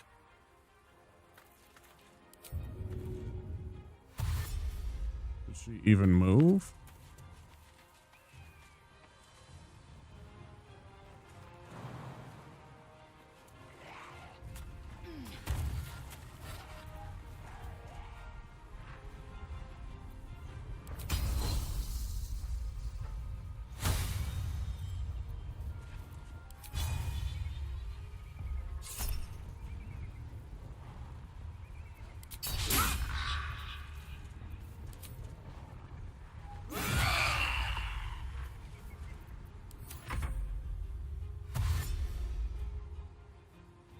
Oh, gas. They're way worse.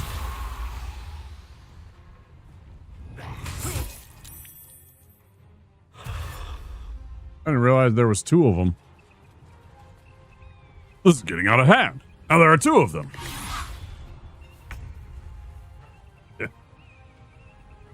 Okay, let's go bonk the fuck out of this gas. Yeah, fuck you.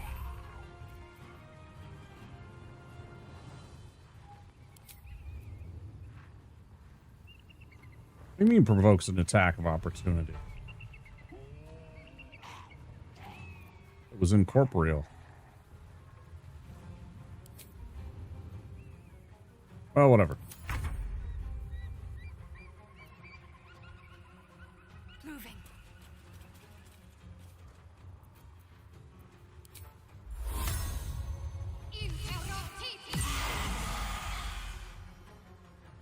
I guess that didn't work.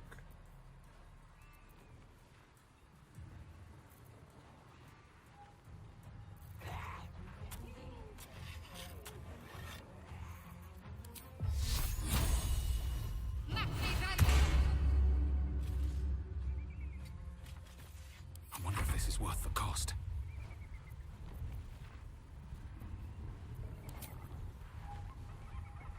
I did it a fucking gun, didn't I?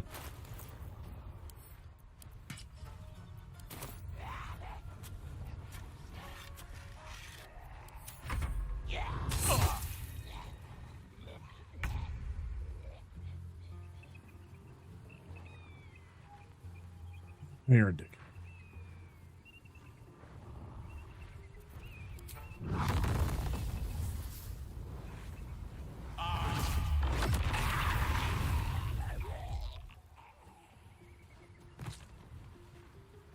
very surprised that it survived that.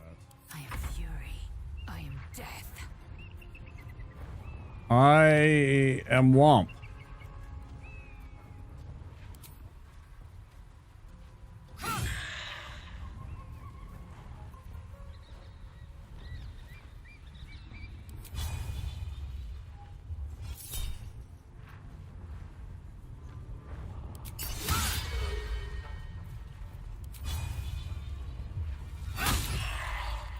Immune to dazed. Interesting.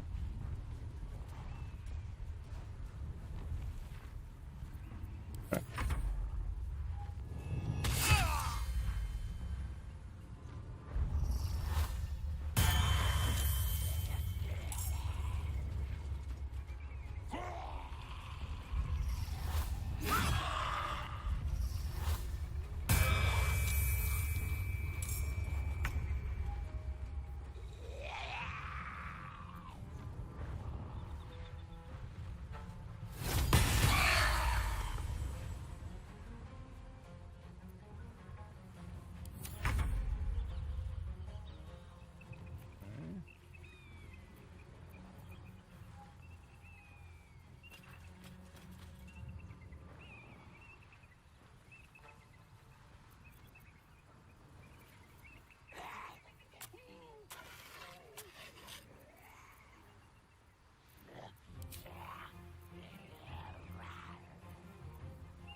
Did I get rid of that spell?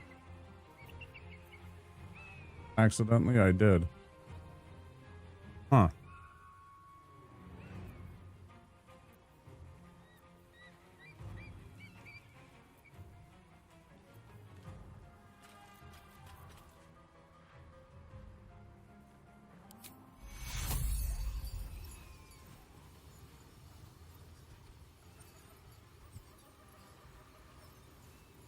Oh wait, is it a touch spell? Melee. Oh fuck. Alright. Got that.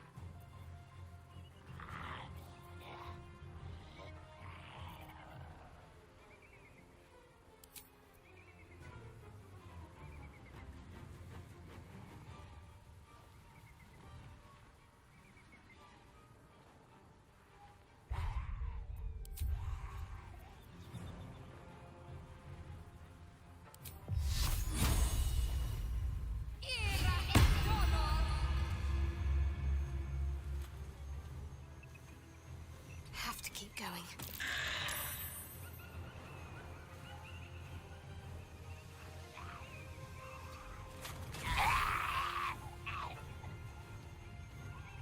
Yeah, it's a real bummer, isn't it? It's a real bummer, guys.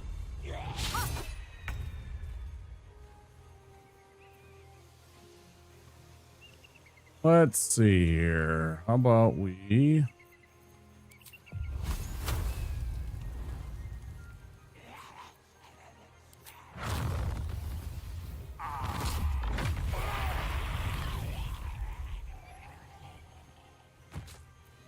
Swift and lethal.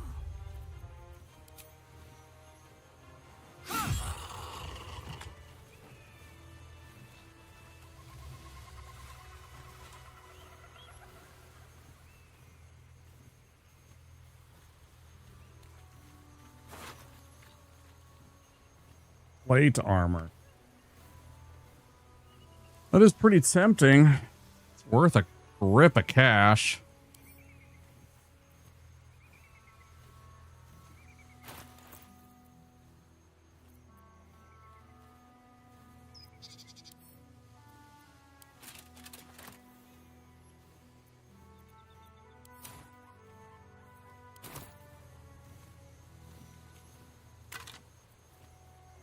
Half plate armor on this guy. Oh, they look like the, they kind of look like the bad guys in Worf's training simulation from Star Trek The Next Generation. With those stupid skull faces.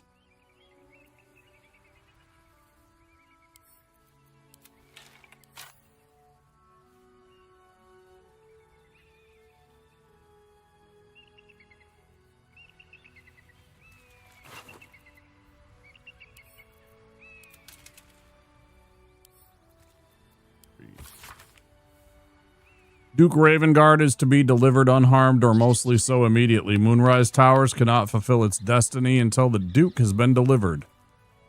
Duke, Duke, Duke, Duke, Duke, Duke, Duke, Duke, Duke, Duke. Those who will succeed will be rewarded. Those who fail will face first my wrath, then Gortash's.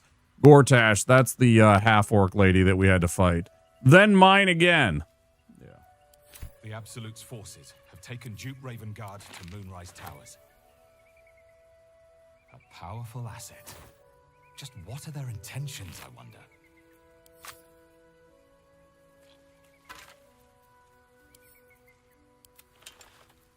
Nothing good, I imagine. Probably nothing in the ghouls. They're probably empty.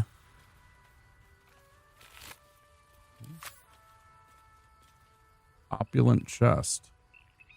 What's hiding here?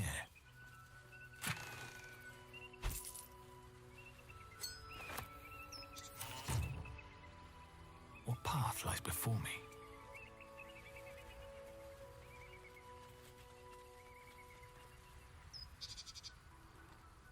What good are all these? Oh, Deadgith Yankee Youth.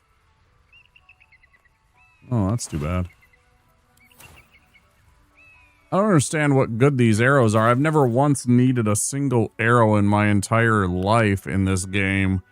I just fire my bow repeatedly without need of any kind of ammunition. Why would I want to pick up arrows? Except to burden my character down.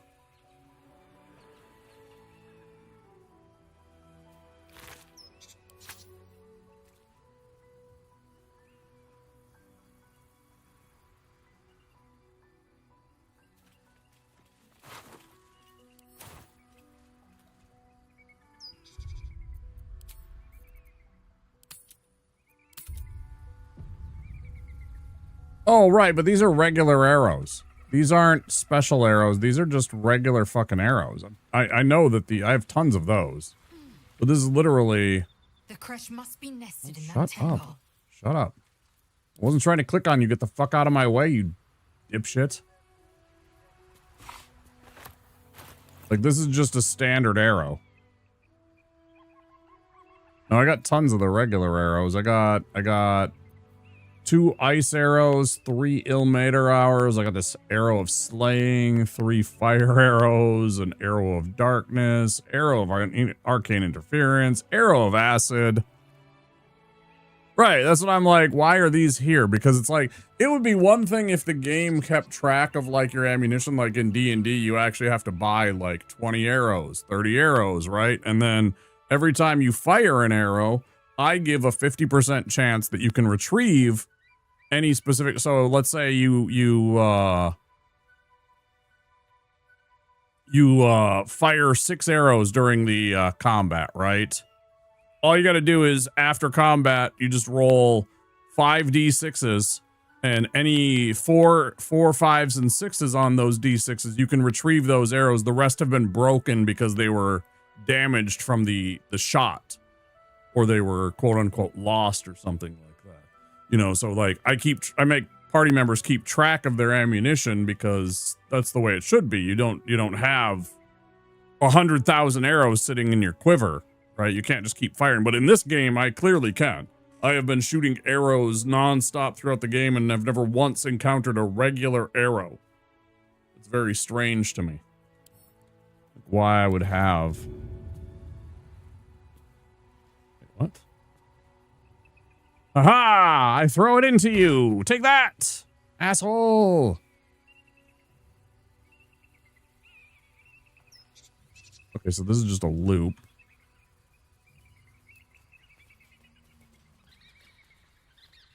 I know sooner or later she's going to get pissed off that we're wandering too far away from the, Fresh. Need to find another way. Right, okay. Real quick, go down through this little loop. I imagine there's something down here, too. Most definitely is. What the fuck is this? But I also don't want her to go scurrying off and leaving us and being like, oh no, I want to go to the crash. Wow.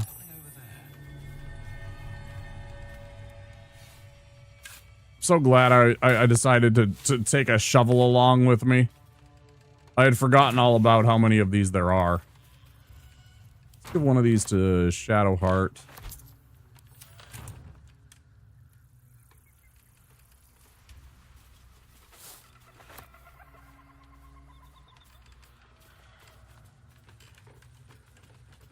Oh, shit.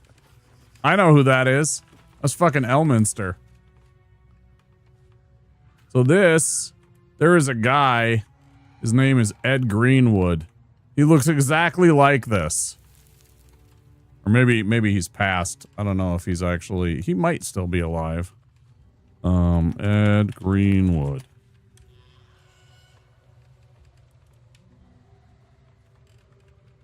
Oh, good. He's still alive.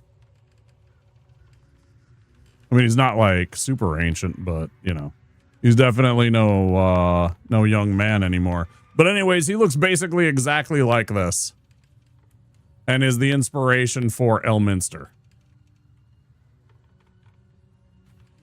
I recognize him instantly from the getup and the thing. There, wanderer. Yeah, there he is. Stay thy course a moment to indulge an old man. Elminster? The very same, Gale.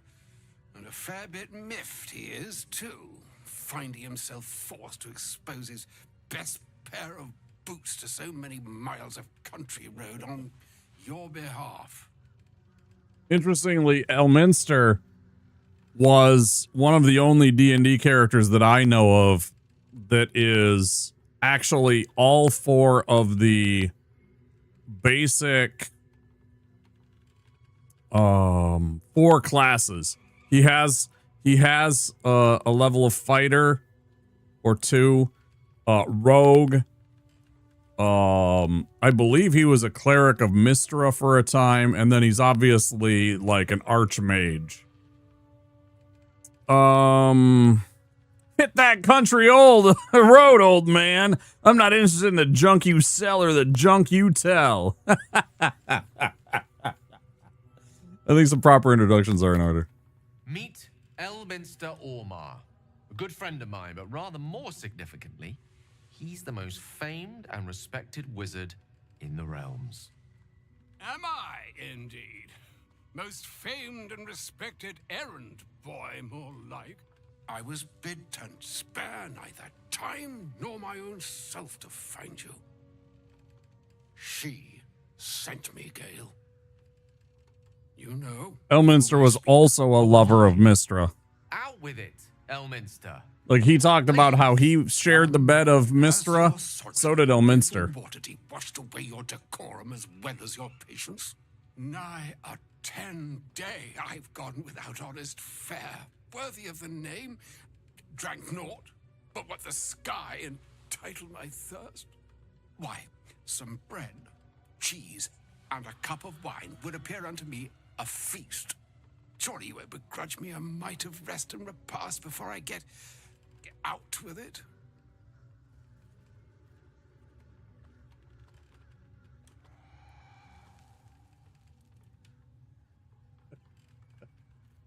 I'm not in the habit of taking in vagabonds. Yeah, where's your decorum, Gale, you shithead? The Barbarian telling him that. This way, then? To your camp. Oh, don't dawdle now, lad. You're the one who's in such a frightful hurry. Oh, nigh on 13 centuries old and he still thinks with his stomach. We'd best follow and see if he's more disposed to speak plainly once it's stopped its grumbling.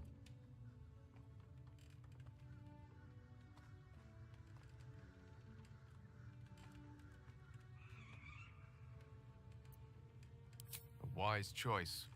Better to indulge your curiosity than Elminster's appetite. Yes, what a delightful wedge of old Elfturian that was. Doesn't do to parley on an empty stomach, you know. Makes one's words frivolous when they should be grave. Plenty to digest, after all. A good deal to stew over, if you will. Words ladled with import should be savored so as to better absorb their meaning. Wouldn't you agree?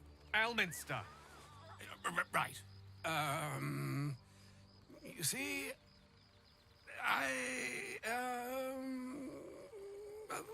that is to say, Gale, my boy, I've come to address a most pressing matter.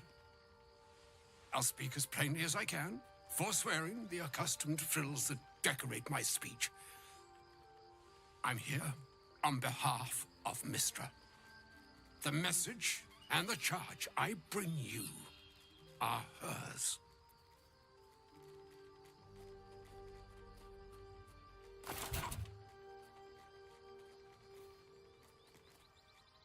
I do actually, as a barbarian, want to say speak fast then, for none of this pertains to me. But that is impolite.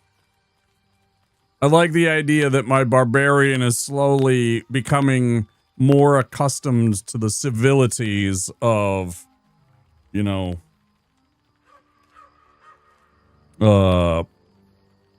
proper company, as it were. Like as I've said before, in the original D&D book, right? If you go and look at the original player's handbook. Actually, I don't even know if it's in this one. Is it in this one?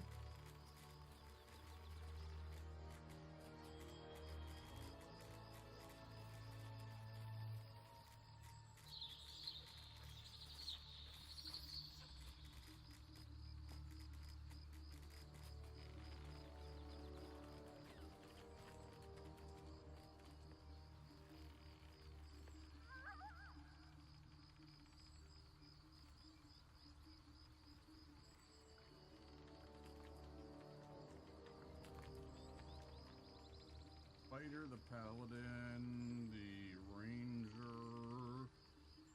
Oh shit! It was in a. What's it then?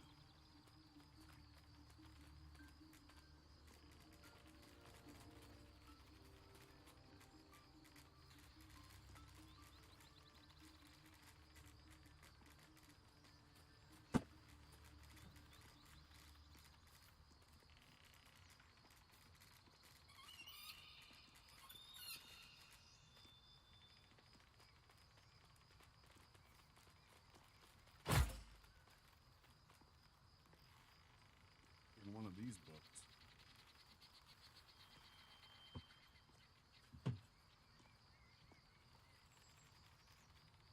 This is the Unearthed Arcana that I have in my hands right now. 18. Here's the Barbarian.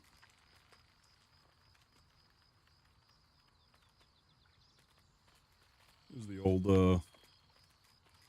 artwork of the Barbarian and the class and everything like that, right?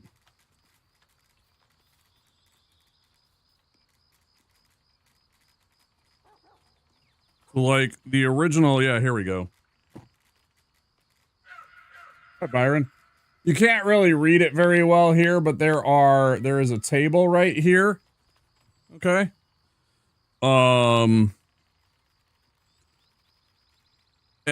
At first, a barbarian couldn't actually associate with like certain classes and certain like they couldn't do certain things. They were very superstitious and very like loath to do anything to do with a wizard or be associated with a wizard. So like at level 2 you have the ability to associate freely with clerics. At level 3 you may use magic potions. Think about that. At first and second level you can't even drink a healing potion as a barbarian.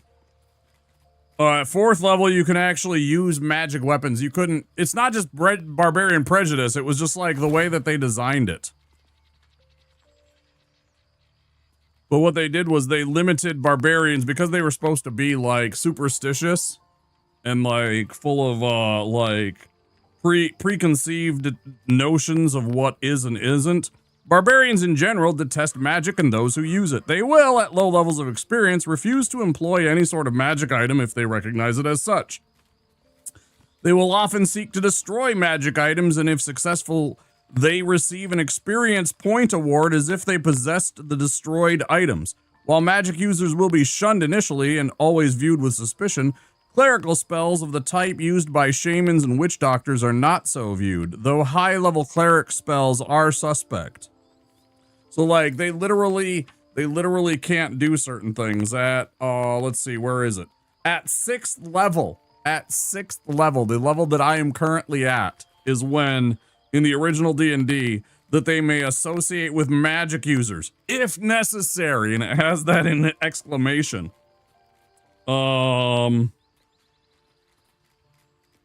At 7th you can use weapon-like miscellaneous magic items, so things like, you know, that necklace that does Scorching Ray, you would be allowed to use that or something like that. But, actually, no, I think that is not weapon-like miscellaneous magic items. I don't even think that, but like a Javelin of Lightning, for example.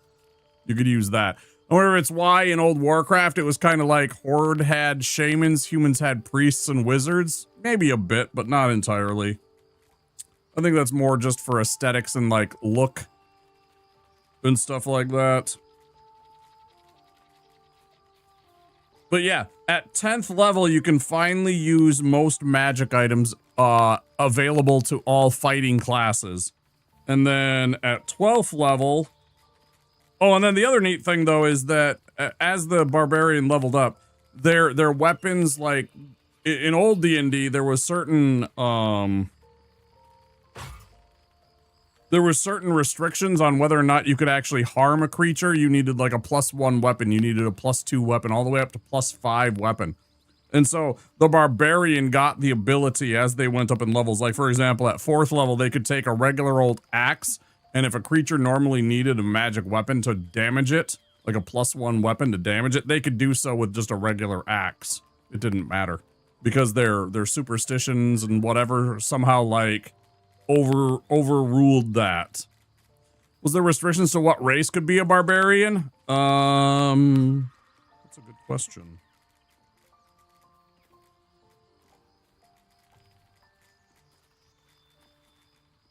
They must be human and non-lawful in alignment. They had to be human and non-lawful in alignment, yeah. I wasn't sure if they allowed dwarves and half-orcs to be so, but yeah. In the original one... Must be non-lawful, so you couldn't be lawful good, lawful neutral, lawful evil. You had to be at least neutral or chaotic, because of course they had the old alignment system back in the day. Only knows how to speak his tribal tongue and the common tongue. And that was another thing. A barbarian at first couldn't read or write. You actually had to like spend proficiency to learn to read and write or role play it or something like that. When you started off, you had absolutely no idea how to read or write in the game. It was one of those things that they retconned out, but I always thought was funny. But yeah, Unearthed Arcana, pretty good shape, as you said, as you pointed out, really good shape actually. Here's a fantastic wilderness survival guide. I was gonna check this next if it wasn't in that. I was pretty sure it was Unearthed Arcana because that's more like classes and stuff like that. And this is more like survival stuff and like weather and camping and, you know, doing things outside, you know. It was a whole book on that. It was more DM. It was more for dungeon masters than players, but I wasn't sure because it's wilderness.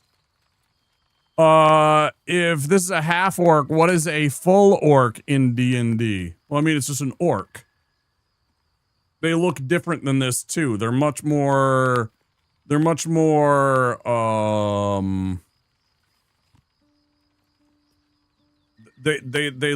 more orky than these ones do. Like their skull and the shape of them and everything like that. They're much beefier and stockier. I think they have a much more prominent brow line. You know, because the orcs are kind of like, I don't know, just had a different shape to their face and their skull and everything like that. You can see that I'm very orcish, but it was even more pronounced back in the day. I mean, you can look it up. You can look up an orc in D&D and see what they look like.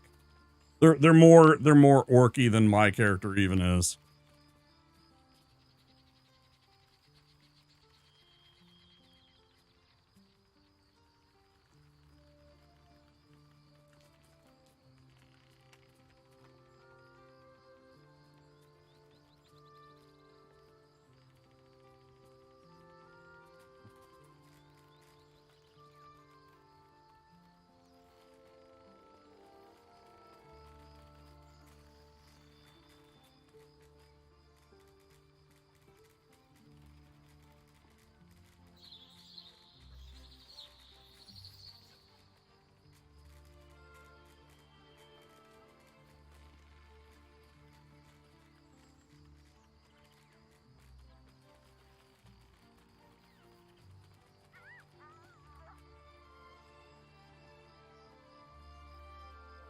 Check this out. Here's the Fiend Folio. And that is a Githyanki. One of the races, one of the enemy races they added in from the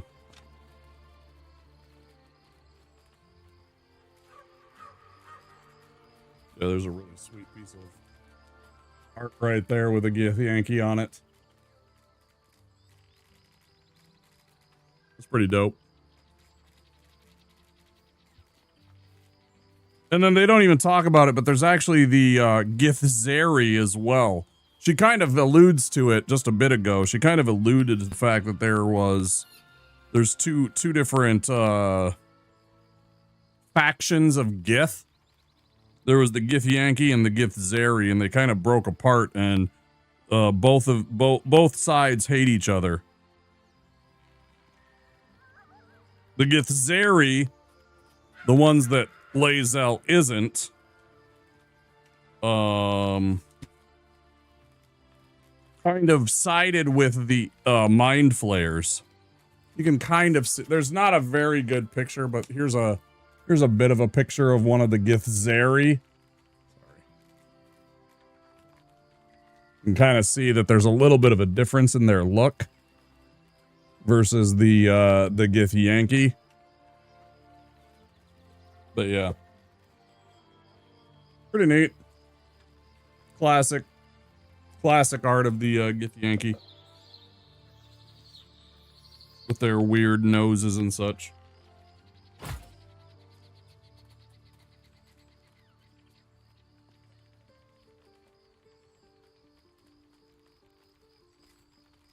This book is as old as I am.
Original Dungeon Master's Guide. For AD&D. And actually I have two different ones.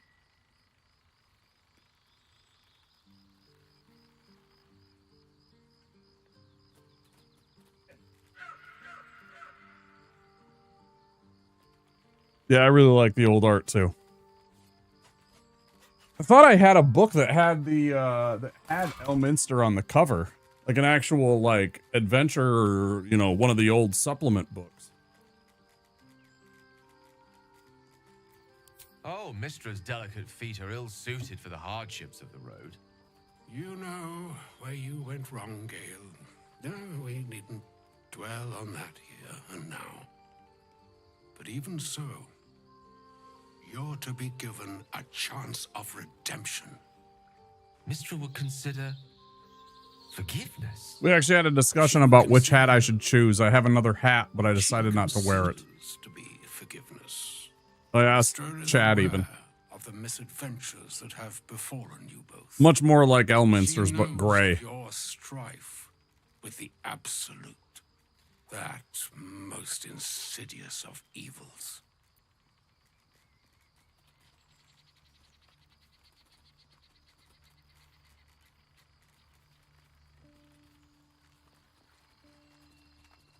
You wouldn't happen to know of a cure, would you? Some all-powerful parasite withering spell, perhaps? Alas, the creature that afflicts you, the ill-begotten magic that it weaves, is inextricably conjoined with both the greater purpose and the greater master that it serves.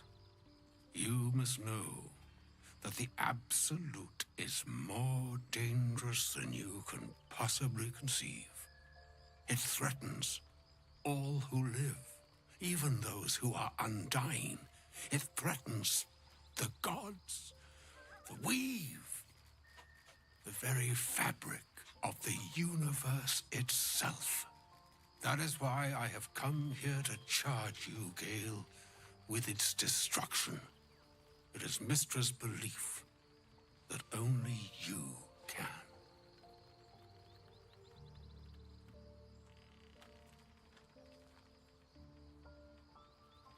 Mister is mistaken. I will be the Absolute's destroyer. Goddamn right. I doubt not your conviction, but Gale has an unnatural advantage. The orb. Well said, Byron. Precisely. Mistra has granted me the power to stop the clock, as it were, on the orb's rush to overpower you. Instead, you will be able to unleash its lethal combustion at will. Interesting. This could be help or hindrance. We shall have to see. You must find the heart of the Absolute, whatever that may be, and use yourself as the catalyst that will burn it from this world.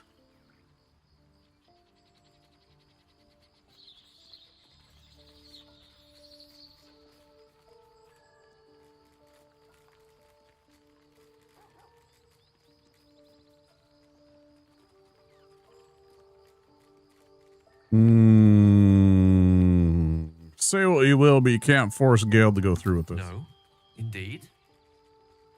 But I think she trusts me too.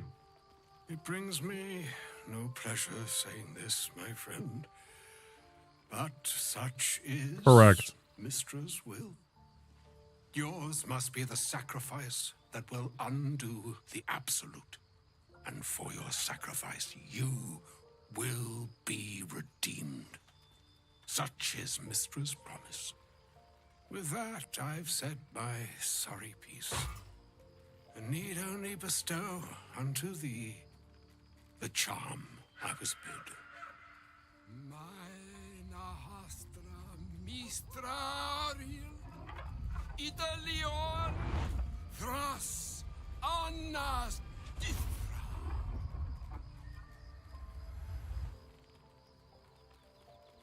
It is done. Both charge and charm have been committed into your care.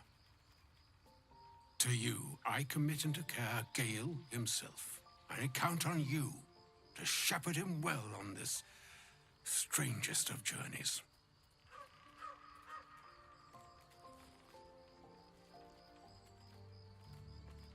It shall be done. On my honor, I'm not sure yet I can say the same. Like moons make swell and wane the nescient seas, so too the skies-strewn gods That was nascent. ordain the tidal fates of mortal days. And yet, an ocean Suppose born if he's- in lonely hours, come ebb, come flow, come all that is beyond the breadth of our dominion. Be a moon unto yourself. Even the waves of fate can break upon the shores of will. Farewell, my friend. Farewell, Elminster. I'm glad she chose you. That would have been cool to see Kelvin Blackstaff, though. He's another one of the most powerful wizards in the entire Forgotten Realms. There's a really cool book series. Byron. So there's a character in the Forgotten Realms named Drizdu Erden. He's a dark elf. He's a dark elf that left the Underdark, kind of cast aside his old ways, the old beliefs that the dark elves, the drow elf, have, and went to the surface and became a ranger. Right? He was like the first time that a drow was like ever a player character or any kind of like quote unquote good guy in the D&D verse. Now they're pretty common. I mean, because you know, people are like, well, they can't all be bad. There just probably is just societies of them that are, you know, kind of more bent towards that. But anyways, there's a series of books that he went up against an entire horde, well, not just he, but him and some of his companions in some of the areas to the north. Like, I busted it out before, but there's a map from like the original Baldur's Gate. And of course, there's also the maps of the things online. But yeah, orcs are generally a little bit to the north. There's a huge mountain range that's the spine of the world, it's called. A lot of the orcs reside there in the spine of the world mountains. And there's an entire series where the orcs came from the spine of the world mountains south and invaded and everything like that. And it's a really cool book series. And he tangles with them a lot, and it has a lot of orky kind of story to it in the Forgotten Realms. Interestingly, there are no orcs in the Dragonlance setting of the D&D whatsoever. Orcs aren't in the goblins and hobgoblins are, But orcs don't exist in Dragonlance for whatever reason. They decided not to include them. Probably because they had other monstrous races that they decided to include and keep in, including the Draconians. Like, before there were Dragonborn, Dragonlance had Draconians, which are basically like Dragonborn. They just decided for some reason to not make Draconians from Dragonlance the standard. Which I think was silly, but, you know, who am I to judge? I guess there's probably, because of the nature of the way that the Draconians are and their story and everything like that is most likely what was causing that. Or why they decided to not go that route. Ooh, wow. Oh. How you been, Byron?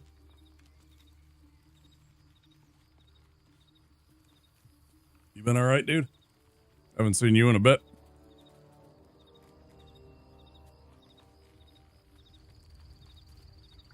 Sick? I think the other day you mentioned that you came in and you were here for a short time and like near the end of the stream and said that you got sick. Are you getting better? Are you feeling better? I think I remember you saying that like 5 or 6 days ago, something like that.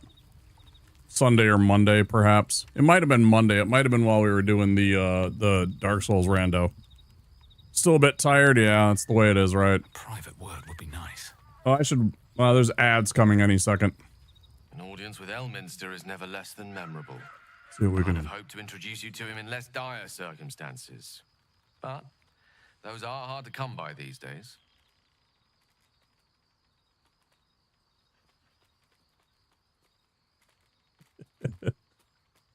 I always imagined to be more imposing. The doddering act is merely an illusion, one he's most adept at maintaining. Elminster is the most formidable wizard in the realms.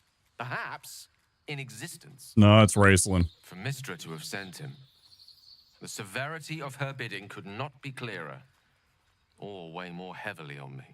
No, Raistlin would tear apart So Elminster. infinite when you're young. A month is an age. A year is a lifetime. It is a strange feeling to realize how little of it one might have left. There's a wizard in the Dragonlance world named Raistlin Magir. He's a twin. He is, without a doubt, in my opinion, the most powerful wizard that D&D has ever produced. He's a really cool story. Are you considering doing what Elminster said? Of course. We offer the clearest solution to our problem. All I have to do is find the right place and time, close my eyes, and let go. Then the slate will be clean. Wrongs will be righted, the absolute will be gone, and I along with it.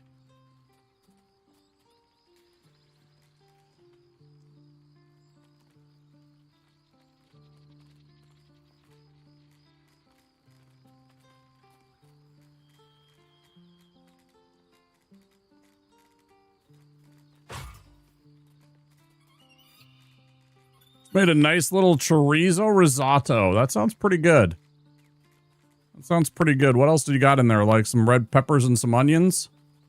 What else did you add to the chorizo risotto? Do you have like some, maybe some red peppers and onions?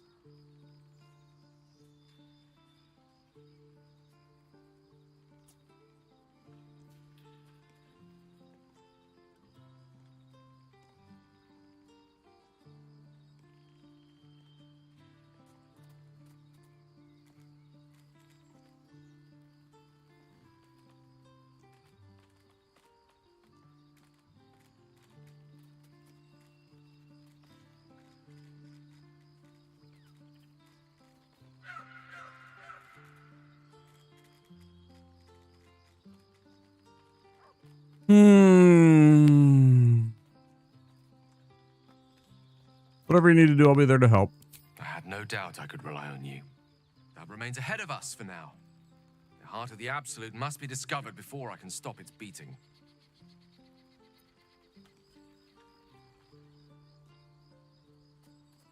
I'll make sure we find it. Then I suppose there is nothing more to be done but find the heart of the Absolute and stop its beating. Interesting.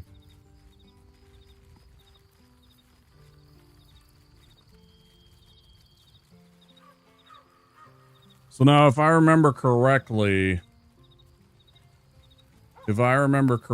about this, and somebody can tell me if I'm wrong, but I seem to remember this since I had Gale before. Onions, cannellini beans, those are nice beans, I like them. Parmesan and parsley. Interesting. Well, that should be plenty hearty. Yeah, I would have probably went with some red peppers. Or maybe even some, like, mild red chilies. Or something like that. Just for some extra spice, probably. I know chorizo has a little bit of spice to it.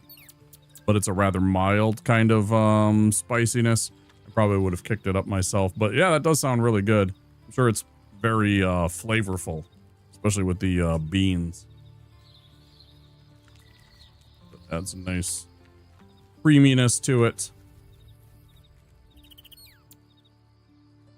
Who's over here all by themselves? Shadowheart is all by herself over here. And then who's over here? Lae'zel? Lae'zel. You ladies have the best view. Look at this fucking view, man. Man, that's pretty. Imagine having a house right here. Imagine just having a fucking little farmhouse just right here.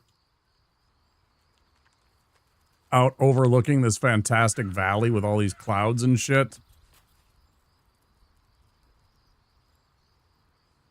You know what I mean?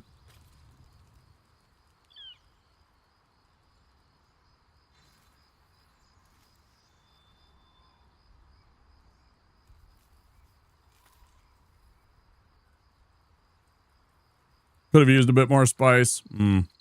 Yeah, that was what I was thinking right away. I was like, something like that. Like, some red peppers don't really do a lot to it either, but it would have been at least some flavorfulness.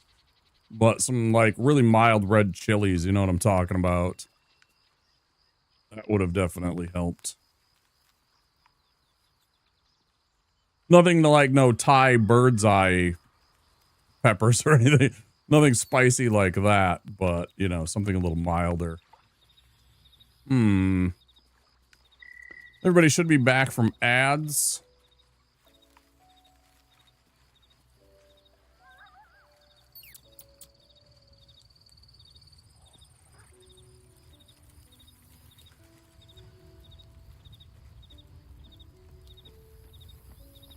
Go another hour. Fate spins along as it should. Dost thou require a new ally? Or mayhaps a resurrection instead? You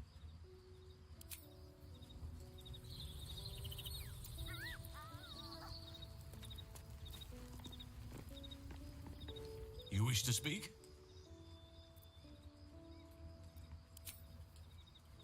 Same shit, different day. Welcome to the League of the Lone Eye, my friend. Not to minimize the pain of Volo's poking and prodding, but I promise you'll be used to the prosthesis in no time. Besides, I find it gives one an air of mystique. No one's more intriguing than a man with one eye. It's true.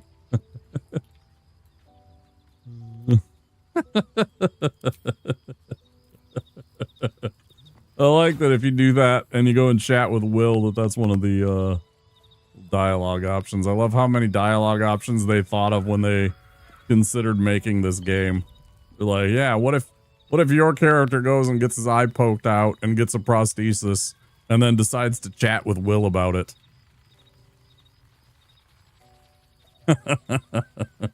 Yeah.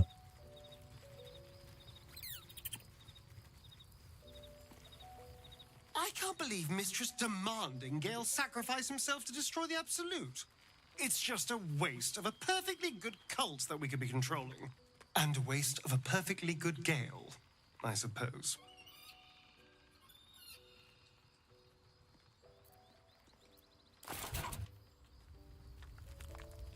Where you get Will? I actually don't remember exactly where we found him.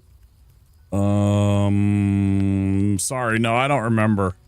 I stumbled upon him, and then he was trying to hunt down Karlak, and then they had a confrontation and everything like that. I'm sorry, I don't remember it. It was like the very first day, I think, that we found him, or the second day. So it's been a while since I've dealt with that. Oh, was that Gale's granddad? Most famous wizard in the realms. It doesn't ring a bell. But all right. Must have had something important to say to Gale if he came all this way. Good news, I hope. Turns out Gale has an explosive bomb in his chest, and Mister has asked him to use it to blow up the heart of the Absolute. Whoa, now, he's got a... Well, I guess that would explain a little, but... Mistra? I mean, this is a lot to take in. What's he going to do?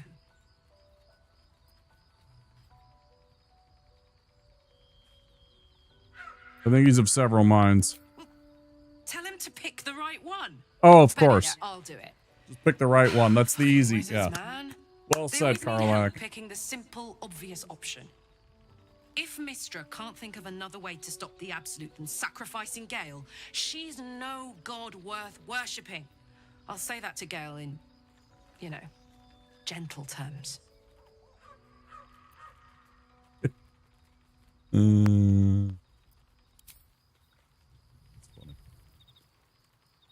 Okay. I don't think he has anything interesting to say because he's... Thank you for agreeing to find Wulbrin. It means a great deal to me. Indeed. He's sort of like a camp companion. And storyline stuff, not a true party member companion. I can't believe Mistra actually expects Gale to just sacrifice himself like Hi, that. Spidey. Seems like a waste of a fine mind. He died at the gate to the goblins. Oh, so I never know you could recruit him. He died, huh? Interesting. Yeah, I remember when I was watching Nesba play her first playthrough, she was sneaking around in the wilderness area near the like start of the game, like very beginning of the game, and she was sneaking around the area with the Mind Flayer ship, and she saw Asterion, and rather than approach him and chat with him, she was very far away, and she shot him with a bow and crit him and killed him in one shot. And she never had Asterion for the entire game. She just out and out killed him before anything even happened. I was like, all right. I've seen some silly things where people don't get some of the characters because of stuff like that. Yeah, it makes for interesting playthroughs.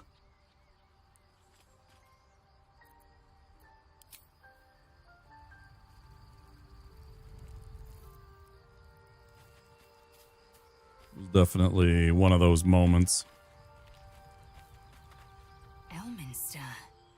Even the Githyanki have heard tell of the Sage of Shadowdale. Some of his works have been translated to Tirsu. That doesn't mean his every word carries wisdom, however. Near as I can tell, I gotta change so that she takes off her helmet during dialogue. no faith in him. Why else would she demand Gale sacrifice himself, and perhaps so many others? Does she not think he can destroy the Absolute with his own immense talents? Does she not know the mighty company that he keeps? I like you. Demanding Vlaakith may be, She's dumb, but like some of her beliefs. Mistra is concerned only for herself. Perhaps he'd find forgiveness in a fiery death.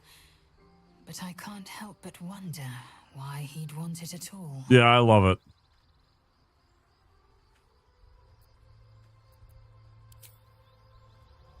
Yeah, I absolutely love her helmet that I gave her. It's actually super powerful too.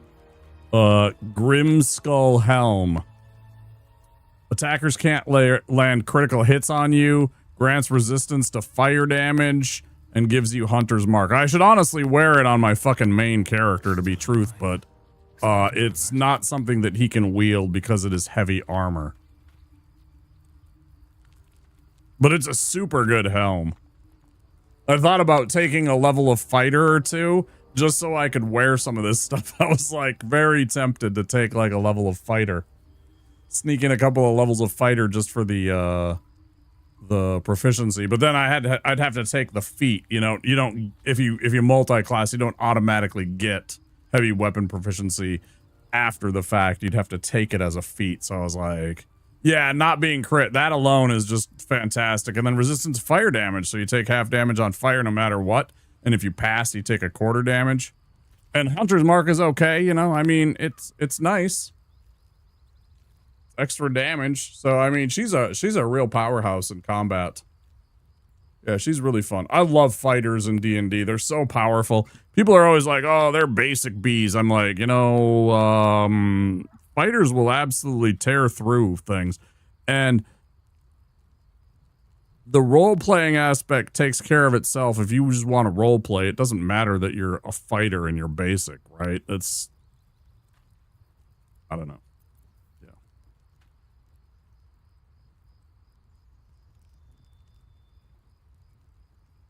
I found this down in the Underdark in the Grim Forge. This was in the Grim Forge. And if memory serves, this was taken off of the automaton that was guarding the actual Grim Forge. If I remember. But yeah, super cool item. Yeah, in fact, I know it is because she got this and I got the adamantine longsword for her in that same encounter. Yeah, she's pretty well equipped now. I've thought about giving her that full plate that we have, but I'm not sure because you lose out on your dexterity bonus. So it's really not that much better. Yeah, the longsword as well, yeah. Pretty nice.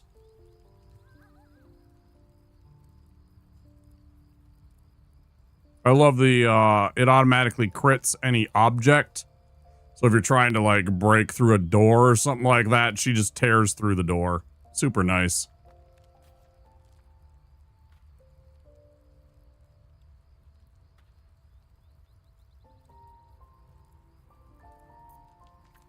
Plus, she ignores, Why does this happen sometimes? Why do you de-equip your shit, lady?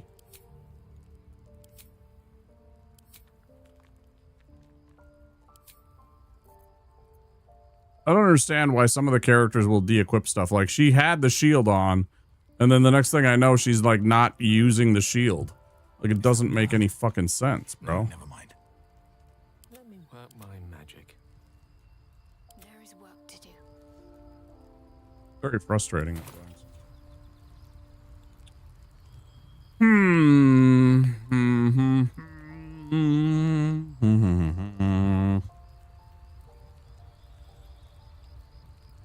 Well, it's really sad.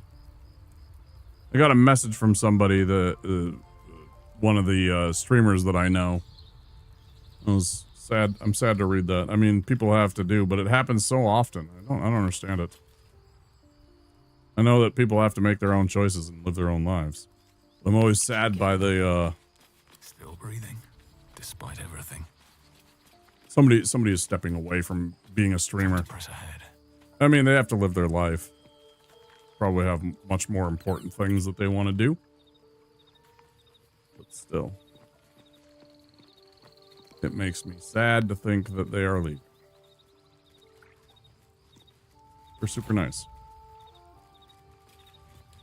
But I'm sure that work and all the other life stuff is getting in the way of that. You have to make your choices. And, you know, most people streaming is not a, they're not going to do it forever. All right, well, rest and then save. I don't know if there's anything else we need to do.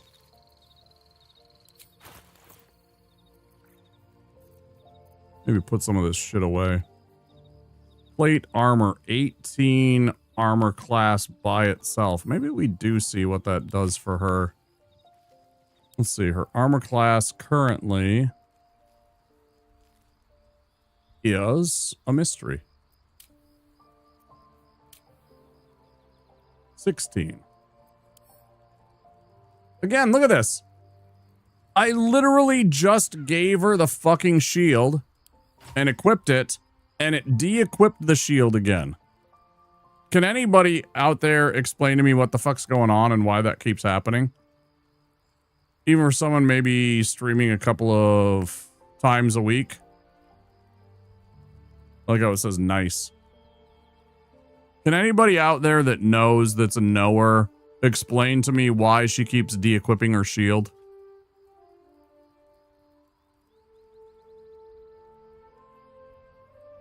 Because that's getting frustrating.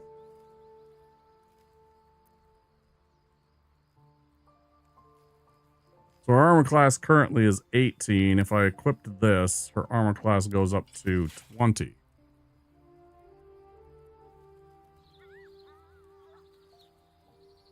Couple of nights a week. Okay, same idea. Can somebody explain, if you know, out there amongst the... I'm sorry I didn't see your message, Spidey. Why does Withers never laugh at jokes? Because he's got a dead sense of humor. I'm sorry I read that message. I'm just kidding. It's fine. I used to have a dad joke command.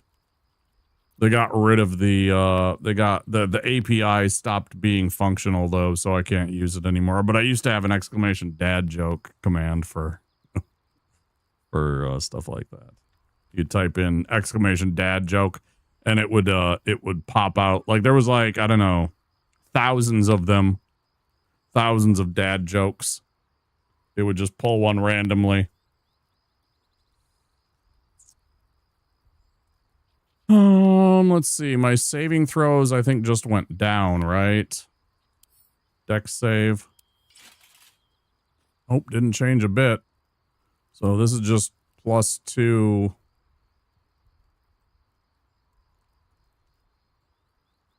My armor class. I don't really like the look of it, though.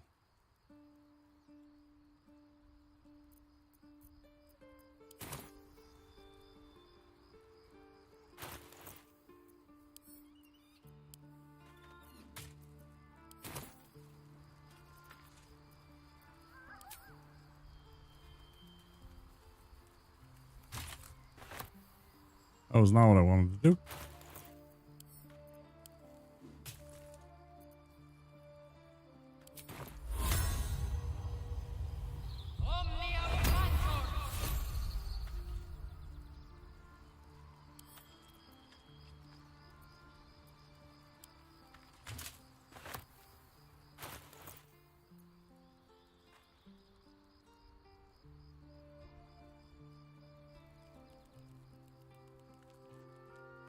And when she does, she takes off her shield and forgets to put it back on. The training dummy is what's fucking doing it. That stupid fucking training dummy. That's super annoying. So it's anytime that happens and then they don't re-equip, and that's what's causing me to get hit in combat. That's so frustrating. Good gravy. No one stopped me yet. Yeah, because I bet if I do this, she's going to go right back to her training.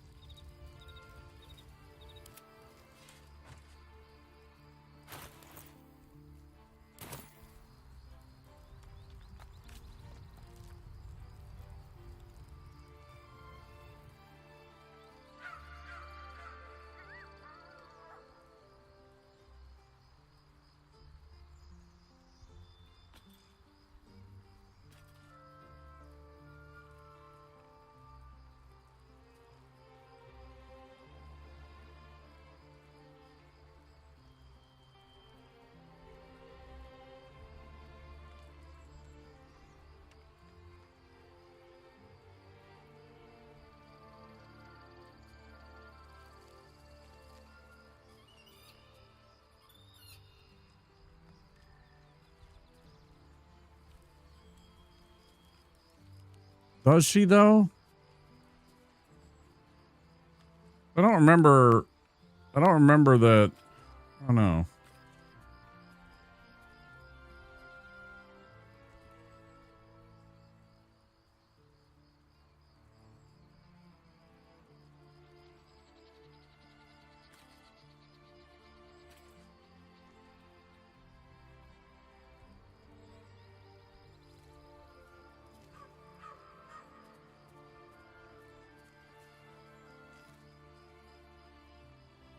Stop her from dropping her gear, unequipping her weapon. You need to manually toggle off her armor, clothing set, or check your mod manager for equipment mod conflicts.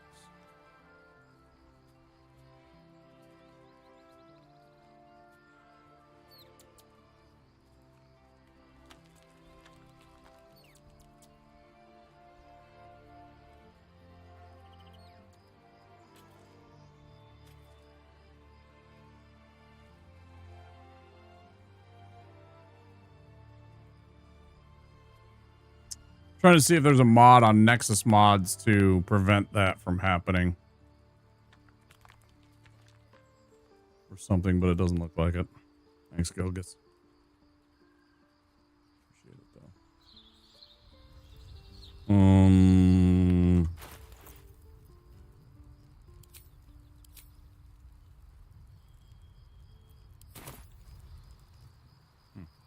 Have a I don't lot know. on my mind. It's weird. And, well, in it.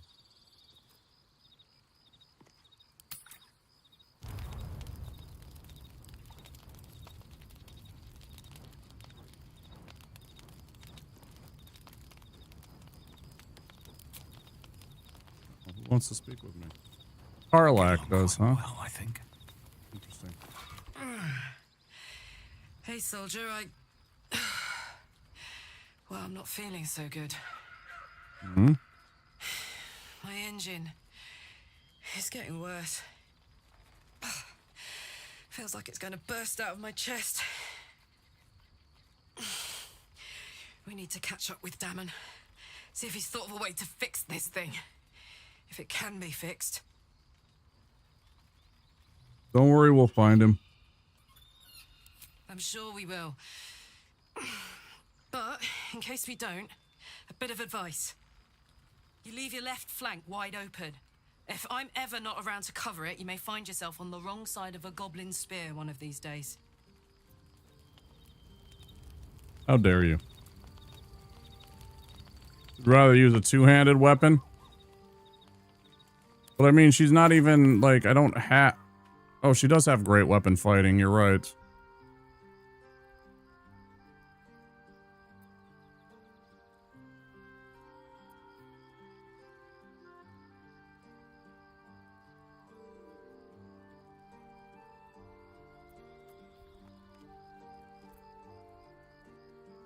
But yeah, see, she de-equipped it again because that, but I don't really give a shit. I want her to have a better armor class. Honestly, I wish I could switch this out for the other fighting, for another fighting feat. But yeah, I know a lot of the Githyanki like the Githyanki silver great swords, but we have not encountered one, and I have this awesome sword, so that's what she's going to use for now. Shouldn't have wished to live in more interesting times.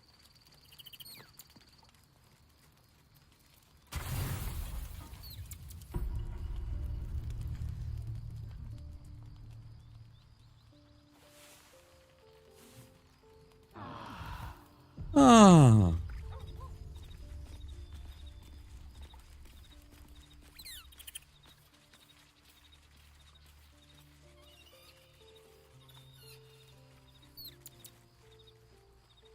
How do I respec her? Is that with withers?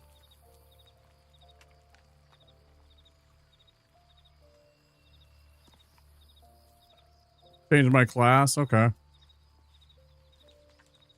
I am half tempted to do that, but I also don't know if maybe she finds, because we're about to do the, I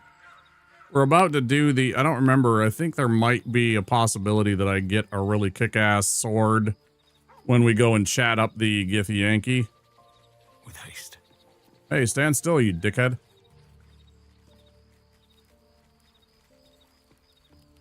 Damn it, I hate trying to click on a fucking character when they won't stand still. It's so annoying sometimes. The dog wags his tail, a small bag clenched between his teeth.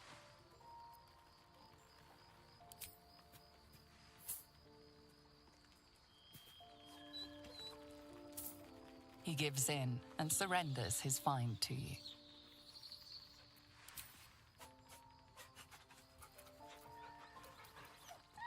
Scratch's tongue lolls out happily, his tail wagging even faster. Yeah, I'd seen the option and I knew that it was unlimited amounts of times. Received item bone.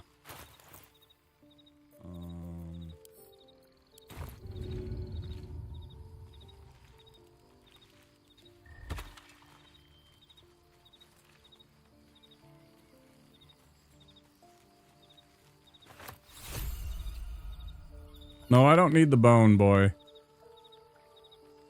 don't suppose there's a way I can give him the bone. I just wanted the pouch. And what I assumed was going to be money.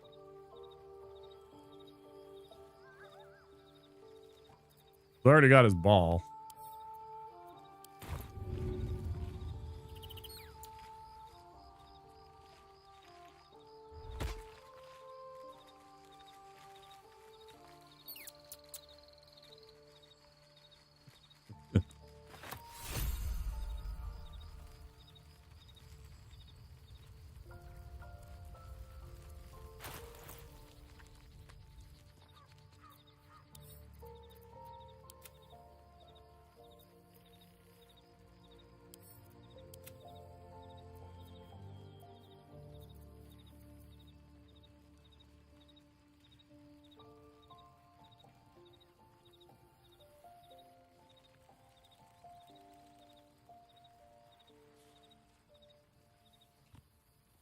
I bet if I forged, like, I could probably make one of these ice arrows with this ice crystal.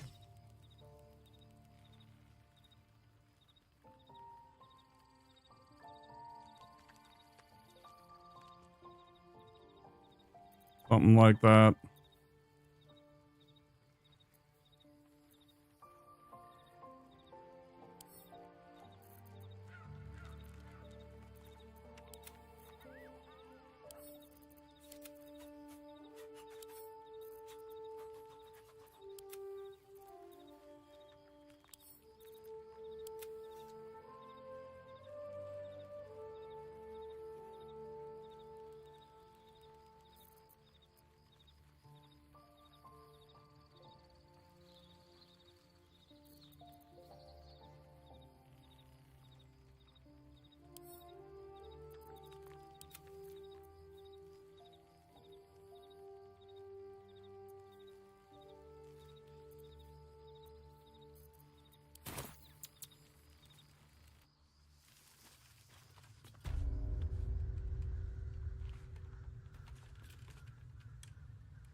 Where are we at right now? Let's see.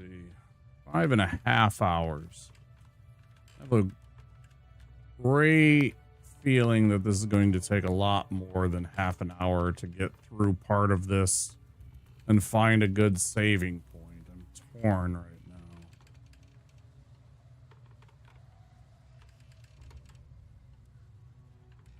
Very torn about what to do. I want to make sure that I get to bed at a reasonable hour today, because Fridays are my day off and I have been rather tardy getting to my friend's house of late. I was there, like, I should have been there by like 7 or so, and I'm constantly getting there at like 8:30, and it's largely because my sleep schedule is so trash right now. I kind of wanted to change that. Oh, so I'm half tempted to end here and go find a raid target and pick this up another day. I think this is a really good stopping point, even though it's a short stream by my estimation. 5.5 hours is very but I also don't like the idea of getting deep into this next part of the story with the Githyanki and all that stuff and exploring this temple and the Krash. Which I think just means camp in Githyanki. It's funny. It's like a...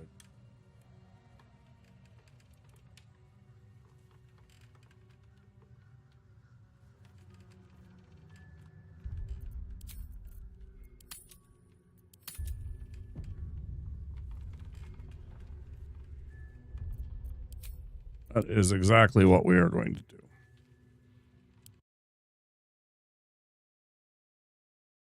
I'm going to call it here. I know it's only been 5.5 hours, but yeah, I'm gonna end the stream and go say hi to somebody. You guys join me on a raid. Thank you all for being here, of course, as always.